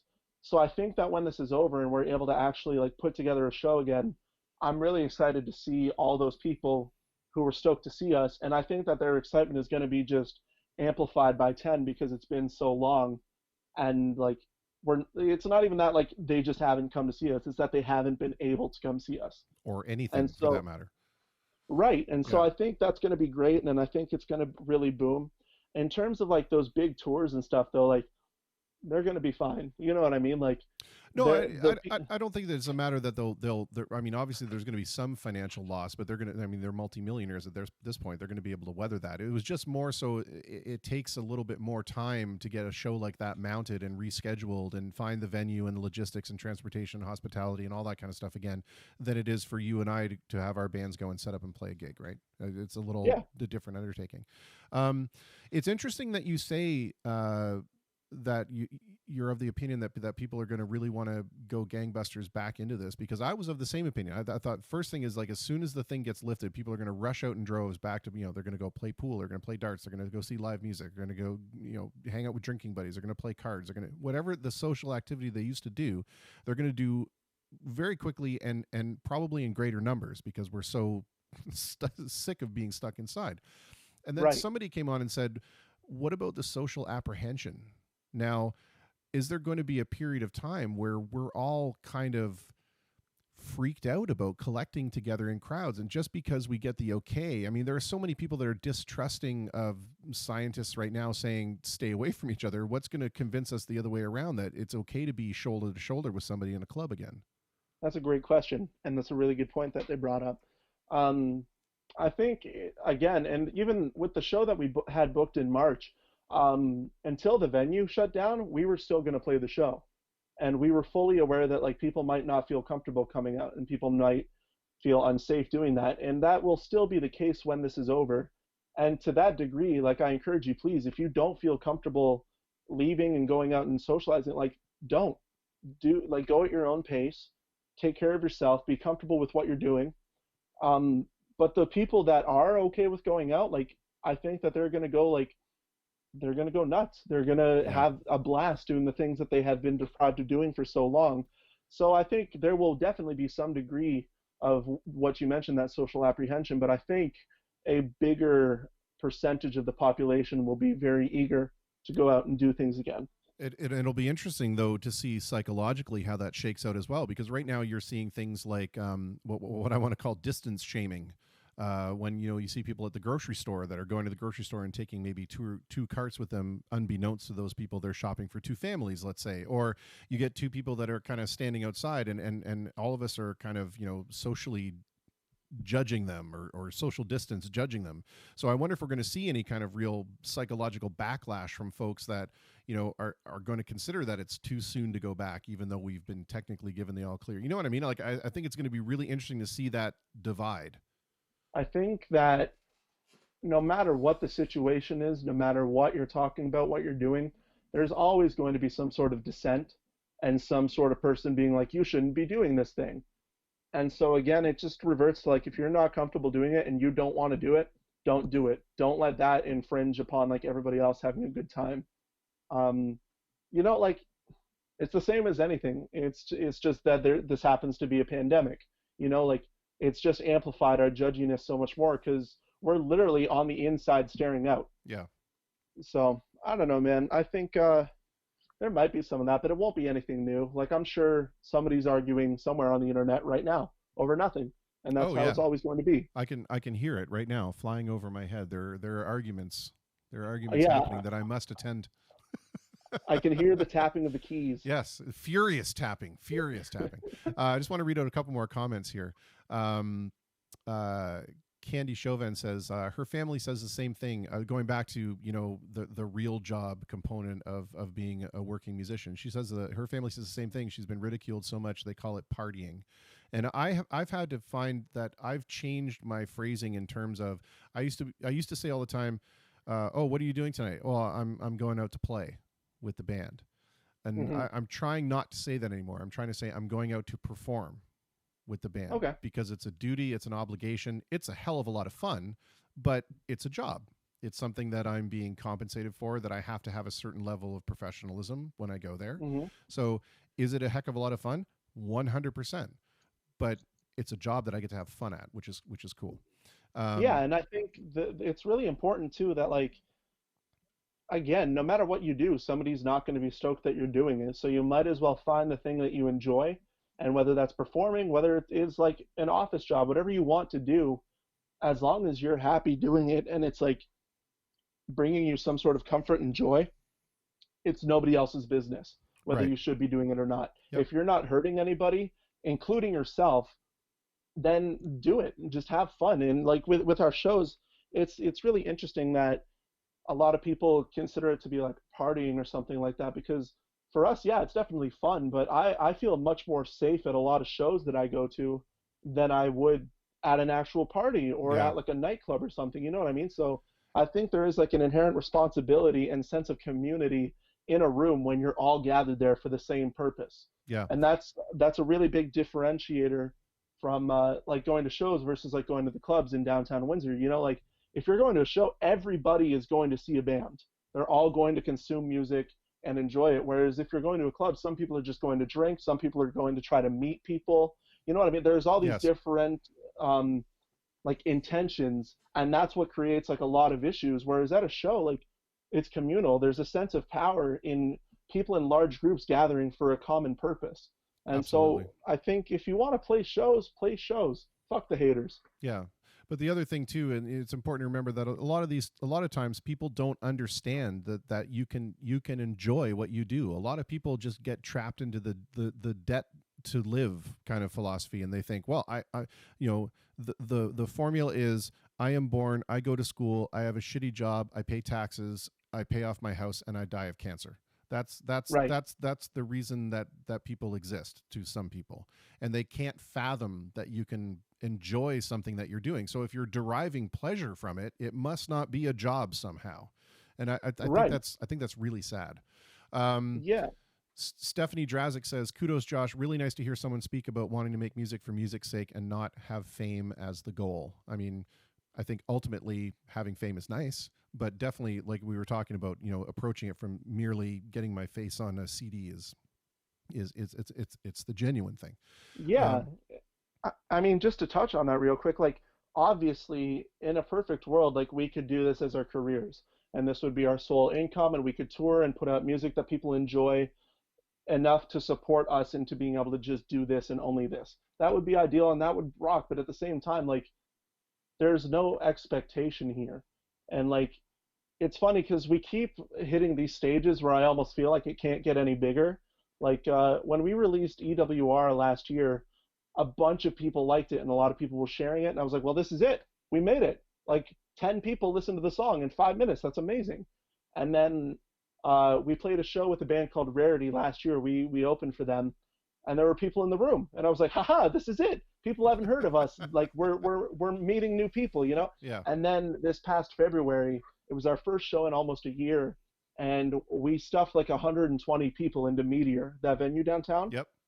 And that was the most like, I felt like I was on like Mars or something, man. It was just incredible to have so many people care. But like, if one person had come to that show, I would have had a blast either way. You know, Yeah. like we're just doing this to have fun and to like perform for people who enjoy what we're doing. And if that's like a large number, a small number, like it doesn't matter. We just want to play. We want to make music. Yeah, and I think, ultimately, again, the takeaway is, yes, you will have as much fun playing for one person as you will for 1,000 people. But if it's something that you can do that gives you an easy, comfortable lifestyle as well, more power to you, right? Absolutely. Jocelyn Laporte says, I think coming out of this, people are going to put more thought to artists as jobs, as we are relying so much on the arts to stay busy and occupied during this lockdown. I think that's an interesting point. That's a very optimistic point of view, I think. For me, like, I think a lot of people might have this heightened respect for it, and they'll, like, kind of keep that in mind. But for other folks, it's going to be right now, people like, oh, I don't know what I would do without, like, music or Netflix or this or this. Then life is going to resume as normal, and they go back to their regular consumption of these things, and we start to take it for granted again. And I think that's just going to happen eventually. Yeah. I don't think that it'll be like, day one, it's a party. Day two, it's back to normal. You know what I mean? But yeah. I think ideally, like, yeah, people will appreciate it a lot more and recognize the legitimacy of creation like this as like an actual job.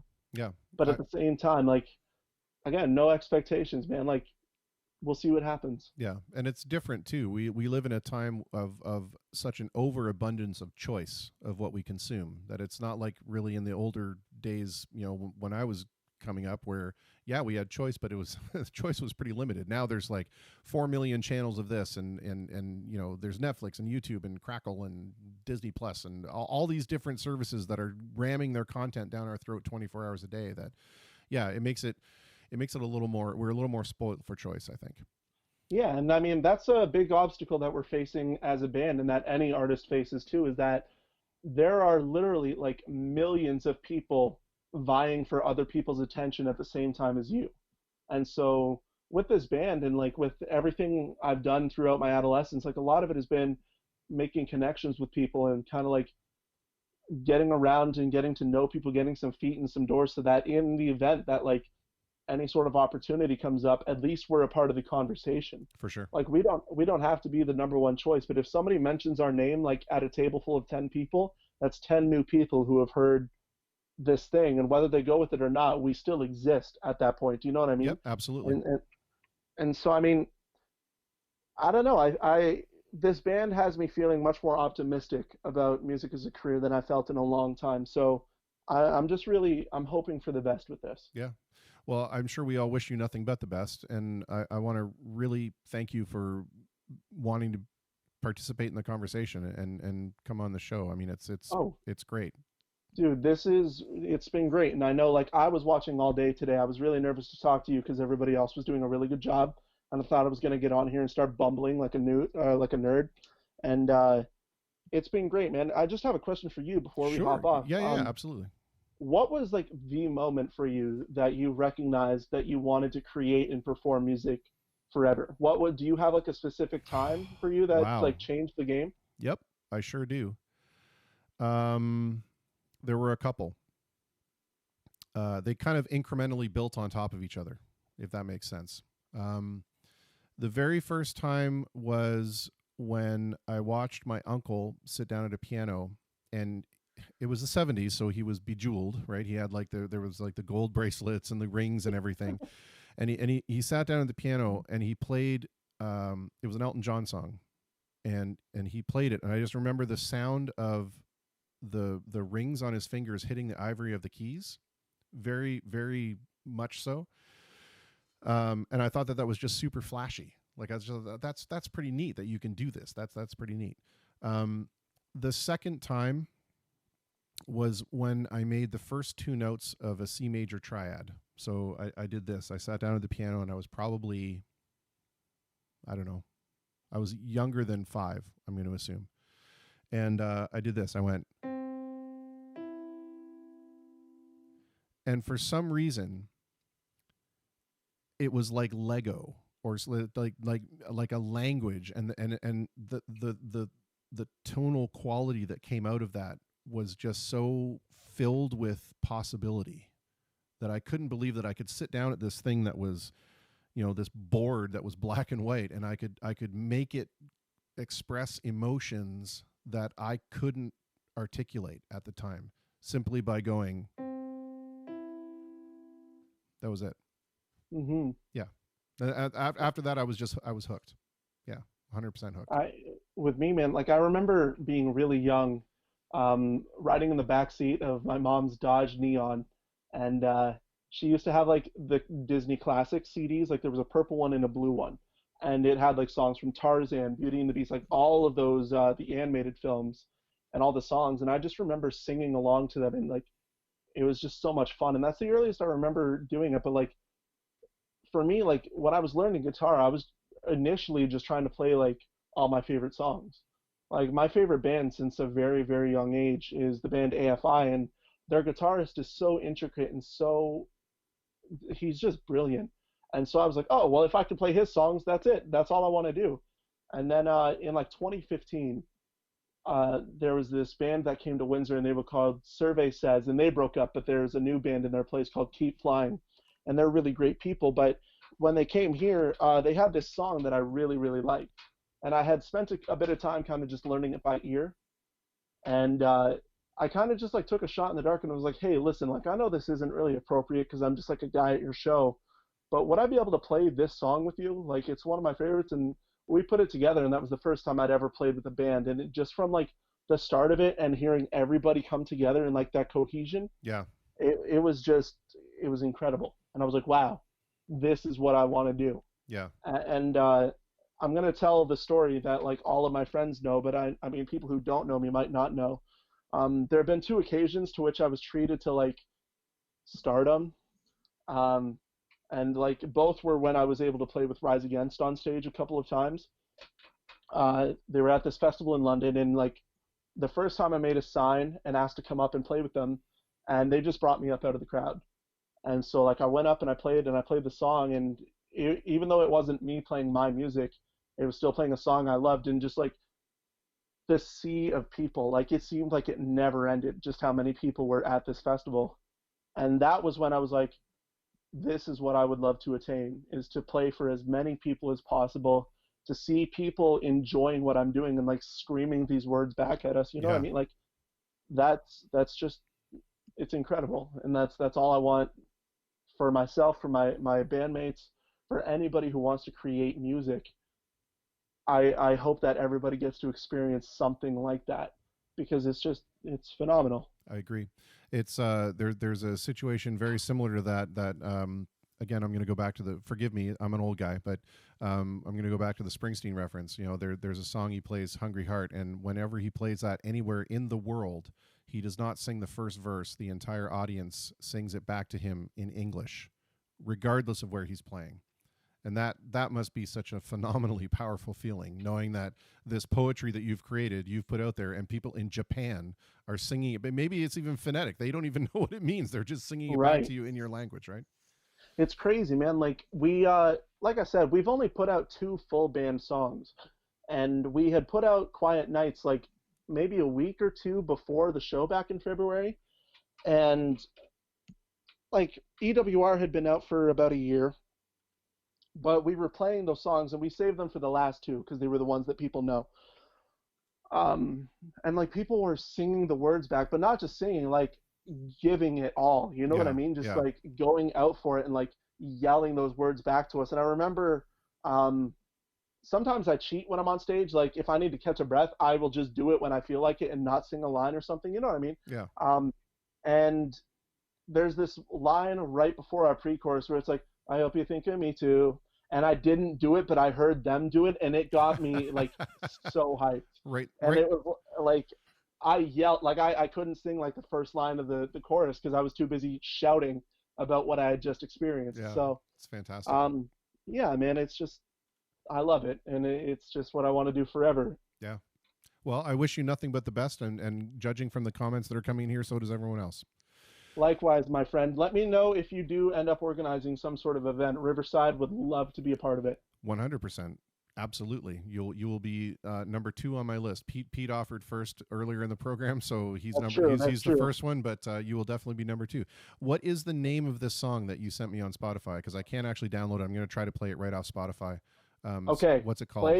play EWR. I sent you our artist link. Play EWR. That's the better one. Well, not the better one. That's the one that's near and dear to my heart. And Okay. it's about getting my heart broken in New Jersey. Oh, home of the boss. That's true. See how everything comes back to Bruce Springsteen. I'm sorry. That's just a universal constant.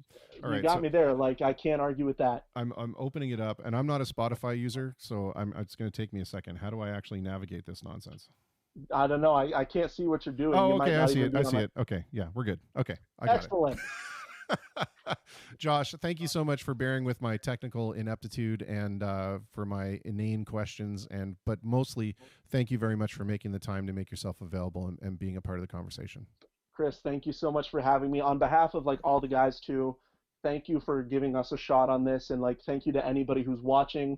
I know a lot of my friends are watching. I know some people I don't know are watching, and it means the world that anybody is checking this out. So thank you for providing that medium for that, Chris. I really appreciate you. You bet you, man. No problem. We'll talk soon. We'll see ya. Be safe. You too. Well, another phenomenally great conversation. All right, so the way that this is going to work, I'm going to hang up on him, and I hope he doesn't think it's rude of me, just so I can get rid of this window and I can close it down. I gotta figure something out here. Let's see if I can take one of these fantastic pictures that he has sent in Messenger, and if I can save it.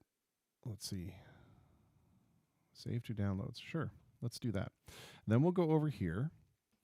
And we'll see. I like talking to you as if you guys are sitting here seeing what I'm doing on the computer, because it A, helps me waste a little bit of time, and B, makes me feel like I'm far more connected to you than I actually am.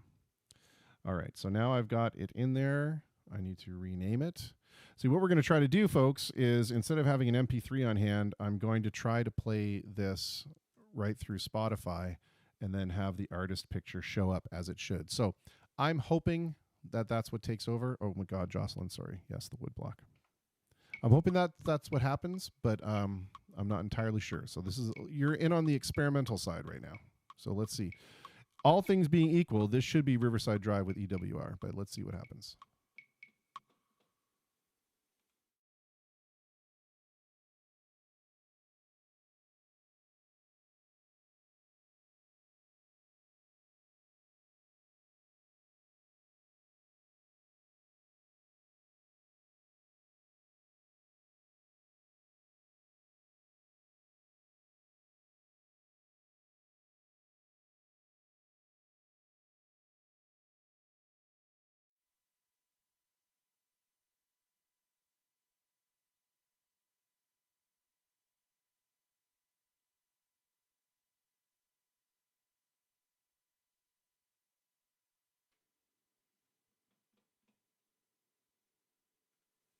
And this is why I hate Spotify.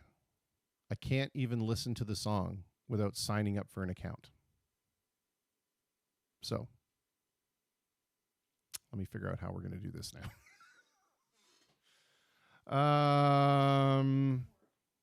Yeah, I might have to download it and play it tomorrow, because I go to hit play and it's like, great, you'd love to hear this song. Let's sign you up for an account.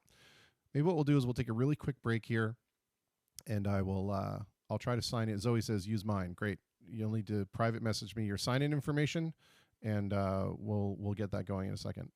We'll be right back. Rockstar Music Hall is Windsor's premier event and concert hall. Turnkey productions for concerts, theater productions, trade shows, fundraisers, and home of the Rockstar Wedding. The Platinum Room Banquet Hall is a wedding and event venue featuring in-house services for everything such as catering, decorations, DJ, officiant, i.e. you can get married there, and much more. They do it all and make it easy for you, located directly above Rockstar Music Hall. Partners with and located at Platinum Room Rockstar Music Hall, Windsor Weddings provide wedding and event services such as live entertainment, DJ, photography, photo booths, decorating, and efficient services. The Border City Dance Company provides education in dance and performing arts under the direction of Melissa Williams. Melissa is known for her work with Prince, Britney Spears, James Franco, Sarah Gaden, Josh Gad, Elizabeth Berkley, Michael Caine, and Randy Quaid, among others, and her choreography has been featured on television in shows such as So You Think You Can Dance Canada Seasons 1 to 4, Bomb Girls, Kim's Convenience, 11/22/63, and in countless commercials for big names such as TD Canada Trust Bank, Adidas, and Sun Life Financial.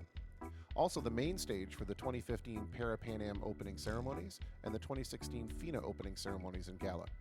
Border City Dance Company is located at Platinum Room and Rockstar Music Hall.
Okay, I think we figured it out.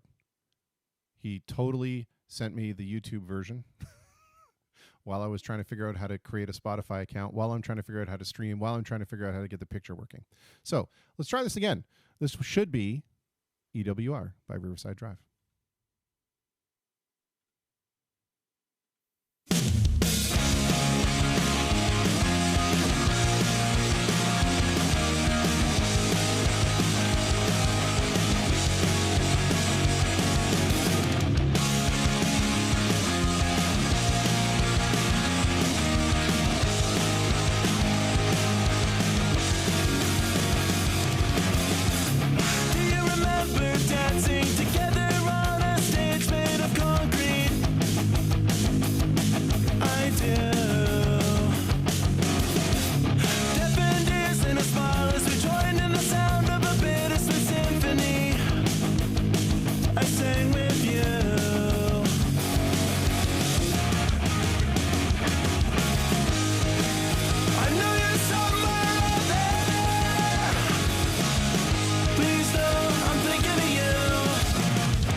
Well, after a little bit of a convoluted walk, we got there. We got there eventually. Awesome. That was a great tune. That was very well produced and very well performed. And I highly recommend that anyone who is into the pop punk. Is that what we called it? Or is that what you called it? Go check those guys out when we're able to go and check out bands again, because it sounds like an incredibly fun show. Kind of reminiscent of the fun shows of my youth here on this day of turning officially 1 year older. Well, I get to pick a song now. And it's songs that I'm happy about, or songs that are my favorites. Because today it's all. Yes, Josh, if you're still listening, please put in the link. I can't believe I forgot to say this. Please put in the links to where people can check out your stuff. I should probably type that to him in a message. Please put links to your band, etc., in the video comments. Done. All right. I love this tune. It's They Might Be Giants song. Any song where you get to use the phrase baby doll is all about. I'm all about it.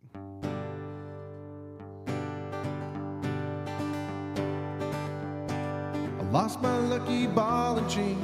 Now she's 4 years gone. She's 5 feet tall and sick of me and all my rattling on. She threw away her baby doll. I held on to my pride, but I was young and foolish then. I feel old and foolish now.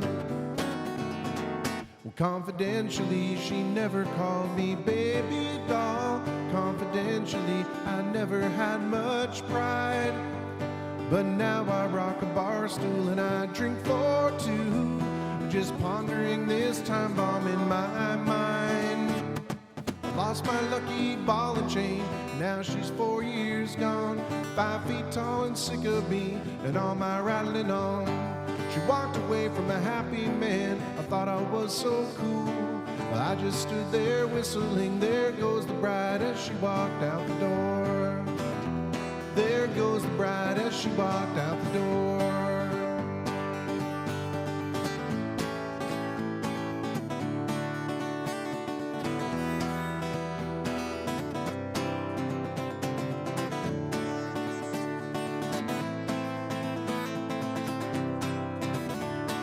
Well, I could shake my tiny fist and swear I wasn't wrong. But what's the sense in arguing when you're all alone? Well, sure as you can't steer a train, you can't change your fate. And when she told me off that day, I knew I'd lost my home. Well, confidentially, I never told you of her charms. Confidentially, we never had a home. This railroad apartment was the perfect place when she'd sit and hold me in her arms. I lost my lucky ball and chain, now she's 4 years gone. She's 5 feet tall and sick of me and all my rattling on. She walked away from a happy man, I thought I was so cool. I just stood there whistling, there goes the bride as she walked out the door. There goes the bride as she walked out the door. There goes the bride as she walked out the door.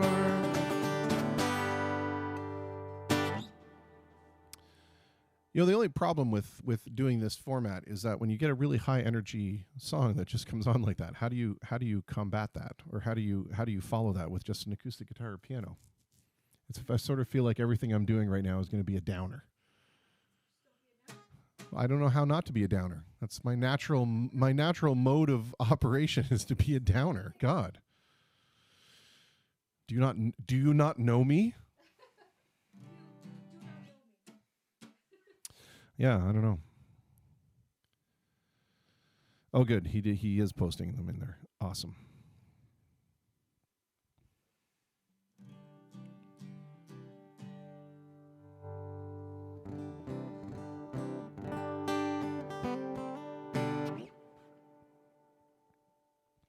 Well, fine.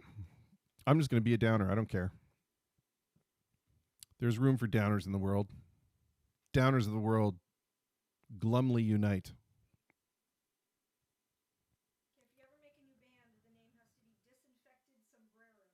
If I make a new band, the name has to be Disinfected Sombrero. Yeah. Why? I'm not sure that I agree with you there. I played this song a couple times on piano, but it's a really great song to play, and it's a really great song. Period. Something that I rediscovered when I briefly had a satellite radio subscription again. This song came on, and I knew as soon as I heard it, I was going to play it for sure.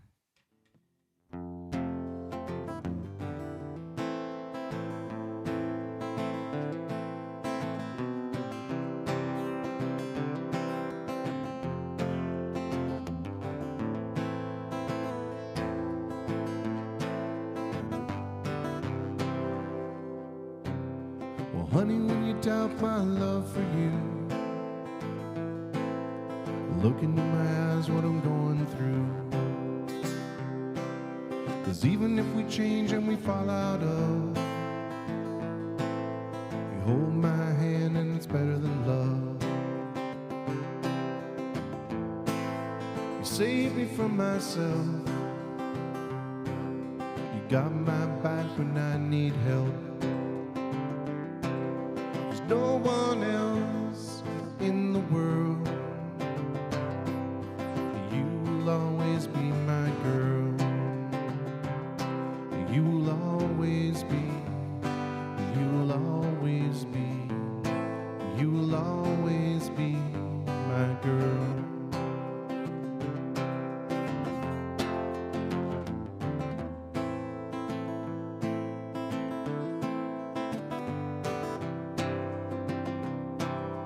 Sometimes dreams, they don't come true. I was scared of that when I met you. I stayed patient and I stayed kind, telling you to take your time. You turned my life around. You got me okay to let you down. There's no one else in the world. You will always be my girl. You will always be. You will always be. You will always be my girl.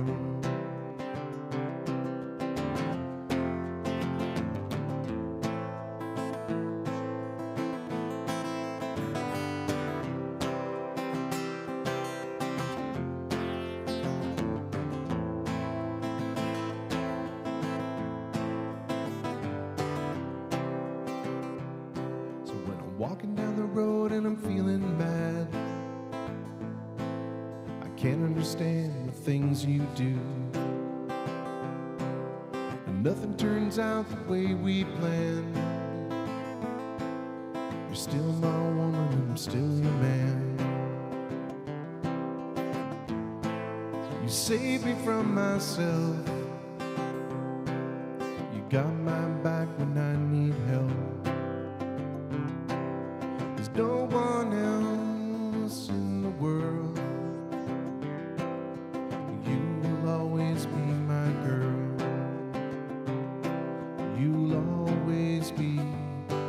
You will always be. You will always be my girl. You will always be. You will always be. You will always be my girl.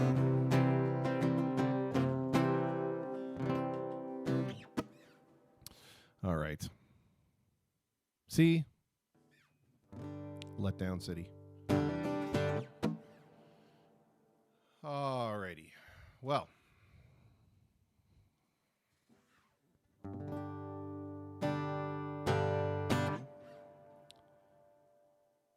I love this song too. So we're going to play this one. there you have it.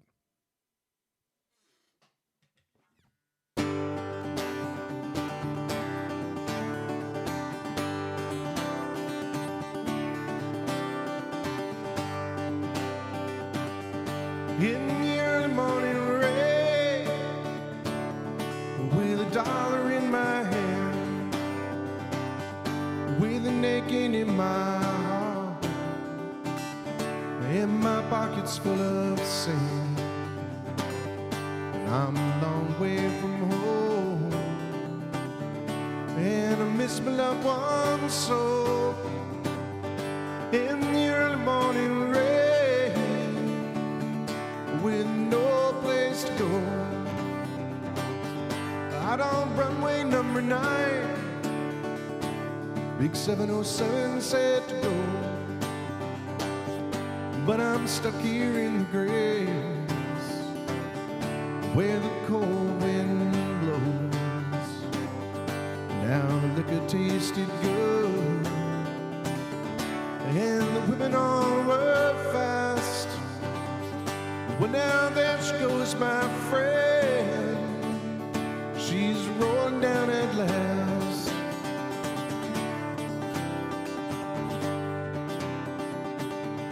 Hear the mighty engines roll, see the silver bird on high. She's away and westward bound, far above the clouds she'll fly, where the morning rain don't fall and the sun always shines. She'll be flying over my home in about 3 hours' time.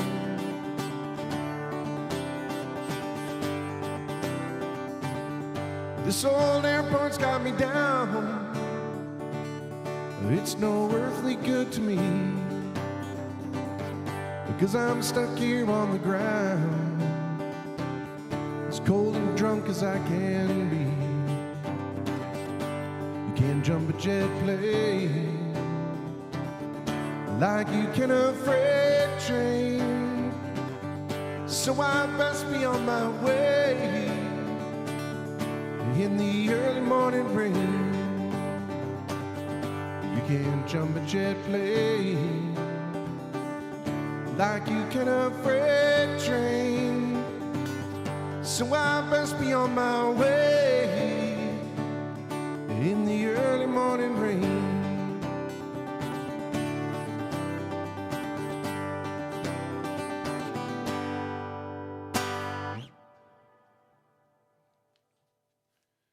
Losing headphones halfway through the song. All right. It's a little Gordon Lightfoot. Okay. Well, now what? Now what?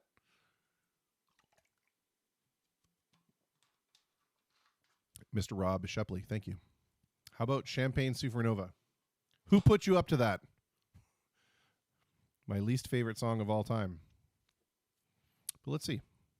See if we can do it. Did Ryan put you up to that? Mark, Sharon, whomever you are. There's a thing that floats around bands. You know, it's like, if you'd like to hear Mustang Sally, you must pay me this much. If you want to hear Freebird, you must pay me this much. And my personal one is, if you want to hear Champagne Supernova, you'll have to go see another band. It's so crude, right? It's so rude. So rude. But my gift to you on my birthday will be, I will play Champagne Supernova. So Ryan, if you're out there, I can feel it. Your ears are going to start fluttering, because you're going to be like, some way, somebody's playing my song. I just have to figure it out.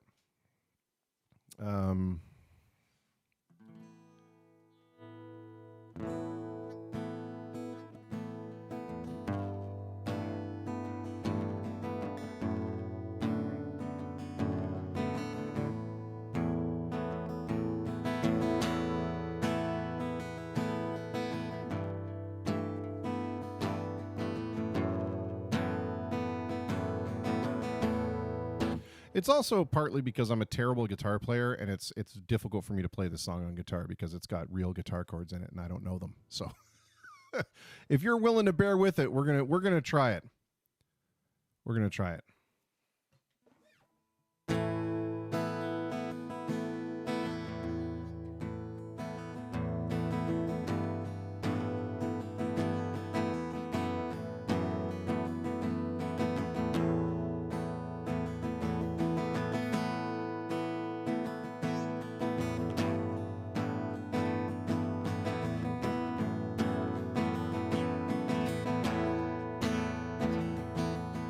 How many special people change?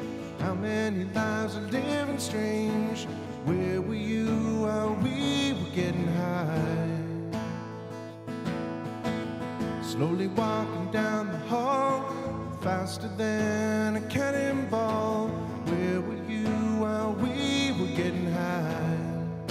Well, someday you will find me caught beneath the landslide of a champagne supernova in the sky.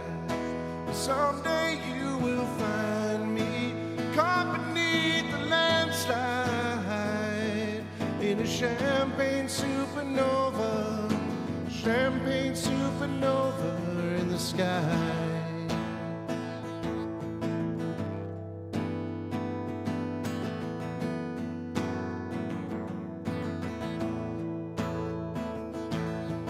Wake up the dawn and ask her why. A dream, she never dies. Wipe that tear away now from your eye. Slowly walking down the hall, faster than a cannonball. Where were you while we were getting high? Someday you will find me caught beneath the landslide in a champagne supernova in the sky. Someday you will find me caught beneath the landslide in a champagne supernova. 'Cause people believe that they're gonna get away for the summer.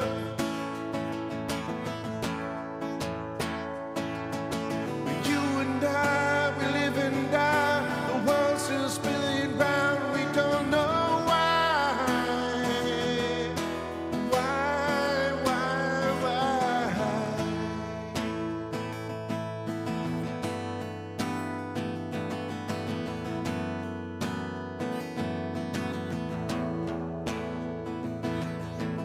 How many special people change? How many lives are living strange? Where were you while we were getting high? Slowly walking down the hall, faster than a cannonball. Where were you while we were getting high? Someday you will find me caught beneath the landslide in a champagne supernova in the sky. Someday you will find me caught beneath the landslide in a champagne supernova. 'Cause people believe that they're gonna get away for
Well, I hope that was acceptable, Mr. Mark Sharon. I hope that was all right. Did the best I could off the top of my head. I hope it was okay. Somewhere, Ryan, my friend Ryan, my colleague that I work with and friend, somewhere out there, his ears are perked up. He's like a cat. He's zeroing in on wherever the Champagne Supernova is playing right now. So I hope I did it. I hope I did a good job, Mark. And I'm glad you enjoyed it. Thank you. And thank you very much, Jocelyn, for staying around for another awesome night. And thank you for the happy birthday wishes. And I am immensely glad that you were all able to share this with me. You have no idea. It's made my day so much better. Again, the amazing guests that we've had on, the conversations tonight, they were the longest running set of conversations we've had on this program. Yeah, I don't know what else to say except thank you guys so very much. Thank you, Ashley, for the lovely, I want to show this again, hang on. For the lovely gift. Ashley and Whitney came by, socially distantly responsible, of course, and gave this to me. It's like a wood chip or a wood slice, I guess you could say. And it has on it the slogan for the program, nobody wins unless everybody wins. And then on the flip side, it has the sheet music to my favorite Elton John song from my favorite Elton John album. How cool is that? This is the kind of thing that is so very cool because it means that we're reaching people. It's just amazing. I love it. And then I would be completely remiss if I didn't flip over to this thing real quick. If I can find my mouse as I try and wear my producer hat and camera switcher hat. There we go. Look at that lovely thing. See that over there in the gym cam? So that's what I came out to in the studio. All the little ones. And actually, little ones. My littlest one will be 16. Ugh.